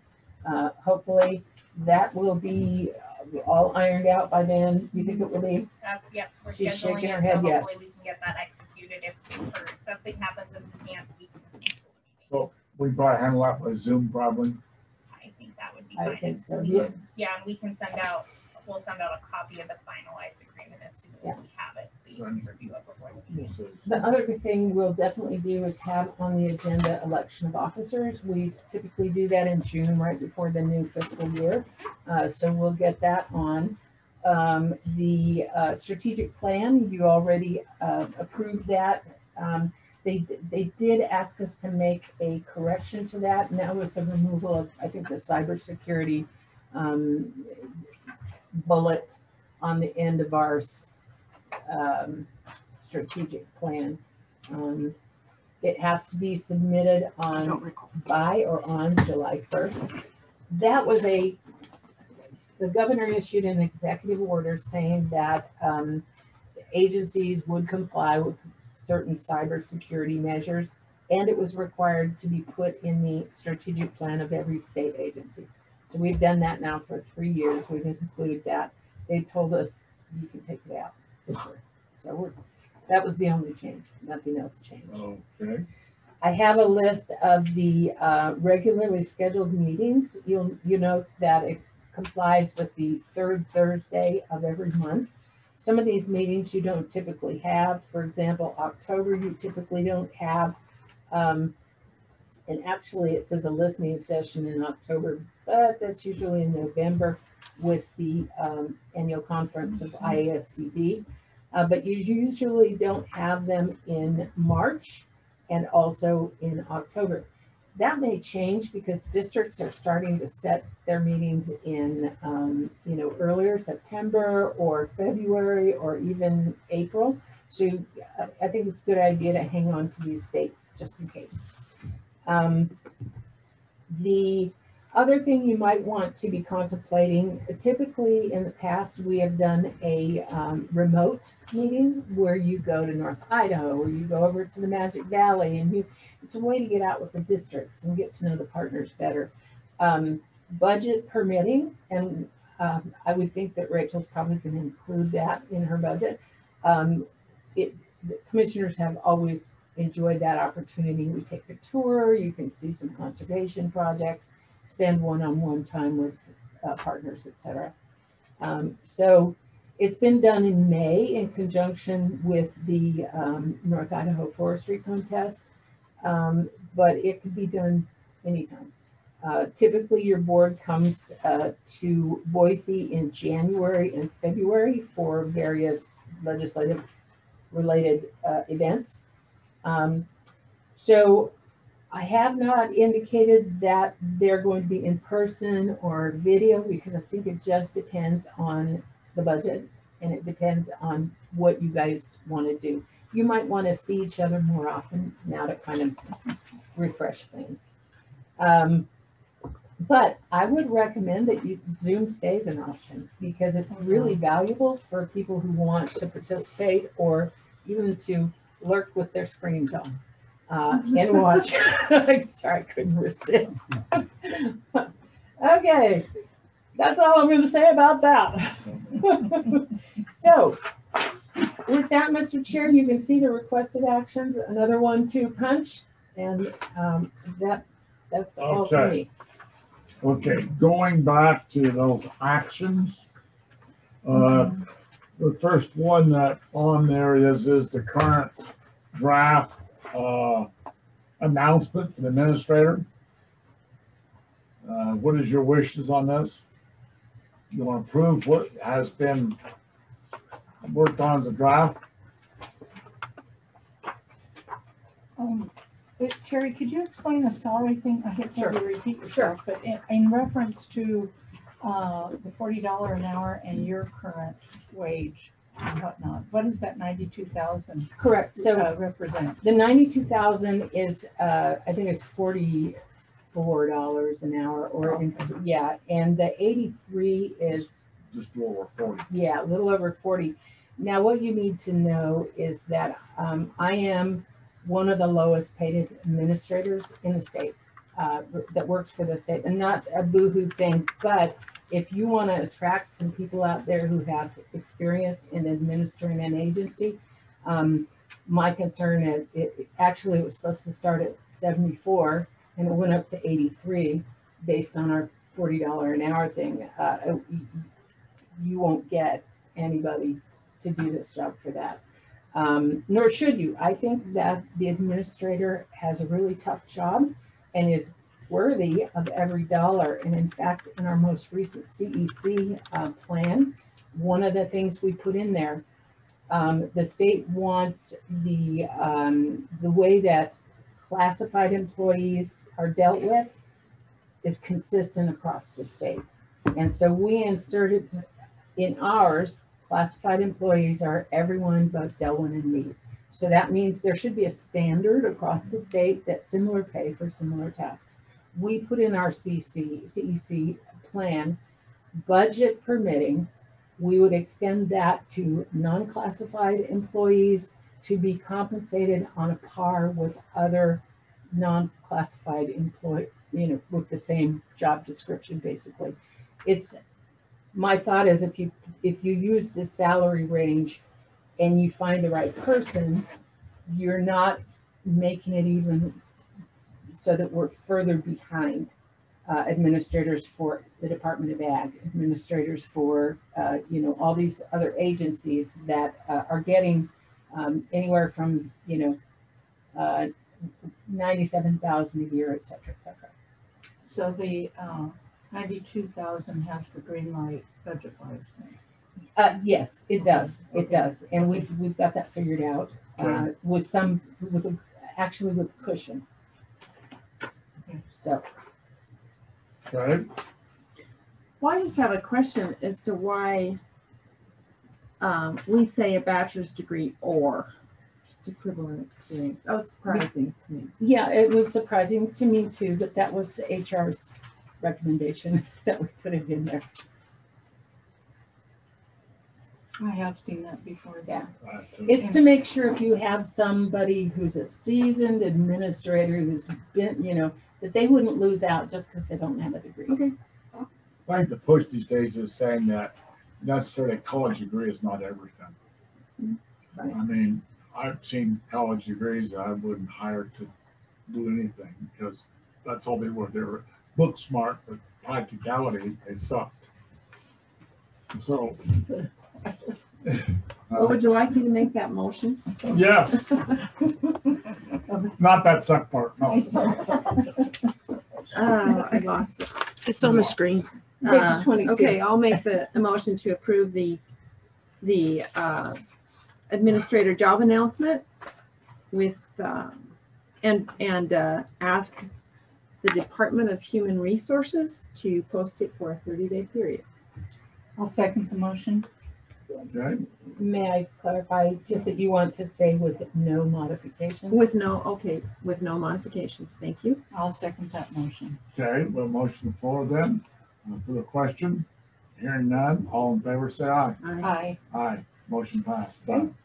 Okay, Yeah, but next on that little deal is Mr. delegating authority to commissioners to be a point of contact. I think the idea is for Kathy and myself to be those two commissioners. Would that be? I'll make that motion then for Commissioners Romer and Wright to be our point of contact with DHR and the governor's office for the duration of the administrator hiring process. I'll second the motion. For the question, None here. hearing none, all in favor, say aye. Aye. Aye, opposed, tough to make that one. Okay, I believe that she also talked about number 9 there. I can be really quick on this. This is an annual thing that you do every June. You delegate the powers and authorities to your administrator.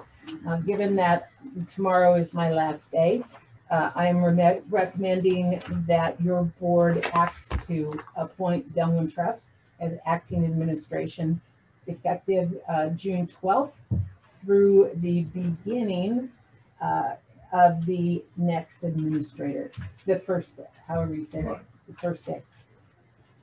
Okay.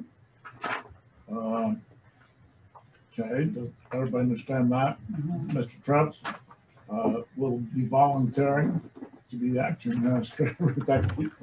I would say, Mr. Chair, that part of that will involve a salary change for Mr. Treffs and also to backfill for his position.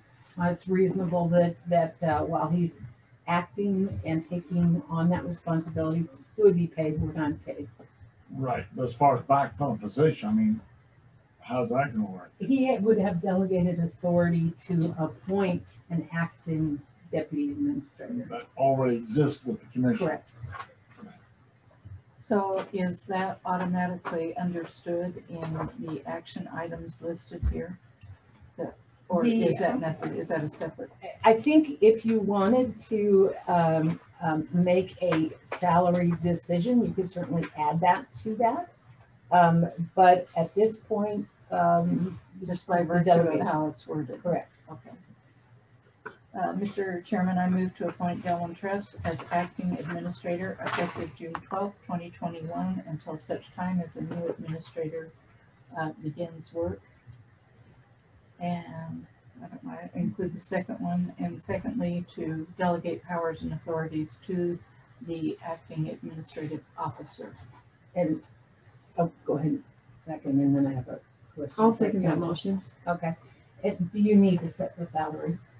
Did they need to? I don't think so, but I do think, I was just reviewing the delegation of authorities to Delwyn, and it might be, I think, more to be safe, maybe having a motion to also have him appoint an acting deputy also makes sense to me. On the same motion or separate motion? I think you can do it on, because you're doing the delegation here too, maybe say delegating authority, including authority to appoint an acting deputy administrator. Okay, I will add to that motion to include the authority to appoint an acting deputy administrative officer. Is that good? Okay. And that gives us the authorization to put in the IPOPS action for the change in salaries. I don't know that they would have to approve the salary. Would they for the acting administrator? If you would feel better about that, we can do that too. I mean, if that would make you feel better, I don't know that I've ever heard of that when someone's been appointed acting, but if you would feel better doing that, we can do that. I think in case there's a question, we wouldn't have to reconvene the board. And so my hourly salary is $43.90 right now. Okay. So what are we saying? In addition, I'm gonna make this more complicated, everybody. Let's do two motions. You Yeah, ready for that's this? what too. Let's do one motion is move Hold to on, appoint hold on, Dylan hold on. Truss as acting administrator with the salary, with that salary. Okay. Right, with, is it did you say $40? $43.90. $43.90 an hour. And then the second motion will be to delegate powers and authorities, including the authority to appoint an acting Okay. deputy. Chantel, I have a question. If on the second part there, should I be granted, being as we're addressing the specific salary for the acting administrator, should it include to my authority to appoint a deputy at X dollars per hour? Or at the salary of his deputy. Let's not, we don't. Yeah, I think if you we can don't let, have to, I'm just you can saying. delegate authority for Dylan to Yeah, he's not the appoint acting delegated authority. administrator with the salary he feels appropriate. How about So that? you don't need to really. I include that. don't Let's- think so. I yeah. don't think so. Okay. Somebody have that straight? Kathy's got it all. I don't really, but So one okay, should we motion start to over? appoint Dylan at $43.90, if that's what you would like to do. Yes. That's Okay. the motion. Okay, go ahead then. I'll make that motion that you're, To appoint Dylan Truss as acting Effective June 12th. administrator effective June 12th, 2021. yeah, Until such new time as administrator begins work at a rate of $43.90 per hour. Okay, yeah, Kathy made that motion. at that salary range. And I second it. What she said. Yep, and Ms. Pratt seconded. Further, Just so that doesn't mean that they're locked into the $43.90 for their new hire. It doesn't. okay. Okay, we had the question on the motion there. Okay, all in favor, say aye. Aye. Aye. Okay, motion carried. Okay. Number 2, delegate powers and authorities to acting administrative officer, Right. Including hiring. Hiring. including hiring an acting deputy. Yep, thank you. Okay. So I move to delegate powers and authorities to the active administrative officer, including hiring a, what was it, deputy administrator? An active deputy. An acting deputy Acting, yeah. administrator. Is there a distinction between hiring and appointing? Let's think do appointing. That's, Or did I that's say good hiring? idea. I Because meant, hiring. I meant what he said. Appointing X hiring. Words mean lots. Oh, I know that. Okay, You got that? yes. Okay. Whatever Dylan said. I'll give that Right. this one. Appointing Appointing. acting deputy administrator. Yeah, Yes. as long as she has As long it as she straight, has it right. we're in good shape. Right. I got it. Would you agree to second I that? would. Okay, thank you. Okay, for the question motion, hearing none, all in favor, say aye. Aye. Aye. I'm sure glad there ain't no opposing. Okay, No, well, thank you. It takes a team effort sometimes Yeah. to get it right. You thought that motion was fun. Wait till this And motion. I'm no leader of that Yeah, team. just so long as you read it exactly as it's written. okay, good. Let's Okay. move on to item 10. So, Mr. Chair, I'm gonna make this as fast as I can. So you have seen this, you've seen it several times.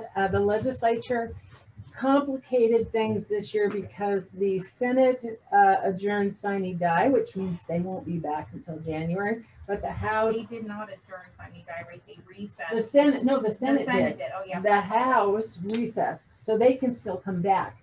Your approved rule says that your rule takes effect upon sine die. Oh. So it could be July 15th, you wouldn't have rules because one house is still adjourned.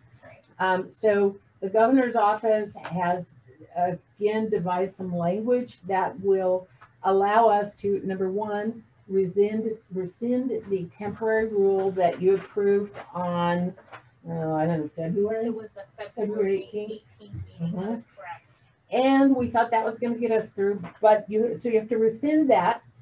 And then you have to adopt as a temporary rule, our rule again, the non-fee rule, IDAPA 600501, rules of the Idaho State Soil and Water Conservation Commission effective July 1st.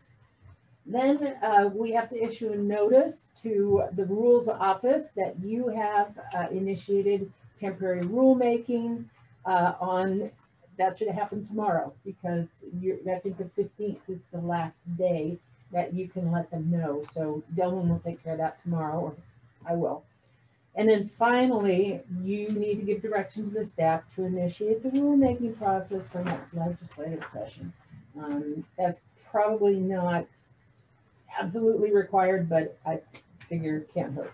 I'm just noticing here too, the action item in here doesn't have the rescinding in it, and that does need to be part of it, so that would need to be added. So, okay, for the requested action that we're recommending is number 1, move to rescind existing IDAPA 600501 rules effective July. That's that bullet A up there.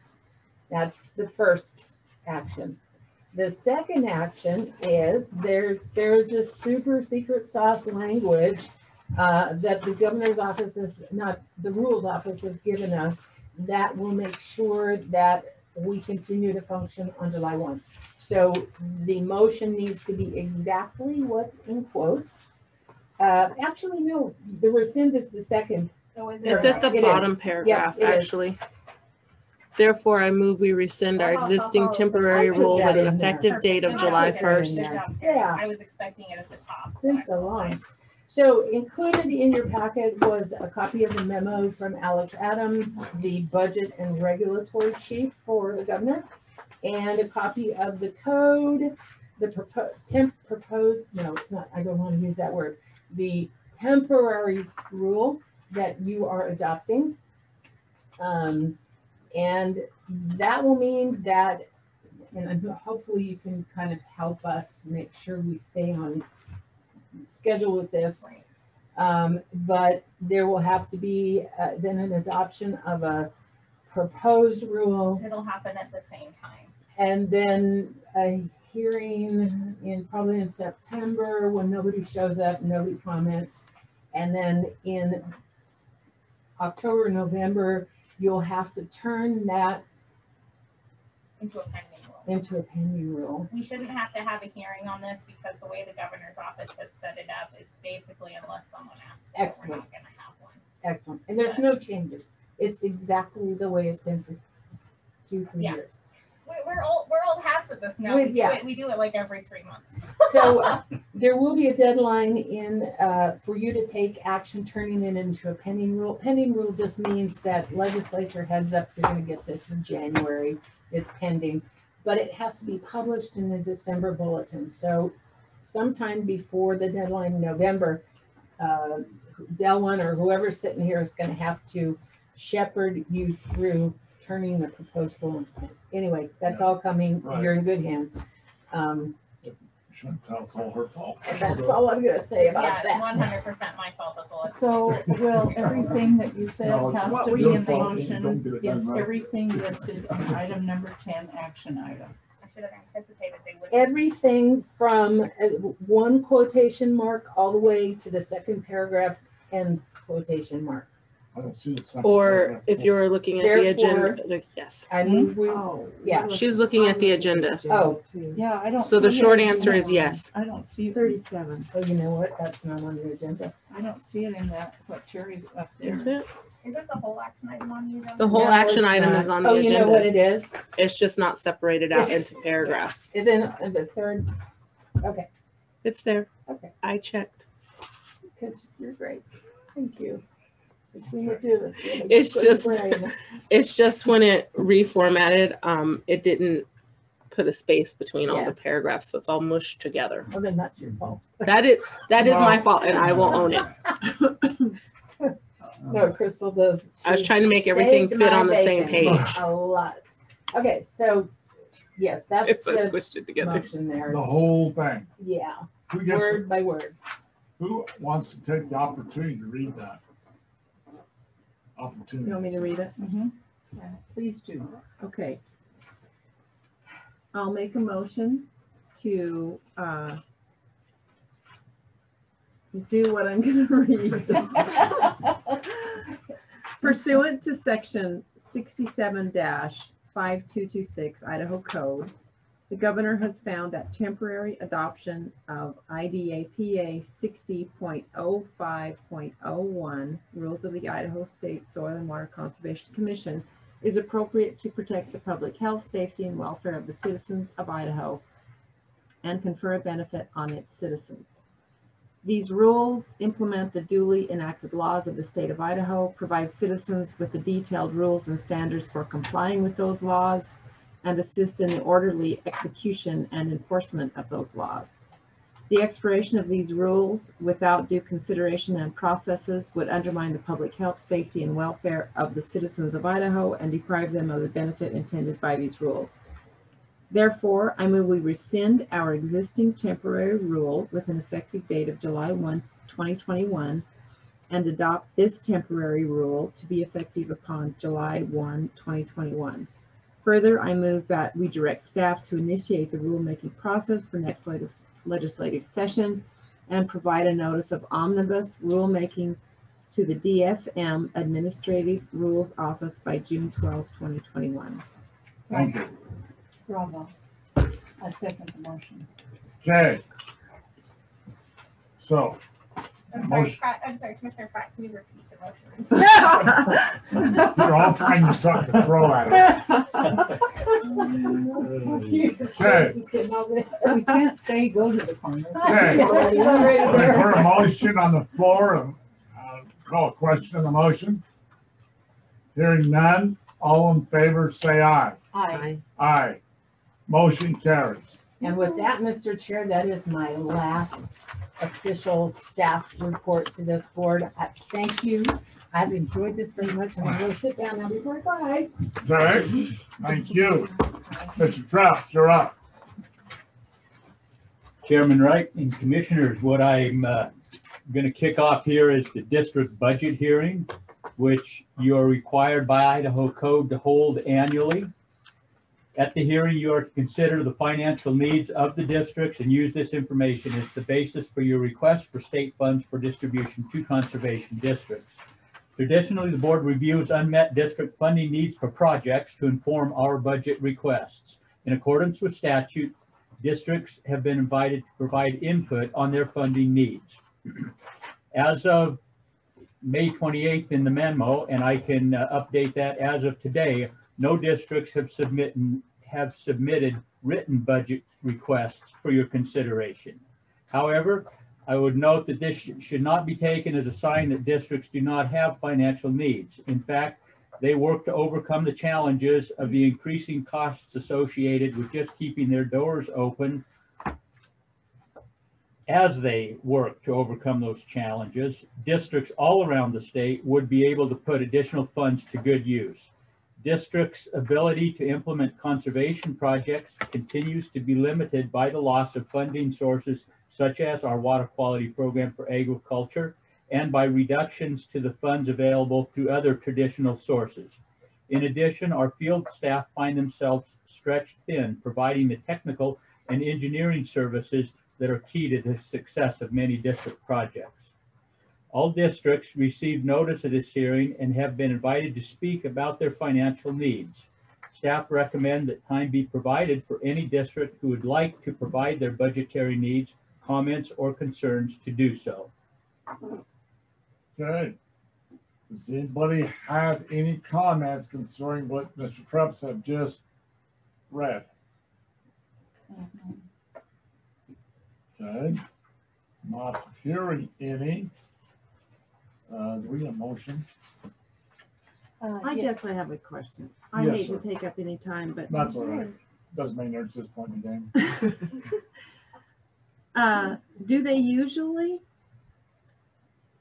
Submit requests. And why not now? We historically, up until last year, we received about 10 requests, written requests per year. And it involves some work on the part of the district's administrative staff and the supervisors to develop a budget request for submission through email or mail, whatever. And it is a fact that it was not like they were applying for a pot of money. So it wasn't like by not submitting a request, they're losing out on any potential additional funds.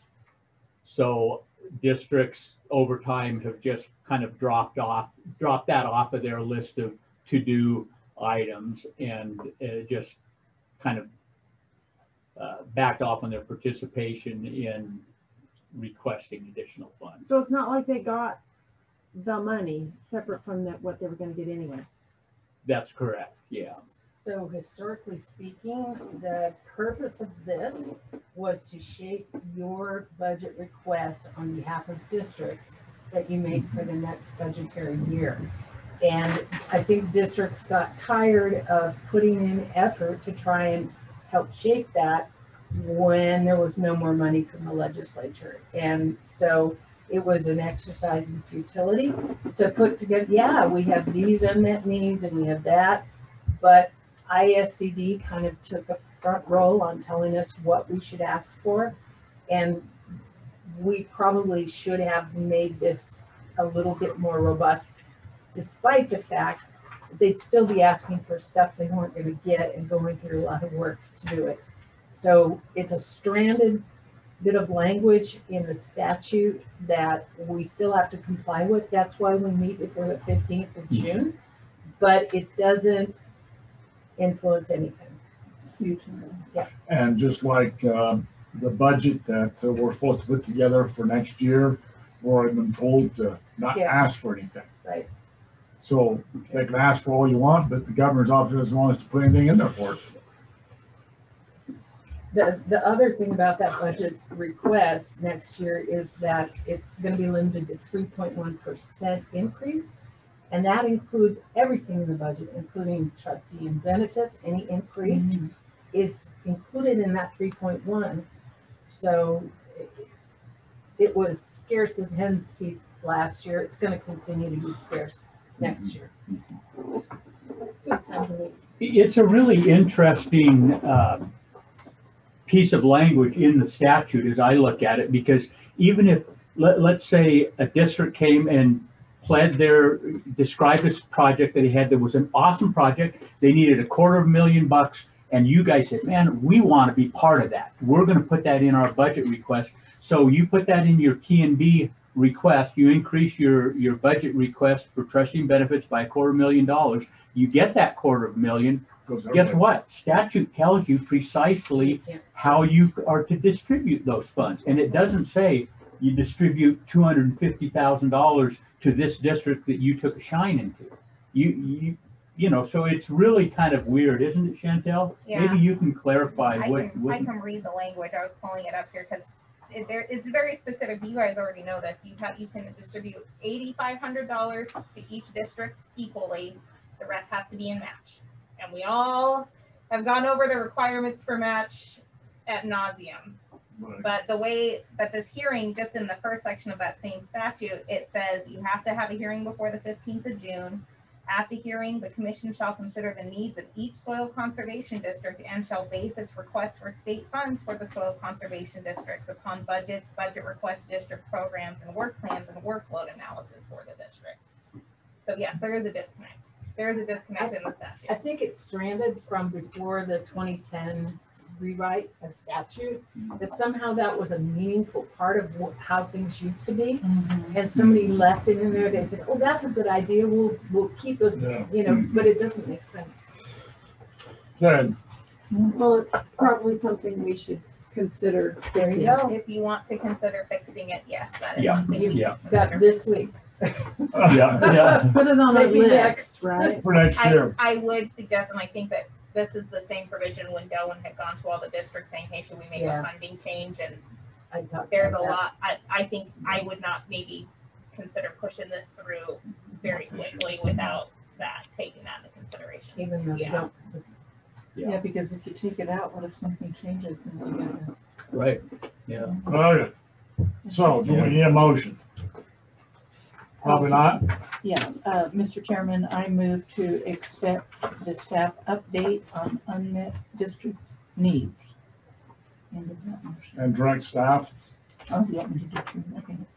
and direct staff to distribute 8,500 district-based and 6,000 district operation allocations to all districts in July and distribute district match allocations in November per statute and rule. I can second that. Thank you. Other questions? Hearing none. That is pertinent. All in favor, say aye. Aye. Motion carries. Okay. Chairman, could Yes, I? sir. The second part of the recommended action, accept district testimony.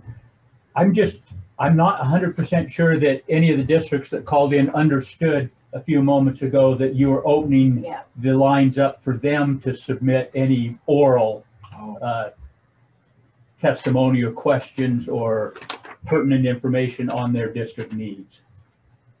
And I would suggest that perhaps you make that real clear at this time and give opportunity for them to provide that kind of testimony. Okay.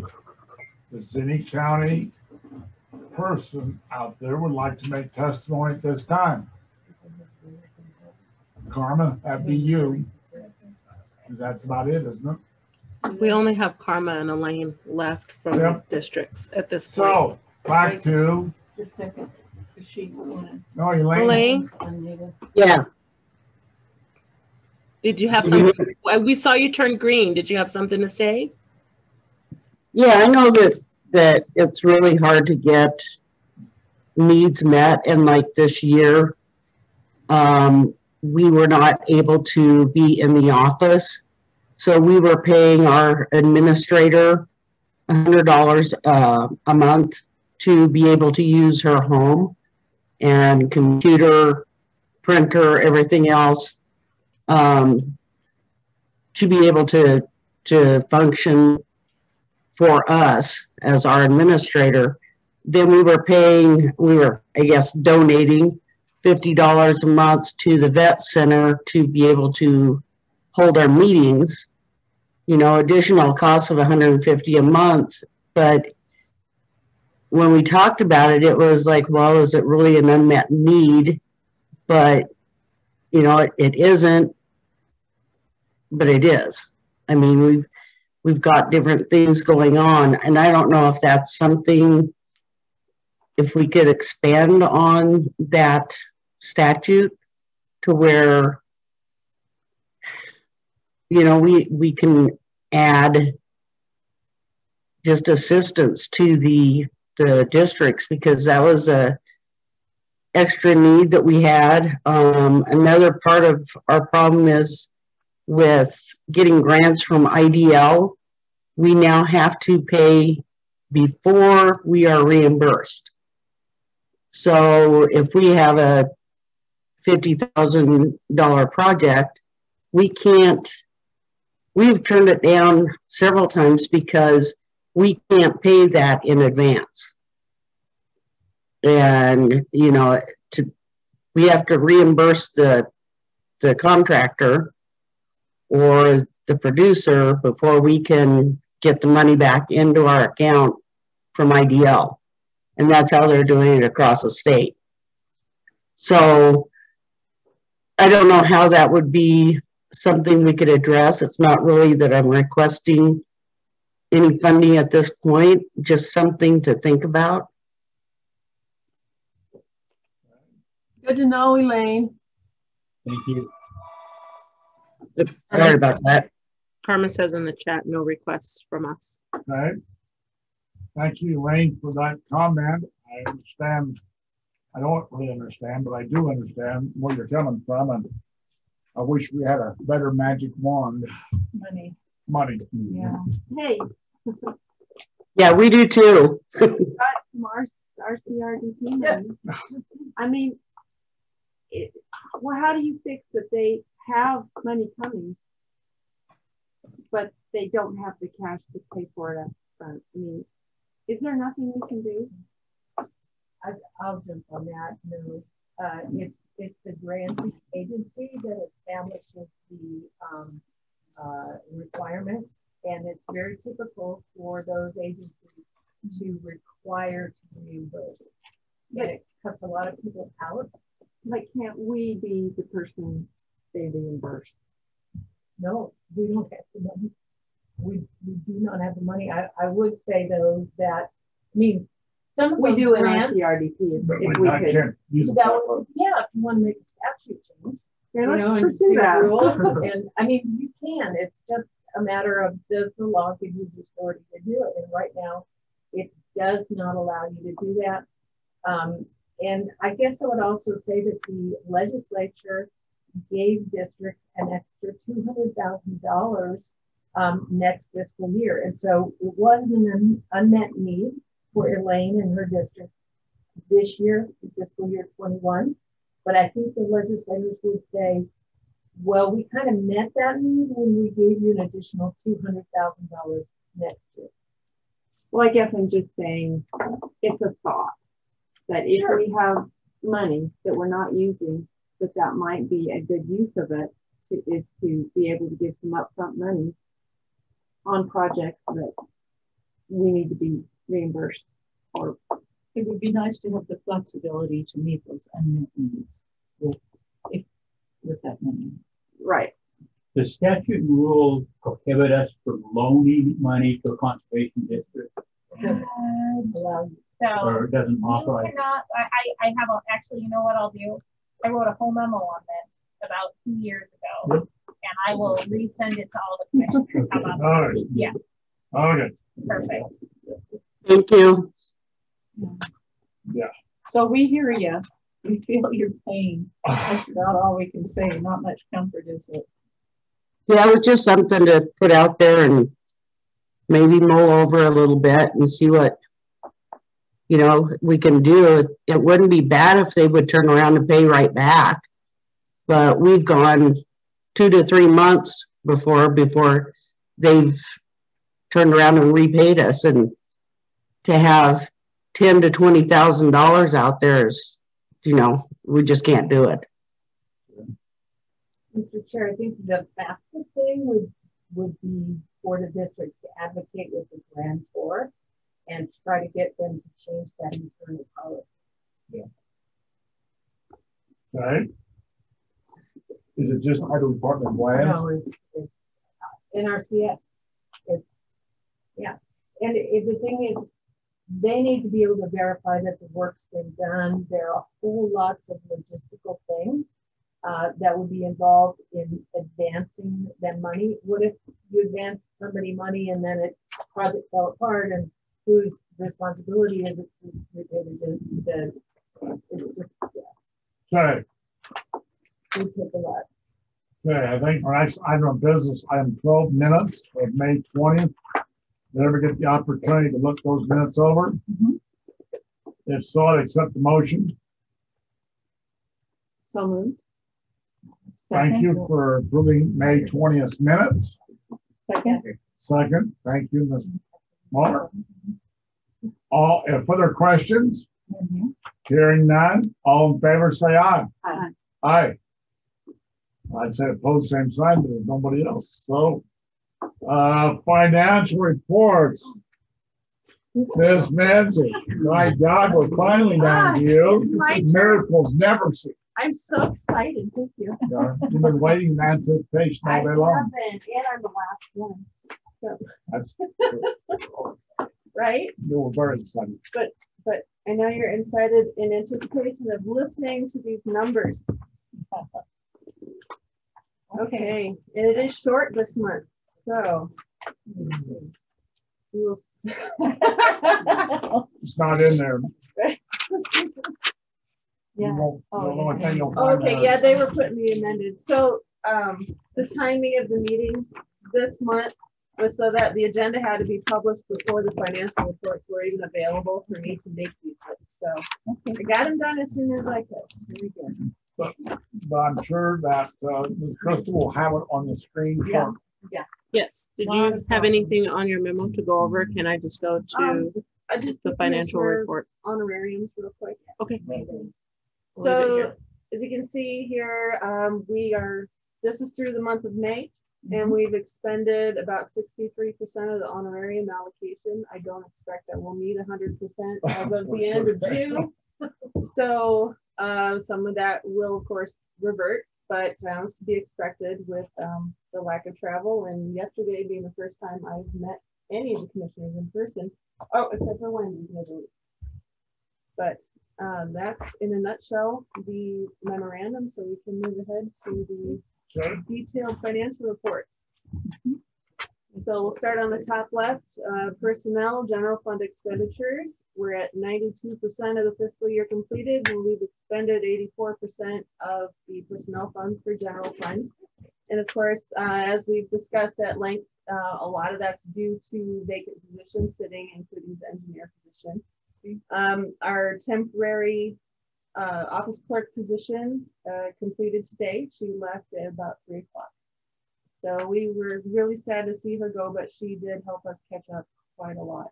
She on us and clear out the storage. We can stop. Yeah, I was gonna say, what were her duties, just quickly? Getting us in compliance with the records retention policy, clearing out the storage unit, digitizing a lot of files, including HR files and things like that. Great. So yeah, she did a fantastic job. So if we're able to hire her back on as a temp here in the next fiscal year, I would love to give her. Right. She had skills. And she would come back. She would come back. Oh, that's, you didn't drive her off. That's what we know.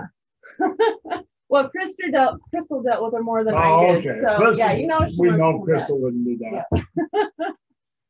Okay, are there any questions on the general fund personnel expenditures?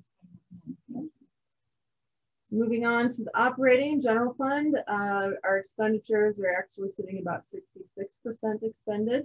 We are actively working through the list of items that we've deferred purchase of until we knew what sort of situation we were going to be in at the end of the year. So we have gotten, I think, purchased now probably about half of the items on that list, and hopefully we'll get that wrapped up in the next 2 weeks. Any questions on operating expenditures for general fund? Okay, moving on, trustee and benefits. We've fully distributed those funds, so we're sitting at a zero balance on that. Those are all sent out. Everybody should have received them by now. Any questions there? And under the cash balances, the received to date reads the same as last month. And again, we shouldn't see any activity in that really at all, because we have received the last of the that's the word. Oh, the from NIPWA? No, the restitution payments are completed. Yes. Yeah, we're done with that. Yes. That's one of them. Missed that one, right? We're gonna get another round of settlement payments in October from. We won't. No, we won't. But yeah, the district will get another round of payments in October. But we're still expecting continued restitution payments from the employee. That's Dennis Carroll. Okay. Great. Any questions there? Okay, we'll move on to the NIPWA grant. We're still in the same status as the last month's. The holdup is on the federal end at this point. I have no further information on that. We're just waiting for the funds to come in. Any questions there? That's an example, Commissioner Pratt, of what we had to advance because the federal, the granting agency belong to the numbers. So those are the kind of numbers that districts have to deal with too. Yeah. Okay. Professional services unchanged from last month, other than a small amount of cash received on interest. Questions there? Our CRDP personnel expenditures are almost the same as the general fund. Personnel expenditures sitting at about 85% expended of what our allowance was for this fiscal year. Operating expenditures are coming in quite a bit lower than what we had anticipated with the budget outlook at about 41% expended out of our CRDP. The cash balances, there's a minimal changes. We did not have any disbursements that hit before these reports were pulled, but we did just make 2 significant disbursements. So on our next meeting, you'll see that. Are there any questions on RCRDP? Okay. The revolving loan, last thing on the bottom left, the DEQ revolving loan is unchanged from last month. If there are any questions on the detailed financial report, we can move on to the summary. Okay. Summary, top left, general fund, personnel funds, expenditures, about $991,000, and you're not seeing the CEC increases come out of this just yet. They are taking effect. People will start seeing their increases on tomorrow's paycheck. RCRDP to the right, personnel fund expenditures, we've expended about $149,000 on personnel. Any questions on personnel expenditures? Okay. Operating funds, total expended so far is about $140,000 out of general fund. Professional services base is unchanged from last month as far as expended. Although I do want to mention the expenditures projected for under professional services and to the right under the revolving loan, those were contingencies we had built in at the beginning of the year, just in case we had more rescissions or holdbacks. And I have not phased these out. I probably should have these phased out by now, but we do not actually anticipate spending anywhere near that out of those two accounts by the end of the month. So those carry over. Yes, yeah, those carry over. Under RCRDP loan administration, our expenditures are about $63,000 for the year thus far. Any questions under operating funds expenditures? Okay. Of course, there's nothing under capital funds. And then lastly, trustee and benefit that show that, again, all of those funds have been dispersed. Are there any questions on the financial summary? None? Okay. Okay. All I right. will say that Ms. Benzick and I met yesterday for a while, and we tried to come up with ways to spend more money legally. Every idea I had, she forwarded, so we'll probably wind up sending about $100,000 back to the state. We're sending quite a bit back, yes. I'm going to be sending out a reminder. This was one of your ideas I took out. I'm going to send out a reminder to let all our field staff know that if they need new tires, they need to hurry up and get them. So we're not. She was talking, she never tried to spend money. I said, well, did they check the tires lately?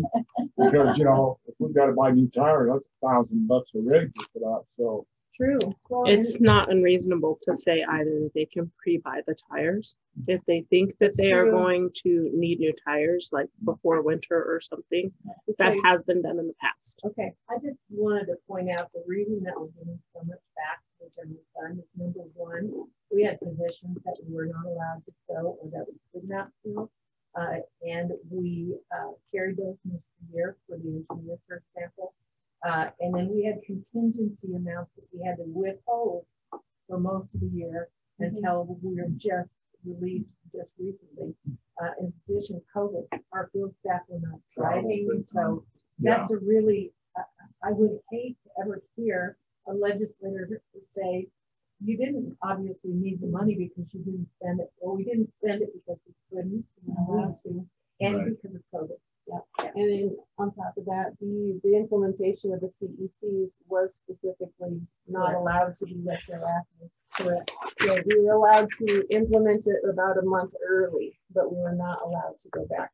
So those funds, they're gonna, and that's on top of the 5% holdback that became a rescission. So we lost 5% of our budget to that in all funds, and then it went on from there. So really, we've done a good job, but it's not instructive of what we need to function.